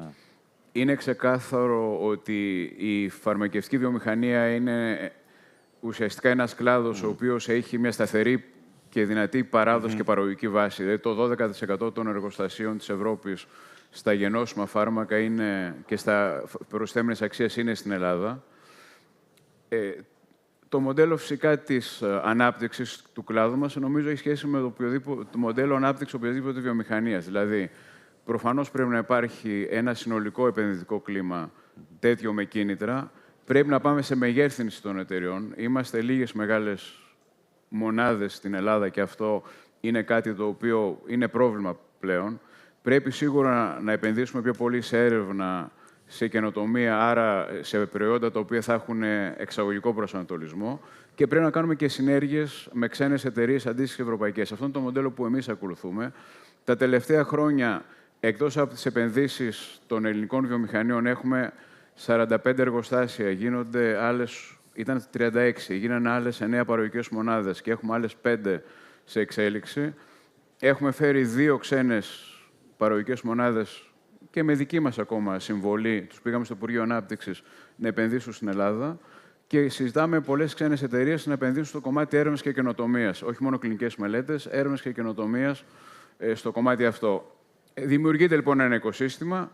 Είναι ξεκάθαρο ότι αυτό το οικοσύστημα, για να μπορέσει να κρατηθεί και να αναπτυχθεί, θέλει ένα συνολικό πλαίσιο μέτρων και από την πολιτεία, αλλά φυσικά και από εμάς τις επιχειρήσεις, να αποφασίσουμε να επενδύσουμε περαιτέρω και να ακολουθήσουμε μοντέλα τα οποία πάνε πιο πολύ σε επενδύσεις, σε έρευνα και σε παραγωγή και λιγότερο σε εμπορία. Μιλήσατε για μεγαλύτερα μεγέθη, εννοείται συγχωνεύσεις? Εννοώ συνέργειες, συνεργασίες, εξαγορές, συγχωνεύσεις, προφανώς. Λέω ακόμα και συνεργασίες. Εμείς κάνουμε κάποια spin-off ερευνητικά με ξένες εταιρείες, με μια ισπανική. Άρα κατευθείαν μεγενθύνω το μέγεθός μου στην έρευνα. Εκεί που είχα κονδύλια 30 εκατομμυρίων, τώρα έχουμε 80. Είναι ένα μοντέλο το οποίο μας δυναμώνει. Σωστά. Είναι μονόδρομος. Δεν μπορούμε να σταθούμε αλλιώς. Ο ανταγωνισμός μας από την Ινδία, πριν μπει καν η Κίνα στο κομμάτι, είναι κολοσσιαίος. Από την Ευρώπη είναι πολύ μεγάλος, αλλά έχουμε και πολλές ευκαιρίες, γιατί έχουμε μία παράδοση τόσα χρόνια και ένα know-how. Σωστά, σωστά. Η αλήθεια είναι ότι η τάση, κύριε Πρόεδρε, είναι εγχώριες παραγωγές. Ενίσχυση εγχώριες παραγωγές. Εμείς αυτό τώρα το συζητάμε πόσο καιρό, το συζητούσαμε πριν την κρίση, το συζητήσαμε κατά τη διάρκεια της κρίσης, το συζητήσαμε και μετά την κρίση με διάφορες παραφιάδες, παραγωγικές ανασυγκροτήσεις, είτε αριστερόστροφες, είτε δεξιόστροφες.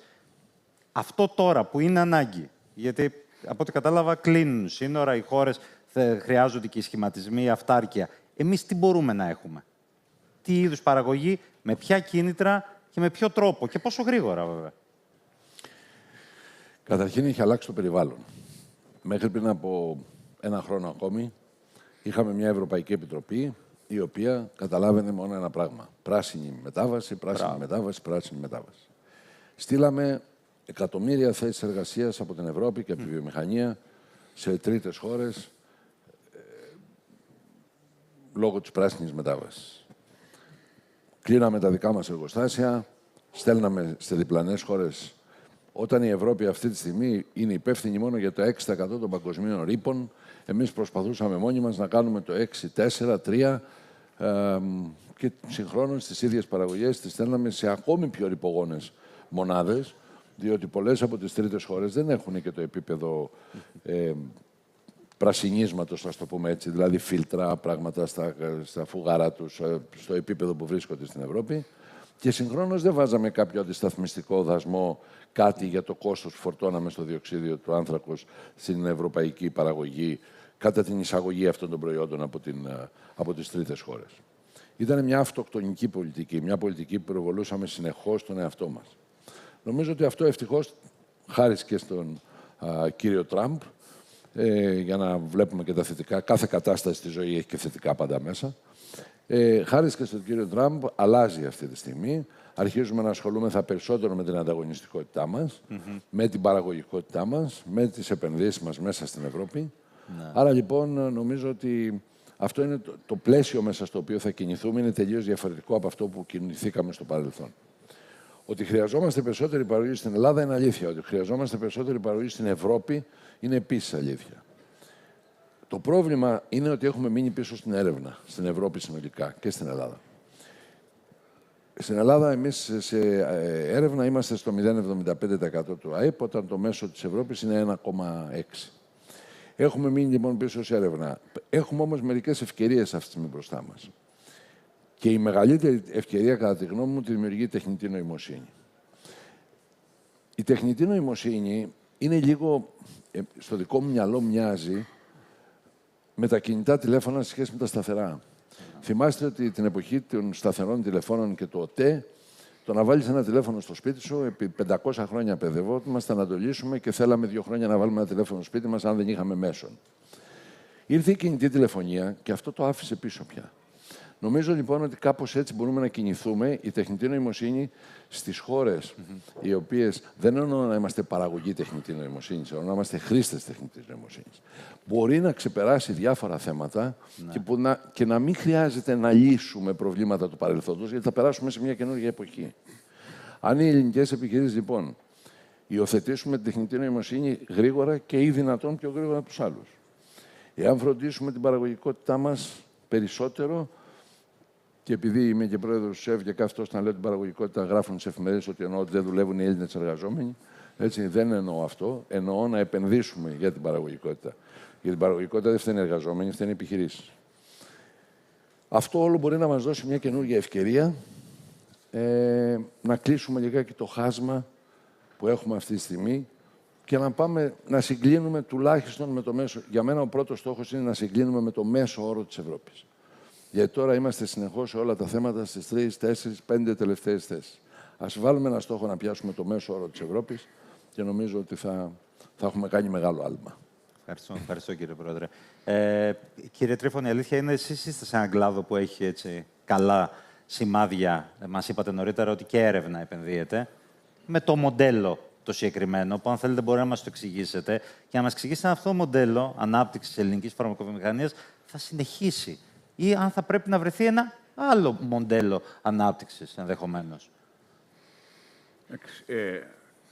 Συνεχίζοντας σε αυτά τα οποία είπε ο Πρόεδρος, αυτή τη στιγμή το θέμα της παραγωγικότητας και της ανταγωνιστικότητας σε μια χώρα όπως είναι η Ελλάδα, εδώ που είμαστε τώρα, έχει σχέση, όπως είπα πλέον, στο να δημιουργήσουμε περισσότερες μεγάλες εταιρείες, γιατί αυτές εξορισμού δημιουργούν καλύτερα αμοιβόμενες θέσεις εργασίας και έχουν κονδύλια να επενδύσουν περισσότερο και σε έρευνα και σε παραγωγή και σε ανάπτυξη. Δεύτερον, θέμα καινοτομίας, πώς θα το ενσωματώσουμε μέσα μας. Και τρίτον, θέμα ανθρώπινου δυναμικού. Αυτό είναι το συνολικό πλαίσιο που πρέπει κάθε κλάδος να δει πώς θα μπορέσει να αναπτύξει. Στο κομμάτι της. Και εμείς στα τελευταία 2 επενδύουμε, και στην καινοτομία και στο ανθρώπινο δυναμικό. Να σας δώσω ένα παράδειγμα. Καινοτομία για μας, παραδείγματος χάρη, να κάνουμε μια σύνθεση ενός φαρμάκου με τέτοιο τρόπο που να κάνει bypass το ήδη υπάρχον πατέντο. Έτσι ώστε να βγούμε πρώτοι στην Ευρώπη. Και έχουμε τέτοια παραδείγματα. Καινοτομία είναι ένα φάρμακο που μπορούμε να βρούμε έναν τρόπο να το διαθέτουμε με άλλη οδό χορήγησης ή άλλο τρόπο συμμόρφωσης στον ασθενή, πριν πάμε σε new chemical entities. Άρα το κομμάτι της καινοτομίας είναι κάτι. Το κομμάτι της έρευνας και της καινοτομίας είναι κάτι συνυφασμένο με τέτοια μοντέλα και είναι συνυφασμένο και με ανθρώπινο δυναμικό. Η Ελλάδα, εκτός από όλα αυτά τα προβλήματα που είχε, δυστυχώς δεν έχει ακόμα βρει έναν τρόπο να εκμεταλλευτούν οι βιομηχανίες τα πανεπιστήμια και τις ακαδημαϊκές κοινότητες. Είναι μεγάλη ιστορία αυτό. Πρέπει αυτό να αλλάξει και πρέπει να γίνουμε ένα hub εδώ πέρα. Στο δικό μας το κλάδο έχουμε κάνει κάποια βήματα και προσπαθούμε στο δικό μας το κλάδο εδώ να γίνουμε ένα hub έρευνας και καινοτομίας για όλη την νοτιοανατολική Ευρώπη. Δηλαδή, λέμε ότι η Ελλάδα είναι μικρή, πάμε και κάνουμε branding τους Έλληνες επιστήμονες, την ελληνική βιομηχανία, σε σχέση με όλα τα Βαλκάνια καταρχάς και νοτιοανατολική Ευρώπη. Και στα πλαίσια αυτά έχουμε κάνει και εμείς μια μεγάλη επένδυση στα Σπάτα και βλέπω και άλλες εταιρείες κινούνται προς τα εκεί. Ο δρόμος δεν είναι εύκολος, είναι μονόδρομος, χρειάζονται χρηματοδοτικά εργαλεία, χρειάζεται εμείς να πάρουμε απόφαση να επενδύσουμε πιο πολύ στην καινοτομία, στην ψηφιοποίηση, στο artificial intelligence μέσα σε επιχειρήσεις μας. Και επίσης έχουμε υποχρέωση και εμείς μπροστά να βγούμε και να τραβήξουμε και τα πανεπιστήμια και να εκπαιδεύσουμε νέους επιστήμονες. Εμείς στην Ένωση Φαρμακοβιομηχανίας έχουμε 3 προγράμματα που δημιουργούμε και εκπαιδεύουμε εμείς οι ίδιοι. Και έχουμε και άλλα προγράμματα σε εξέλιξη, νέους επιστήμονες με σχετική επιτυχία, θα έλεγα, να δημιουργήσουμε τους εργαζόμενους στο μέλλον. Ευχαριστώ θερμά. Κοιτάξτε να δείτε, φτάσαμε ακριβώς στο χρόνο μας. Ευχαριστώ θερμά κύριε Θοδωρόπουλε, ευχαριστώ θερμά κύριε Τρίβον. Καλή συνέχεια.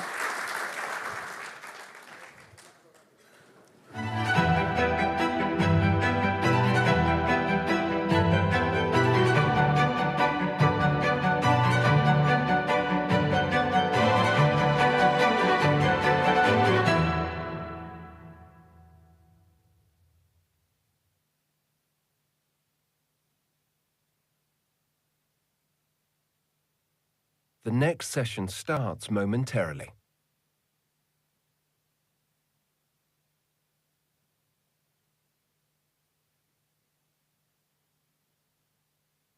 The next session starts momentarily.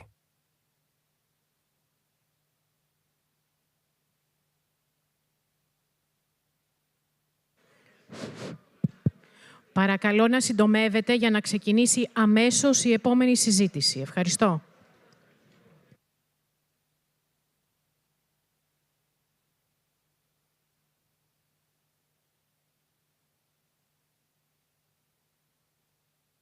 The next session starts momentarily.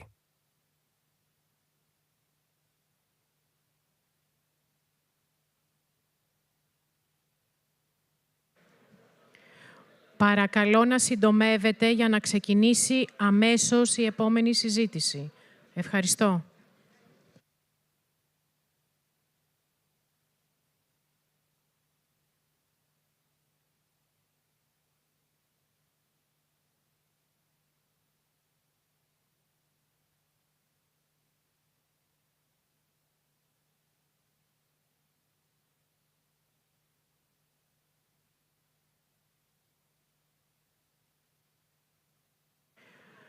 Παρακαλώ να συντομεύετε για να ξεκινήσει αμέσως η επόμενη συζήτηση. Ευχαριστώ.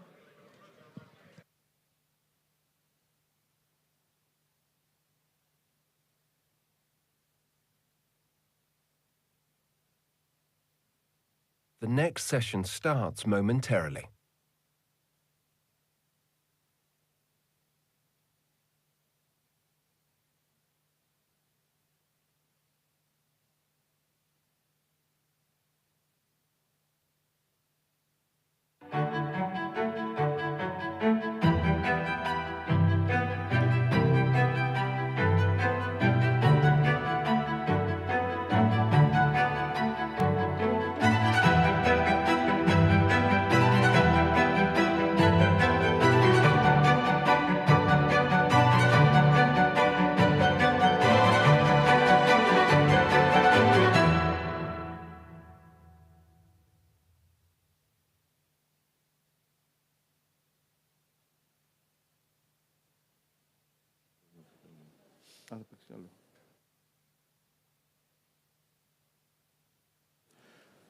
Καλό απόγευμα και καλώς ήρθατε σε αυτήν εδώ τη συζήτηση.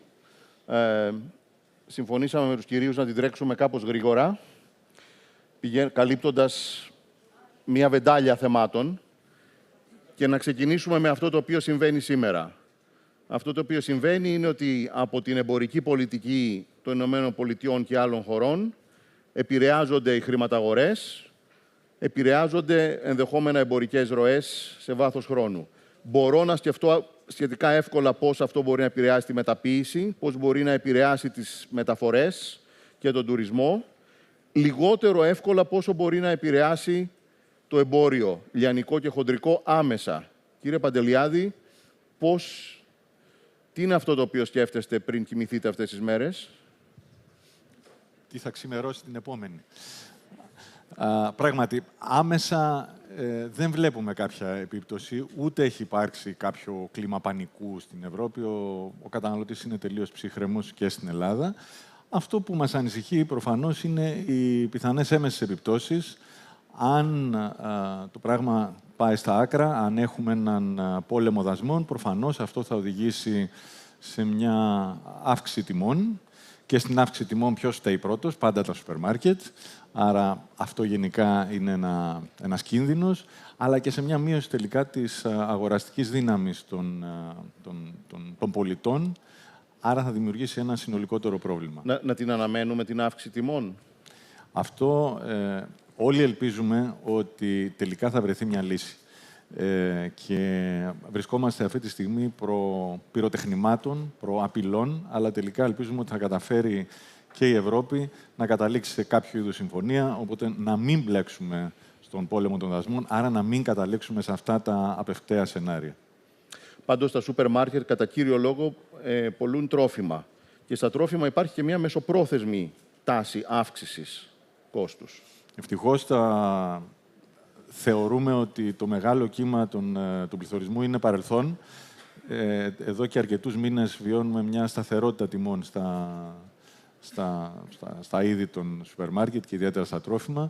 Είναι αλήθεια ότι υπάρχουν προβλήματα στην παγκόσμια παραγωγή σε συγκεκριμένα προϊόντα λόγω κλιματικής κρίσης. Αυτό τον καιρό, το ζήσαμε παλιότερα με το ελαιόλαδο, αυτό ξεπεράστηκε. Αυτό τον καιρό το βλέπουμε στο κακάο, το βλέπουμε στον καφέ και σε όλα τα υποπροϊόντα τους, όπου η παραγωγή έχει πληγεί και οι τιμές έχουν ανέβει, είναι χρηματιστηριακά, ήδη έχουν ανέβει 4 φορές πάνω. Και αυτά προφανώς έχουν επιπτώσεις. Κύριε Βασιλάκη, εσείς και για τις αεροπορικές μεταφορές, αλλά και στον τουρισμό ευρύτερα, τι βλέπετε ότι μπορεί αυτή η αναταραχή να φέρει σε προκρατήσεις, κόστος χρήματος ίσως? Καταρχήν, στον τουρισμό, νομίζω οι επιπτώσεις μπορεί να είναι μόνο από την ψυχολογία του ταξιδιώτη σε πρώτη φάση. Από ό,τι φαίνεται, οι ροές από την Αμερική προς την Ευρώπη δεν επηρεάζονται, διότι εμφανίζεται η Αμερική ως aggressor. Ως εκ τούτου, εκεί που υπάρχει μια μικρή, από ό,τι φαίνεται, αναστολή από κάποια στοιχεία που διαβάζουμε, στο ανάποδο, από την Ευρώπη προς την Αμερική. Άρα αυτό για τον τουρισμό προς την Ελλάδα αυτή τη στιγμή δεν δείχνει να έχει μια διαπίπτωση. Τα στοιχεία όλα είναι θετικά.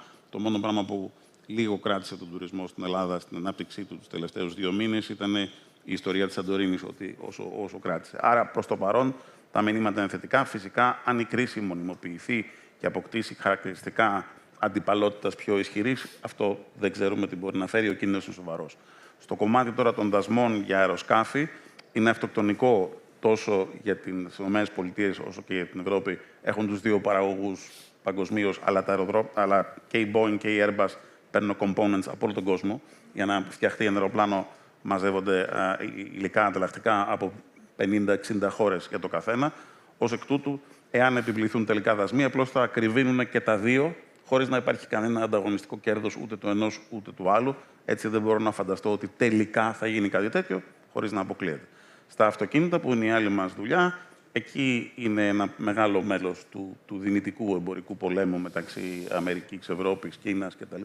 Οπότε τα πράγματα είναι πολύ περισσότερο αβέβαια, αλλά και από εκεί στην Ελλάδα δεν εισάγονται ελάχιστα αυτοκίνητα από την Αμερική, οπότε δεν μπορεί να υπάρξει άμεση επίπτωση. Έμεση στο τι συμβαίνει στους κατασκευαστές και άρα τι μπορεί να σημαίνει αυτό μακροπρόθεσμα είναι άλλη ιστορία. Αυτές τις μέρες κάποιοι οικονομολόγοι ξαναγράφουν λίγο τις εκτιμήσεις τους για το 2025, ενδεχόμενα κατεβάζοντας το ρυθμό ανάπτυξης των οικονομιών στην Ευρώπη, συνυπολογίζοντας ότι και τα επιτόκια μπορεί να μην πέσουν τόσο γρήγορα όσο νομίζαμε πριν από 3 μήνες. Ίσως φάνηκε και μία επίδραση στο κόστος καυσίμων. Εσείς θα αρχίσετε να σκέφτεστε σιγά-σιγά ότι αυτή η επιβράδυνση μπορεί να επηρεάσει και την ελληνική αγορά, ή είμαστε λίγο αυτονομημένοι? Όπως είπε ο πρόεδρος μας στο προηγούμενο πάνελ, αν σκέφτεσαι μόνο αρνητικά και σταματήσεις, αυτό είναι το χειρότερο που μπορείς να κάνεις. Εγώ δεν μπορώ να σκεφτώ ότι η λογική των επενδύσεων των ελληνικών εταιριών και της δικής μου και όλων άλλων που γνωρίζω θα πρέπει να ανασταλεί επειδή υπάρχει αυτός ο φόβος. Έχουμε μάθει έτσι κι αλλιώς μέσα στα προηγούμενα 15 χρόνια να ζούμε μέσα σε κρίσεις. Και τελικά οι επιχειρήσεις, το μόνο πράγμα που έχουμε μάθει με μια σχετική σιγουριά είναι ότι αν δεν έχεις τη δύναμη, την καβάτζα, την αντοχή για να περνάς τις λακκούβες, αποκλείεται να είσαι εκεί την επόμενη μέρα. Άρα, νομίζω, ψυχραιμία, υπομονή και με λελογισμένο τρόπο εκτέλεση του όποιου πλάνου υπήρχε, είναι η μόνη συνταγή που μου φαίνεται εμένα λογική για τον εαυτό μου, ελπίζω και για άλλους. Εσείς, κύριε Θεοδωρόπουλε, πώς το βλέπετε? Η ελληνική οικονομία και μέσα σε αυτήν σίγουρα η μεταποιητική βιομηχανία έχει κάνει θετικά βήματα τα τελευταία χρόνια, δεν υπάρχει αμφιβολία γι' αυτό. Αυτό το οποίο φαίνεται να ζούμε σήμερα, είτε αυτό εκδηλωθεί με εμπορικό προστατευτισμό, είτε κατελάχιστον με αβεβαιότητα, μπορεί να μας πάει λίγο πίσω? Να μας πάει λίγο πίσω στον τομέα των επενδύσεων δεν είναι εύκολο, γιατί οι επενδύσεις στη βιομηχανία είναι μακροπρόθεσμες. Ακόμη και ο κύκλος για να συμπληρωθεί μια επένδυση συνήθως περνάει τα 3 χρόνια. Αλλά αυτή τη στιγμή είναι δρομολογημένες διάφορες επενδύσεις οι οποίες γίνονται. Νομίζω ότι καμία από αυτές δεν θα διακοπεί αυτή τη στιγμή και ιδιαίτερα όσο το περιβάλλον ακόμα δεν είναι ξεκαθαρισμένο. Νομίζω λοιπόν ότι οι επενδύσεις οι οποίες τρέχουν θα συνεχίσουν να τρέχουν. Αν πάμε τώρα για προγραμματισμό νέων επενδύσεων, η γνώμη μου είναι ναι, ότι τουλάχιστον για το επόμενο δίμηνο, τρίμηνο που το περιβάλλον δεν είναι ξεκαθαρισμένο, νομίζω ότι πραγματικά κανείς δεν θα ξεκινήσει μια καινούργια επένδυση άμεσα, αν δεν την έχει ήδη ξεκινήσει. Τώρα, γενικότερα σαν οικονομία, δεν υπάρχει αμφιβολία ότι θα έχουμε αρνητικές επιπτώσεις. Το να πιστεύουμε ότι δεν θα υπάρξουν αρνητικές επιπτώσεις, νομίζω είναι ουτοπικό. Η Τράπεζα της Ελλάδος έκανε ήδη έναν πρώτο υπολογισμό για 0,2% αν δεν κάνω λάθος επίδραση φέτος στο ΑΕΠ. Εγώ ομολογώ ότι θα ήμουν επιφυλακτικός να δούμε λιγάκι πώς θα εξελιχθεί αυτή η κατάσταση. Μπορεί να είναι και το 0,2, κατά ταπεινή μου άποψη, είναι το πιο αισιόδοξο από τα σενάρια τα οποία θα τρέξει. Θα υπάρχει μια δεύτερη εκτίμηση από αυτού τη Μεγάλη Τρίτη, όταν το ΙΟΒ κάνει τις εκτιμήσεις του για το 2025. Αλλά να βάλω τώρα και για τους τρεις κυρίους... Ελπίζω ότι αυτό που είπα δεν θα σας δεσμεύσει να πάτε πάνω από 0,2. Μας κόψετε τα αίματα με... Θα φανεί. Να βάλω στο τραπέζι δύο παράλληλα ερωτήματα και για τους τρεις σας, αν μου επιτρέπετε. Το ένα ερώτημα είναι, πρέπει να προετοιμαζόμαστε για ένα κόσμο που σταδιακά σημαίνει σε 2, 3, 5 χρόνια, όπως είπατε κι εσείς, θα υπάρχει μια αντιστροφή της παγκοσμιοποίησης και θα υπάρχει περισσότερο τοπική παραγωγή, λιγότερο παγκόσμιο εμπόριο. Αυτό ήταν κάτι το οποίο το ζήσαμε τα τελευταία 25... Όσο νομίζω εσείς είστε στο επιχειρήν, όσο εμείς το παρακολουθούμε την οικονομία, από το 80 και μετά βλέπουμε ότι η παραγωγή πηγαίνει σε συγκριτικά πλεονεκτήματα, υπάρχει μεταφορά προϊόντων, οι αλυσίδες αξίας έχουν γίνει έτσι. Αυτό μπορεί να αναστραφεί και μπορούμε να δούμε την παραγωγή να γίνεται όχι σε μεγάλη κλίμακα, αλλά να πηγαίνει πιο κοντά εκεί που είναι η κατανάλωση. Δεν ξέρω. Αν θέλετε να απαντήσω πρώτος, η γνώμη μου είναι κατηγορηματικά όχι. Η παγκοσμιοποίηση δεν αντιστρέφεται. Δεν αντιστρέφεται, θα το έλεγα με τον απλό όρο, γιατί τα ποτάμια δεν γυρνάνε πίσω. Η παγκοσμιοποίηση έφερε πολλά καλά στην ανθρωπότητα. Η παγκοσμιοποίηση, επίσης, η μόνη δύναμη η οποία θα μπορούσε να τη γυρίσει πίσω θα ήταν η αμερικανική οικονομία.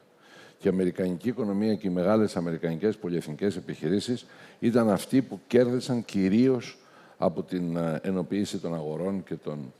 Δεν νομίζω ότι γυρνάει και ακόμη και αν περάσουμε μια περίοδο στην οποία αυτό δεν θα συνεχίσει να εξελίσσεται, νομίζω ότι σε αυτή την περίοδο θα αποδειχθούν τα ωφέλη της παγκοσμιοποίησης και θα ξαναγυρίσουμε εκεί που ο καθένας έχει συγκριτικά πλεονεκτήματα για να μπορέσει να παράγει. Δεν γίνεται να γυρίσουμε στην εποχή των εθνικών συνόρων. Είναι τελείως αντιοικονομικό η κάθε χώρα να παράγει τα πάντα ό,τι χρειάζεται. Μικρές οικονομίες, μεγάλες οικονομίες, όλοι θα παράγουμε το σύνορο. Αυτά δεν γίνονται πια. Και νομίζω ότι δεν γίνονται και εξαιτίας του γεγονότος ότι όλα αυτά τα οποία συζητάμε σήμερα, με την πλήρη ανάπτυξη τεχνητής νοημοσύνης, η οποία θα έρθει μέσα στα επόμενα 2-3 χρόνια, ουσιαστικά κανείς πια δεν μπορεί να λειτουργήσει χωρίς τους μεγάλους παρόχους τεχνητής νοημοσύνης, χωρίς να είμαστε σε αυτό το επίπεδο της συνεργασίας και των συνεργειών που σήμερα δουλεύουμε. Εγώ νομίζω ότι καταρχήν συμφωνώ στη συνολική απάντηση που δίνει ο Σπύρος. Από την άλλη, πιστεύω ότι είναι πιθανό μια πολυεθνική, αντί να παράγει κάποια components, κάποια ανταλλακτικά, κάποια στοιχεία, κάποιο προϊόν σε μία χώρα, να το κάνει σε 3 διαφορετικές, για να έχει χετζάρει τη λογική με την οποία παράγει, είτε δασμολογικά, είτε σε επίπεδο γεωπολιτικό. Αυτά τα βλέπω αρκετά λογικά. Το είδαμε και στο επίπεδο του κορονοϊού με το φάρμα και με τα υλικά υποστήριξης της υγείας, από φόρμες και μάσκες μέχρι οτιδήποτε πιο σύνθετο, ότι και εκεί έγινε μια κίνηση ήδη από τότε να γίνει πιο regionalized, πιο περιφερειακό από την παγκοσμιοποιημένο το σύστημα. Άρα θα συνεχίσει, γιατί δεν αντέχουμε χωρίς την παγκοσμιοποίηση και λόγω μεγεθών και λόγω του πόσο έχει προχωρήσει. Από την άλλη, ένα σχετικό regionalization θα πρέπει να υπάρξει, από ό,τι φαίνεται, και βεβαίως το τομέα της άμυνας, εκεί είναι το προφανές. Θεωρώ ότι δεν γίνεται να ανατρέψουμε τον Άνταμ Σμιθ, δεν γίνεται να ξεχάσουμε όσα ξέρουμε. Η παγκοσμιοποίηση δεν μας επιβλήθηκε από κανέναν εξωγήινο. Το σύστημα εξελίχθηκε έτσι γιατί απλά παράγει περισσότερο πλούτο, συμφέρει όλους. Άρα η λογική μου είναι ότι όσο και να προσπαθήσουν κάποια συμφέροντα, κάποιες πολιτικές απόψεις προσωρινά να ανακόψουν ή να αντιστρέψουν την παγκοσμιοποίηση, είναι αναπόφευκτο ότι η συνολική πορεία θα συνεχιστεί. Έχει πολύ δίκιο ο Ευτύχης ότι κατά τη διάρκεια του κορονοϊού φάνηκε ότι όταν το τραβάμε στα άκρα η εφοδιαστική αλυσίδα μπορεί να μην αντέξει και άρα χρειάζονται και κάποιες τοπικές παραγωγές έτσι ώστε να έχουμε αντιστάσεις σε περιόδους αναταράξεων, αλλά αυτό δεν είναι ανατροπή της παγκοσμιοποίησης. Και νομίζω ότι τελικά αν κάποια χώρα, ακόμα και μια υπερδύναμη όπως η Αμερική, προσπαθεί να αντιστρέψει την παγκοσμιοποίηση, απλώς θα βρεθεί εκτός του παιχνιδιού και οι υπόλοιπες χώρες θα συνεχίσουν να υποφελούνται. Άρα νομίζω ότι οι νόμοι της αγοράς, το όφελος του καταναλωτή, οδηγεί αναπόφευκτα στη συνέχιση της παγκοσμιοποίησης. Μπορώ να συμπληρώσω κάτι ακόμη? Νομίζω όμως ότι η παγκοσμιοποίηση δεν θα ανατραπεί, αλλά η παγκοσμιοποίηση πρέπει σε κάτι να αλλάξει. Γιατί έχει ένα λάθος μέσα της, το οποίο δημιουργεί και τα σημερινά προβλήματα, τα οποία παίρνουν τη μορφή εθνικιστικών προβλημάτων, ενώ δεν είναι. Τον μεγάλο πλούτο που δημιούργησε η παγκοσμιοποίηση κρατήθηκε στο πάνω 3% της κοινωνίας, στους πιο πλούσιους. Εάν η παγκοσμιοποίηση δεν βρει τα κοινωνικά μοντέλα με τα οποία θα περάσει και τη μεσαία τάξη και ένα κομμάτι και στην κατώτερη οικονομική τάξη, δεν θα είναι βιώσιμη. Δεν θα μπορέσει να συνεχίσει για λόγους που δεν έχουν να κάνουν με την οικονομία, αλλά έχουν να κάνουν με τις κοινωνίες. Σε αυτό το σημείο αναρωτιέμαι. Νομίζω ότι αυτή η αναφορά κυρίως έχει να κάνει με το πώς μπορεί να επέδρασε η παγκοσμιοποίηση σε κάποιες από τις δυτικές οικονομίες. Αλλά το πώς επέδρασε στις αυτές που τις λέγαμε τότε αναπτυσσόμενες, στην Κίνα, στην Ινδονησία, στην Ινδία, εκεί έχει βγάλει πολλά εκατομμύρια ανθρώπους από τη φτώχεια και έχει δημιουργήσει μια μεσαία τάξη. Με $17 τη σύνταξη στην Κίνα, η οποία ήταν 14, η μηνιαία σύνταξη των ανθρώπων στην Κίνα και τον περασμένο μήνα δόθηκαν $3 και πήγε 17, δηλαδή με $0,5 την ημέρα για να ζήσει συνταξιούχος, δεν νομίζω ότι έχει πετύχει, ακόμη και στην Κίνα που έκανε το μεγαλύτερο οικονομικό θαύμα μέσα στην παγκοσμιοποίηση, βιώσιμη κατάσταση. Σίγουρα πάντως τη βοήθησε η παραγωγή από εκεί που ήταν σε αυτό που είναι τώρα. Ναι, αλλά για τους blue collars, $17 το μήνα και αμοιβές των $80 μισθών, δεν νομίζω ότι δεν μπορεί να είναι βιώσιμο αυτό μακροπρόθεσμα. Να πάμε λίγο σε αυτό που είναι κατά μία έννοια το κεντρικό ερώτημα του τραπεζιού, που είναι και η συσχέτιση ανάμεσα σε κλάδους, κατά πόσο υπάρχει μία σχέση ανταγωνιστική, μία σχέση συμπληρωματική. Αυτό μπορεί κανείς να το δει είτε στις πωλήσεις, είτε στο πώς ανταγωνίζεται κανείς ενδεχόμενα για ανθρώπους, δεν ξέρω, ακούω για στενότητα απασχόλησης. Σίγουρα το ακούω στο λιανεμπόριο. εάν υποθέσουμε ότι εδώ υπάρχει μια αντιπροσώπευση, μεταποίηση, τουρισμός, μεταφορές, εμπόριο. Εσείς, κύριε Παντελιάδη, πώς θα το βλέπατε αυτό? Και πρέπει να σκεφτόμαστε σε αυτούς τους όρους. Είναι γνήσιο το ερώτημα. Πρέπει να σκεφτόμαστε ποιος τομέας πρέπει ενδεχόμενα να ευνοηθεί σε σχέση με άλλους εν ώψη ανάκαμψης. Υπάρχει μια παγίδα σε αυτή τη σκέψη, αν την τραβήξουμε πολύ, ότι αντί να κοιτάμε πώς θα γίνουμε εμείς καλύτεροι και θα κάνουμε τη δουλειά μας καλύτερα, να αρχίσουμε να ψάχνουμε πάλι ενόχους ποιος φταίει, γιατί δεν κάνουμε τη δουλειά μας καλύτερα. Άρα δεν θα έπρεπε να είναι το κεντρικό ερώτημα. Προφανώς όμως δρούμε σε μια οικονομία και υπάρχει αλληλεπίδραση. Ποια είναι η αλληλεπίδραση? Σε σχέση με τη βιομηχανία, εγώ θα βλέπα κατά κύριο λόγο θετικές επιδράσεις. Είμαστε άρρηκτα δεμένοι. Προφανώς το λιανικό εμπόριο και το χοντρικό εμπόριο πουλάει τα προϊόντα τα οποία παράγει η βιομηχανία, τουλάχιστον η βιομηχανία τροφίμων και καταναλωτικών ειδών. Άρα εκεί είμαστε ταγμένοι να συνεργαζόμαστε και θα ήμασταν ανεγκέφαλοι αν δεν το κάναμε. Προφανώς τα καταστήματα είναι το σημείο στο οποίο δοκιμάζεται το τελικό προϊόν, άρα αποτελούμε και το πεδίο στο οποίο το οποίο θα παράξει πληροφόρηση για τον προμηθευτή μας, για τον παραγωγό, στο οποίο θα κάνει τις δοκιμές του, στο οποίο τελικά θα κάνει τις πωλήσεις του. Και οποιοδήποτε από την άλλη μεριά πρόβλημα αντιμετωπίζει, οποιαδήποτε δυσκολία στην παραγωγή του, και το έχουμε δει τα τελευταία χρόνια, και στον COVID και μετά με το ουκρανικό ζήτημα, οποιαδήποτε δυσκολία στα δίκτυα διανομής του θα χτυπήσει επάνω μας. Άρα αγωνιούμε το ίδιο με αυτόν, θα έλεγα.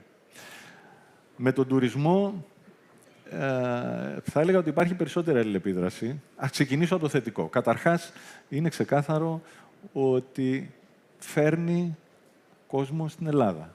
Φέρνει ανθρώπους οι οποίοι θα φάνε, θα διασκεδάσουν, θα ξοδέψουν.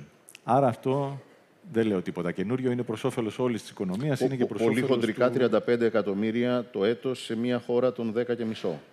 Έρχονται 35 εκατομμύρια επισκέψεις, μένουν αρκετές μέρες. Δεν υπάρχει αμφιβολία ότι αυτό είναι θετικό.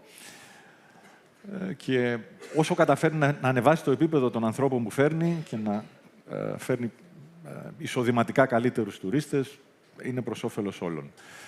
Ναι, υπάρχει ο ανταγωνισμός, τον οποίο είπατε, κύριε Βέτα.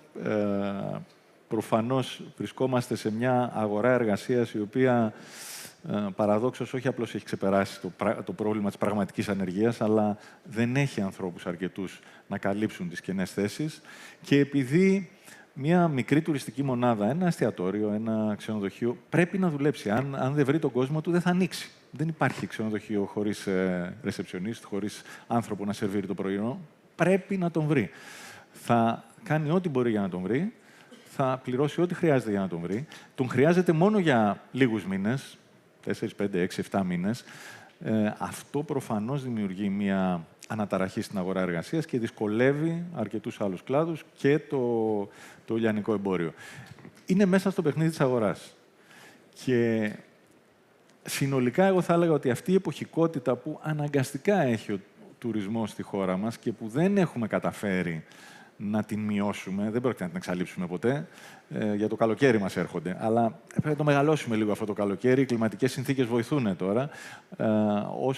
Όσο καταφέρνουμε να μεγαλώσουμε τη σεζόν, τόσο καλύτερα για όλους. Όσο λοιπόν η σεζόν παραμένει πολύ συμπιεσμένη σε 2-3 μήνες, και σε αυτούς δημιουργεί τεράστιες δυσκολίες, αλλά προφανώς και σε ολόκληρη την υπόλοιπη οικονομία, διότι όλη η Ελλάδα τρέχει για να καλύψει τις τουριστικές ανάγκες του Ιουλίου και του Αυγούστου. Αυτό είναι πρόβλημα για όλους. Πρώτα απ' όλα για αυτούς, ξαναλέω. Κύριε Βασιλάκη. Εγώ το έχω βαρεθεί αυτό το ερώτημα. Είναι ένα ερώτημα το οποίο ξεκινάει από το γεγονός ότι ο τουρισμός σίγουρα έσυρε την Ελλάδα έξω από την κρίση, πρώτος, διότι προφανώς δεν εξαρτάται κυρίως από την ελληνική κατανάλωση και το ελληνικό εισόδημα 13 με 19. Και μετά, εκεί που ήμασταν στα high μας, ήρθε ο COVID και βέβαια δημιούργησε τεράστιο οικονομικό πρόβλημα σε επιχειρήσεις που έχουν να κάνουν με τον τουρισμό, με αποτέλεσμα να αρχίσουμε να λέμε μια χώρα η οποία είναι μονοποικιλιακή μόνο για τον τουρισμό δεν μπορεί να έχει ένα ασφαλές παραγωγικό μοντέλο. Καταρχήν, κανείς δεν είπε ποτέ, σίγουρα όχι εγώ, ότι οποιαδήποτε χώρα πρέπει να έχει μόνο τουριστική παραγωγή, εκτός αν είναι οι Μαλδίβες και έχουν τουρισμό και ψάρια. Έτσι. Αλίμονο αν δεν είμαστε ισορροπημένοι. Αλίμονο είναι επενδύσεις που γίνονται για τον τουρισμό δεν είναι θετικές και για την υπόλοιπη οικονομία. Είτε αυτό σημαίνει επειδή στηρίζουν το κατασκευαστικό κλάδο, είτε αυτό σημαίνει γιατί στηρίζουν την πρωτογενή παραγωγή, είτε αυτό σημαίνει γιατί στηρίζουν τα logistics, ψηφιακές υπηρεσίες, την εκπαίδευση των ανθρώπων. Πού υπάρχει ανταγωνισμός, ευτυχώς, επιτέλους, στην ανέβρεση των ανθρώπων. Πολύ ωραία. Ας ξαναγυρίσουμε πίσω στο 17 με 16 και 18 και 15 που είχαμε 27% ανεργία, να μην έχουμε κανέναν ανταγωνισμό. Μα αυτό δεν είναι, αυτό είναι κατάντια. Μια κατάντια από την οποία ευτυχώς τελικά ξεφύγαμε. Τώρα λοιπόν αυτό το ευγενές ότι πρέπει όλοι να είμαστε καλύτεροι για να μπορούν να έρθουν να δουλέψουν μαζί μας καλύτεροι άνθρωποι, να αμείβονται καλύτερα, να εκπαιδεύονται καλύτερα, δεν μπορεί να είναι ο λόγος ανταγωνισμού. Τα 10 κονδύλια του RRF, μακάρι να τα είχαμε καταναλώσει όλα, μοιρασμένα με τον οποιονδήποτε τρόπο. Άρα το θεωρώ ψευδοδίλημμα και λίγο με ενοχλεί, όπως βλέπετε. Βλέπετε παρόλα αυτά και κάποια θετική συσχέτιση, σαν αυτή που ανέφερε ο κύριος Παντελιάδης, που μπορεί να υπάρχει ανάμεσα στον τουρισμό και στο εμπόριο στη χώρα? Προφανώς. Όλες είναι θετικές συσχετισμοί. Οι τουρίστες σαφώς και ενισχύουν την κατανάλωση σε όλα τα επίπεδα της οικονομίας. Ο κατασκευαστικός κλάδος μεταξύ του 2013 και του 2019 στηρίχθηκε μόνο από τον τουρισμό. Μετά βρέθηκαν και χρήματα που να ξανακάνουμε οικοδομές και δεν έχουμε αρκετές υποδομές και καθυστερούμε να τις φτιάξουμε παρά που έχουμε προκηρύξει έργα. Και βεβαίως άρχισε μετά η επένδυση και σε πολλούς άλλους κλάδους της οικονομίας. Και στην ενέργεια και στη βιομηχανία και σε ένα σωρό άλλα πράγματα. Στα logistics, υποδομές, τα λιμάνια, τα αεροδρόμια. Ωραία. Όλο αυτό λοιπόν στηρίχθηκε στο κομμάτι του κατασκευαστικού που κρατήθηκε σε ένα μικρό επίπεδο λειτουργίας, γιατί ξεκίνησαν να ξαναχτίζονται ξενοδοχεία το 2014-2015 στην Ελλάδα. Δεν χτιζόταν τίποτα άλλο, ούτε σπίτια, ούτε βιομηχανίες. Τότε με 27% ανεργία. Έτσι. Άρα θετική είναι κατά 95% θεωρώ η εισφορά. Στη χωροταξία μερικές φορές έχουμε διαφορετικές προτεραιότητες, όπως είναι φυσιολογικό. Όλα τα είδη της ανάπτυξης θέλουν το δικό τους χώρο. Φυσιολογικό είναι και σπίτι να θέλω να αγοράσω και να αρέσει το ίδιο σπίτι στον κύριο Θοδωρόπουλο, θα έχουμε ανταγωνισμό για το σπίτι. Συχνά όμως, περισσότερες φορές συνεργαζόμαστε και βοηθάμε ένας τον άλλον και χωρίς να στενοχωριόμαστε που θέλαμε να πάρουμε το ίδιο σπίτι. Μ' αρέσει όντως το σπίτι σου. Αποκρύπτει ότι πήγα και τον βοήθησα να χτίσει το δικό του, αλλά δεν πειράζει. Λοιπόν, κοιτάξτε. Έχουμε έναν ανταγωνισμό πραγματικό, φυσιολογικό και έναν ανταγωνισμό που μας βάζει το κράτος να τον έχουμε. Είναι πάλι η ανεπάρκεια του ελληνικού κράτους. Ο φυσιολογικός είναι στην αγορά εργασίας. Αλλά στην αγορά εργασίας δεν είναι ανταγωνισμός μεταξύ κλάδων, είναι και μεταξύ επιχειρήσεων. Δηλαδή, οι βιομηχανίες μεταξύ μας ή οι τουριστικές επιχειρήσεις μεταξύ τους δεν ανταγωνίζονται. Αυτό είναι ένα πολύ φυσιολογικό πράγμα.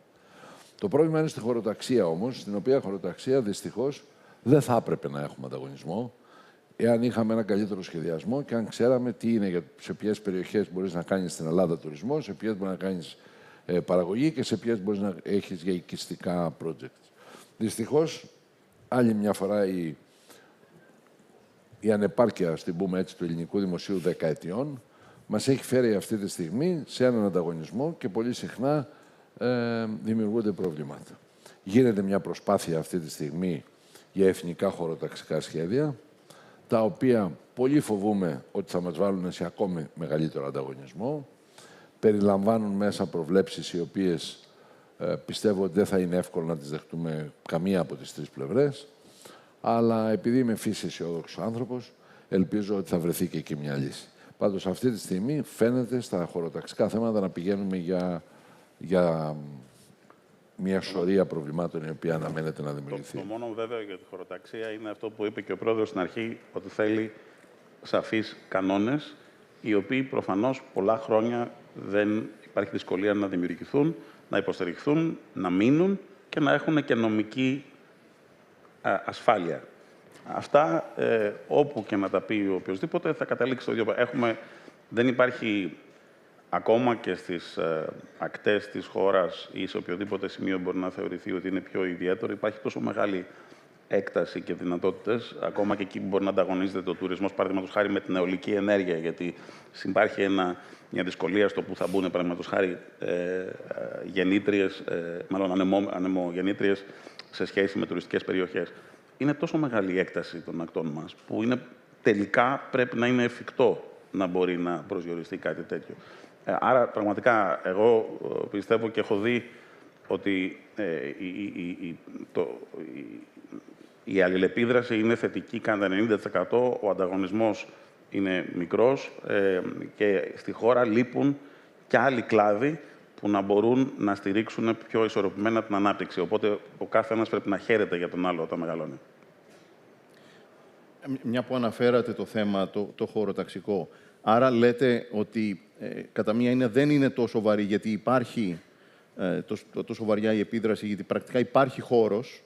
Είναι τεράστια η επίδραση της αβεβαιότητας και της νομικής ανασφάλειας και του μη προσδιορισμού των κανόνων με σταθερότητα. Αυτή η επίδραση, δεν θα σας το πω εγώ, νομίζω ότι συμφωνούν οι πάντες, είναι η χείριστη σε όλα τα επίπεδα επενδύσεων για τη χώρα. Από επένδυση για βιομηχανία, επένδυση για τουριστική μονάδα, επένδυση για οποιαδήποτε αξιοποίηση κάποιου μεγάλου ακινήτου ή και επένδυση απλά οικιστική. Έχετε κάποια Και κανόνες που αλλάζουν συχνά, με δικαιοσύνη, που αργείς, Ωραία. Άρα ερώτηση που αργεί και για να τους δώσει δύο. λύσεις. Υπάρχει κάποια εκτίμηση ότι σιγά-σιγά αυτό το πρόβλημα επιλύεται ή έχετε κάποια πρόταση επίλυσης? Δεν είμαι ειδικός. Δυστυχώς, τα τελευταία 2 χρόνια φαίνεται να έχει γίνει σε επίπεδο τουλάχιστον νομικής ασφάλειας ο πιστοδρόμος. Στο ΣΕΒ έχουμε μια ειδική ομάδα για το χωροταξικό, με στελέχη τα οποία πραγματικά νομίζω ότι ίσως ξέρουν το χωροταξικό όσο λίγοι στην Ελλάδα. Και είμαστε απεσιόδοξοι, για να είμαστε ειλικρινείς. Ο τρόπος με τον οποίο δόθηκε σε διαφορετικά πολεοδομικά γραφεία ανά την Ελλάδα να γίνουν τη χωροταξικά των διαφόρων περιοχών και ταυτόχρονα να γίνονται χωροταξικά ανακλάδο δραστηριότητα, φοβούμαστε ειλικρινά ότι όχι μόνο δεν θα επιλύσει τα προβλήματα, αλλά θα συσσωρεύσει μια καινούργια νομοθεσία, μια καινούργια λογική πάνω σε ήδη αρκετά μπερδεμένες, αρκετά προβληματικές λογικές. Αν μπορώ να συμπληρώσω, γιατί δυστυχώς και το λιανικό εμπόριο ταλαιπωρείται από αυτή την ασάφεια. Δεν ανταγωνιζόμαστε με κανένα, δεν χρειάζεται να ανταγωνιστούμε για να ταλαιπωρηθούμε. Μας ταλαιπωρεί αυτή η εκπληκτική ασάφεια. Νομίζω ότι δεν υπάρχει αλυσίδα σούπερ μάρκετ στην Ελλάδα η οποία να μην έχει 1-2 οικόπεδα που τα χρυσοπλήρωσε κάποια στιγμή για να φτιάξει ένα κατάστημα και τώρα τα έχει στην καλύτερη περίπτωση για να φυτεύει μαρουλάκια. Γιατί κάποιος δήμαρχος, κάποιο ειδικό χωροταξικό, κάτι έγινε εκεί και άλλαξε το καθεστώς χρήσεων γης. Έχουμε ούτε σκάρτα 5 λεπτά, οπότε σιγά-σιγά αν υπάρχει κάποια σκέψη τελική την οποία θέλετε να βάλετε μέσα. Εμένα αυτό που μου αρέσει να λέω τον τελευταίο καιρό, γιατί δεν είναι ένα δημοφιλές θέμα στην αναφορά του, είναι ότι φαίνεται ότι στη λογική της λειτουργίας του ελληνικού δημοσίου και συνδέεται και με τη χωροταξία και με άλλα πράγματα, επενδύουμε πάρα πολύ τα τελευταία χρόνια στο κομμάτι του ψηφιακό. Επενδύουμε ή θέλουμε να επενδύσουμε και στην τεχνητή νοημοσύνη, πράγματα εξαιρετικά και χρήσιμα και αποτελεσματικά, αλλά δεν έχουμε κάνει καμία επένδυση πάρα πολλά χρόνια, τουλάχιστον 10, 12, 15 χρόνια, στη λογική πώς θα λειτουργούν οι όποιες βασικές δομές του δημοσίου, ρυθμιστικές ή άλλες, οι οποίες στηρίζουν, ελέγχουν, κατευθύνουν, παρακολουθούν τη λειτουργία της αγοράς ή της δικαιοσύνης ή της υγείας κτλ. Εκεί λοιπόν, όσο το δημόσιο δεν βάζει όρους αξιολόγησης, κρίσεων, αμοιβών, διαδικασιών, οι οποίες θα φέρουν τα πράγματα σε μια καλύτερη λειτουργία, τελικά, σε οτιδήποτε είναι αυτό, το οποίο δεν παραχωρείται, δεν ιδιωτικοποιείται, δεν ψηφιοποιείται, υπάρχει μια τεράστια δυσλειτουργία. Και αυτό δεν μπορεί να λυθεί μόνο με τεχνητή νοημοσύνη, ούτε μόνο με ψηφιοποίηση, ούτε μόνο με ιδιωτικοποίηση. Πρέπει να λυθεί με επένδυση στην οργάνωση, στη λειτουργία, στις αμοιβές, στον έλεγχο, στην αξιολόγηση του πυρήνα του δημοσίου.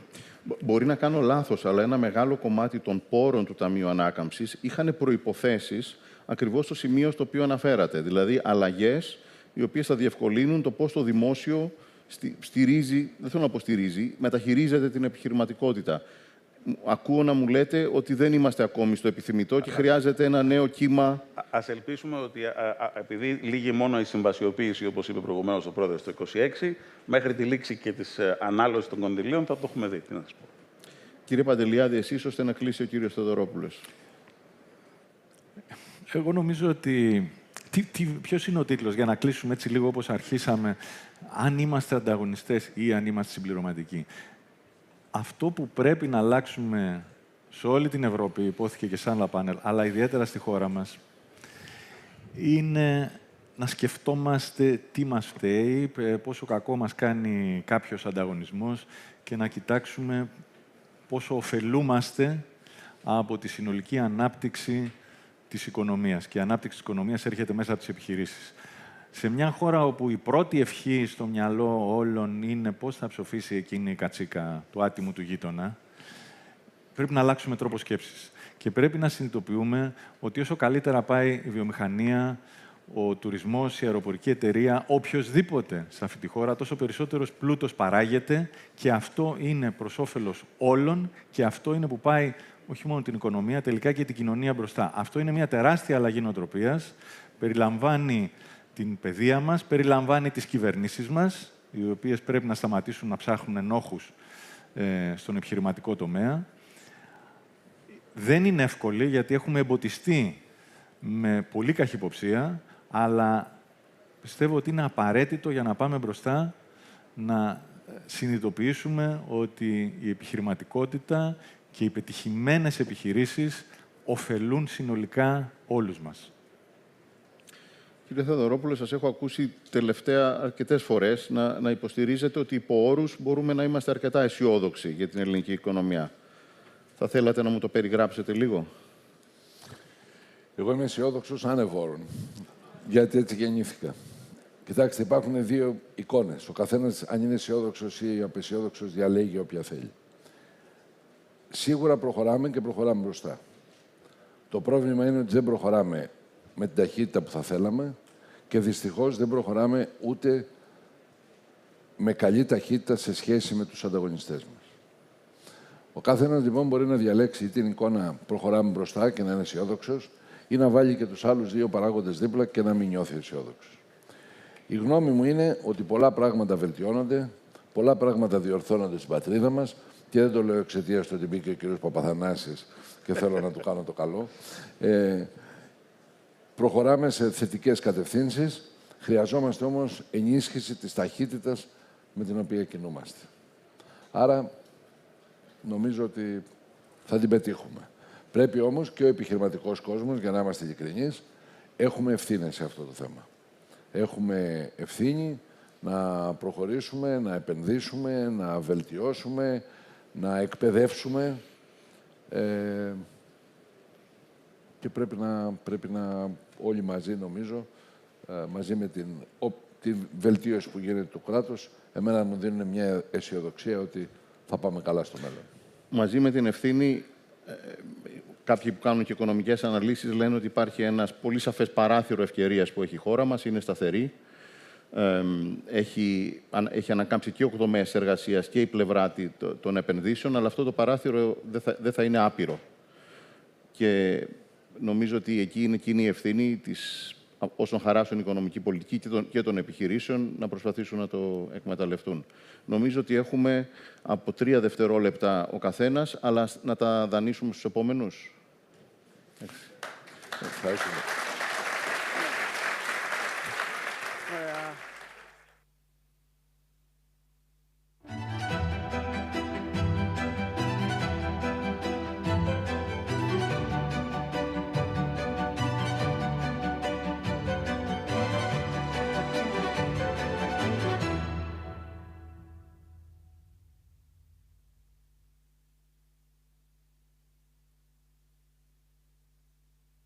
The next session starts momentarily.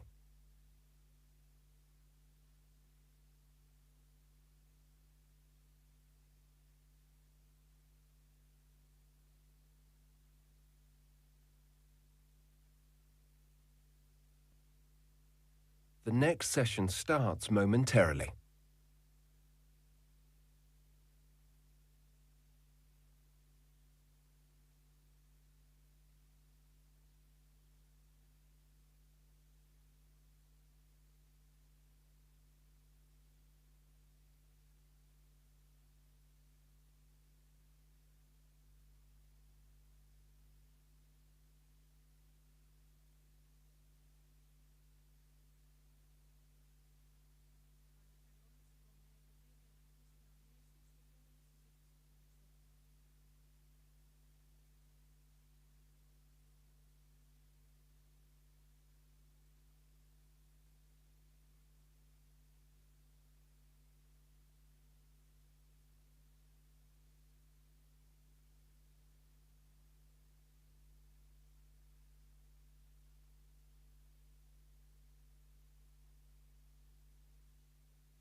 Καλησπέρα σας.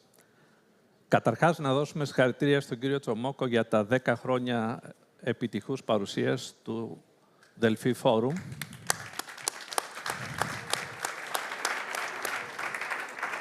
Στο σημερινό μας πάνελ θα συζητήσουμε για ένα θέμα το οποίο αποτελεί, κατά τη γνώμη μου, το πιο σημαντικό για την πορεία της οικονομίας μας, τις επενδύσεις. Έχουμε τη χαρά να είναι μαζί μας ο κύριος Παπαθανάσης, ο Υπουργός, ο οποίος είναι υπεύθυνος για τα περισσότερα χρηματοδοτικά επενδυτικά εργαλεία της χώρας, ο κύριος Θεοδωρόπουλος, επιχειρηματίας και πρόεδρος του ΣΕΒ, ο κύριος Μεγάλου, διευθύνων σύμβουλος της Τράπεζας Πειραιώς και ο κύριος Καραμούζης, πρόεδρος της Grant Thornton Consulting. Κύριε Υπουργέ, ήθελα να ξεκινήσω από εσάς πρώτα. Είχαμε μια σκοτεινή περίοδο που κατακριμνίστηκαν οι επενδύσεις, έφτασαν στο 10% του ΑΕΠ. Τα τελευταία 6 χρόνια έχουν γίνει σημαντικές προσπάθειες. Έχουμε φτάσει στο 16%, λίγο πάνω από το ποσοστό που είμαστε το 2009, αλλά υπολοιπόμαστε του μέσου όρου της Ευρωπαϊκής Ένωσης, που είναι 23%. Ποιες πρωτοβουλίες, ποιες νομοθετικές προτάσεις, τι δράσεις θα μπορούσαμε να πάρουμε για να επιταχύνουμε την επενδυτική άνοιξη που χρειάζεται η χώρα μας. Ευχαριστώ πολύ, κύριε Καζά. Καταρχάς, να ξεκινήσω κι εγώ, να συγχαρώ τον κύριο Τσομόκο. Ξεκίνησε περίπου όταν βρεθήκαμε με τον Πρωθυπουργό στην αντιπολίτευση, ως πρόεδρο τότε της Νέας Δημοκρατίας, και έχουμε διατρέξει, θα έλεγα, μία πορεία και το Delphi Forum, αλλά και η Νέα Δημοκρατία, με αρκετά έτσι σημαντικά ορόσημα στην πορεία τους. Επομένως, είναι σημαντικό, κάνει μια εξαιρετική δουλειά, γιατί προάγει και την ελληνική επιχειρηματικότητα στο εξωτερικό. Νομίζω ότι δεν θα υπήρξε καλύτερη στιγμή να μιλάμε σήμερα για την ανάπτυξη της επενδύσης στην Ελλάδα, μετά μάλιστα από ένα σημαντικό γεγονός που τάραξε τις διεθνείς αγορές. Ένα γεγονός το οποίο δημιούργησε και πάλι ασύμμετρες συνθήκες σε όλο το παγκόσμιο οικονομικό γίγνεσθε. Και επειδή τα τελευταία χρόνια έχουμε περάσει πρώτα από την κρίση του COVID, ενός γεγονότος που έπαψε, θα έλεγα, ξαφνικά την κίνηση όλης της οικονομίας, στον πόλεμο και στην ενεργειακή κρίση, και πάλι τα αποτελέσματα σήμερα, μετά από όλα αυτά τα γεγονότα, εμείς ως Ελλάδα είχαμε και άλλα γεγονότα, γιατί είχαμε και τη μεταναστευτική κρίση, είχαμε και την κρίση με την Τουρκία το 2020, η Ελλάδα βρίσκεται στις πρώτες θέσεις στην ανάπτυξη της Ευρώπης. Και το να είσαι στις πρώτες θέσεις στην ανάπτυξη σημαίνει ότι ορισμένα θέματα έγιναν, δεν έτυχαν, και κυρίως το επενδυτικό περιβάλλον και το περιβάλλον του να δημιουργήσει μια χώρα η οποία να προσκαλεί και να δημιουργεί θετικές ειδήσεις και θετικές εικόνες για τους επενδυτές, ήταν ένα αποτέλεσμα μιας σκληρής δουλειάς, μεταρρυθμιστικής δουλειάς και επιτυχημένης σε πολλά σημεία. Προφανώς δεν έχουμε φτάσει εκεί που θέλουμε να φτάσουμε. Προφανώς ξεκινήσαμε με ένα επενδυτικό κενό πολύ σημαντικό. Όπως είπατε, έπρεπε να καλύψουμε, ξεκινήσαμε με κάτω από το 10%, είμαστε στο 16%, θέλουμε να φτάσουμε στο 20%. Όμως, ποια είναι η εικόνα της πατρίδας μας σήμερα? Η Ελλάδα βρίσκεται στις πρώτες θέσεις στις απορροφήσεις όλων των ευρωπαϊκών προγραμμάτων. Μόλις εχθές ανακοινώθηκε από την Επιτροπή ότι είμαστε δεύτεροι σε όλη την Ευρώπη στην απορρόφηση των προγραμμάτων του ΕΣΠΑ και ταυτόχρονα μέσα στις πρώτες 7 θέσεις στην απορρόφηση των προγραμμάτων του Ταμείου Ανάκαμψης. Ταυτόχρονα έχουμε για το 2025 να υλοποιήσουμε το μεγαλύτερο πρόγραμμα δημοσίων επενδύσεων των τελευταίων 15 ετών. Για να σας δώσω έτσι ένα μέγεθος, το 2019 το πρόγραμμα δημοσίων επενδύσεων ήταν 5,4 δισεκατομμύρια ευρώ. Το 2025, φέτος δηλαδή, Το πρόγραμμα των δημοσίων επενδύσεων, σύμφωνα με τον προϋπολογισμό, είναι 14,1 δισεκατομμύρια. Θα αυξηθεί κατά 500 εκατομμύρια, επειδή ακριβώς δημιουργείται χώρος και θα πάρουμε άλλα 500, επομένως θα πάμε στα 14,6 δισεκατομμύρια ευρώ. Και του χρόνου, το 2026, το πρόγραμμα δημοσίων επενδύσεων θα υπερβεί τα 17 δισεκατομμύρια ευρώ. Επομένως, η στήριξη στην επιχειρηματικότητα, η δημιουργία συνθήκων έτσι ώστε να δημιουργεί συνθήκες εγγύησης για τους επιχειρηματίες και ένα περιβάλλον φιλικό, έχει δημιουργηθεί. Η κυβέρνηση και ο Κυριάκος Μητσοτάκης είναι μια κυβέρνηση και ένας πρωθυπουργός που εμπνέει εμπιστοσύνη. Νομίζω ότι η εικόνα της Ελλάδας μας, και εδώ το ακροατήριο σίγουρα έχει άμεση επαφή με όλο το ευρωπαϊκό οικονομικό γίγνεσθε, είναι τελείως διαφορετική από αυτή που ήταν το 2019. Αυτό που μένει να κάνουμε είναι να υλοποιήσουμε το πρόγραμμά μας, να τρέξουν δηλαδή όλα τα επενδυτικά προγράμματα που έχουμε, να διευρύνουμε την επενδυτική βάση, δηλαδή να δημιουργήσουμε συνθήκες πρόσβασης στον τραπεζικό τομέα, και είναι εδώ ο κύριος Μεγάλου, ο οποίος τρέχει προγράμματα μέσω της Ελληνικής Αναπτυξιακής Τράπεζας για να διευρύνει αυτή την περίμετρο. Θέλουμε περισσότερες επιχειρήσεις να μπορούν να έχουν πρόσβαση στο τραπεζικό τομέα. Σήμερα, σύμφωνα με τα στοιχεία που έχουμε περίπου 60.000 επιχειρήσεις.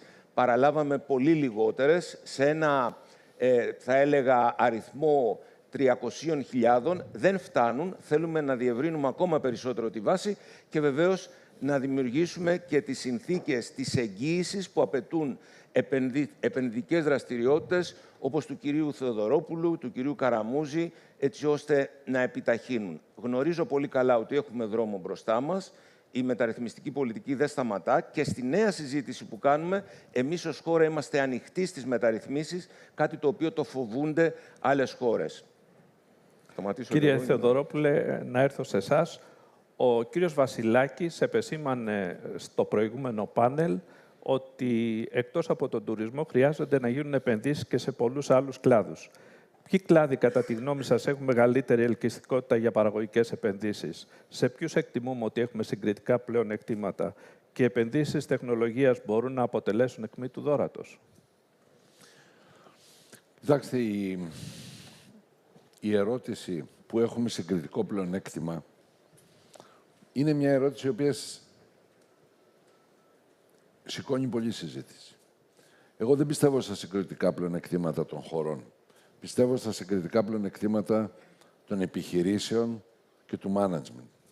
Γιατί κατά τη δική μου άποψη οι επιχειρήσεις είναι οι άνθρωποι τους και το πού θα βρεθούν οι ικανοί άνθρωποι οι οποίοι να μπορέσουν να δημιουργήσουν αξία είναι καθαρά θέμα ανθρώπων και όχι κλάδων μέσα σε μια οικονομία.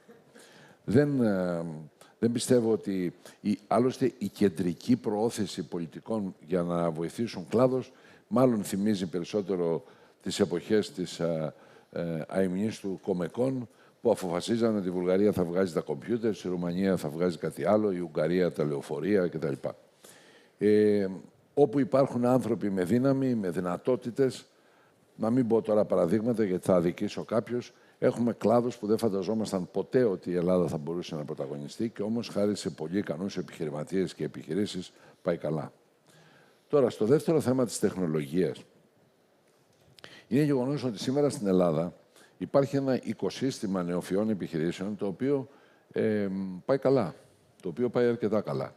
Στο ΣΕΒ μόνο έχουμε 98 επιχειρήσεις μέλη, γιατί έχουμε ένα τμήμα για νεοφυείς επιχειρήσεις και αυτό μας δίνει δυνατότητα να το παρακολουθούμε από κοντά και στις οικονομικές του αποδόσεις και στην πρόοδό του κτλ. Πάει αρκετά καλά, βεβαίως θα μπορούσε να πηγαίνει καλύτερα. Υπάρχουν κάποια θέματα χρηματοδότησης σε αυτές τις επιχειρήσεις και όχι τόσο όταν είναι πάρα πολύ μικρές, όσο όταν φτάνουν ένα μέγεθος 20, 30, 40 εκατομμυρίων, που είναι μικρές για να χρηματοδοτηθούν με μεγάλους διεθνείς οργανισμούς και μεγάλες όμως για να σηκώσουν λεφτά από 1, 2, 3 ιδιώτες. Παρ' όλα τα αυτά, εκεί προχωράμε. Υπάρχει όμως και ένα άλλο θέμα στην τεχνολογία, το οποίο ειδικά νομίζω ότι δημιουργείται μια ευκαιρία τώρα με την ανάπτυξη της αμυντικής βιομηχανίας.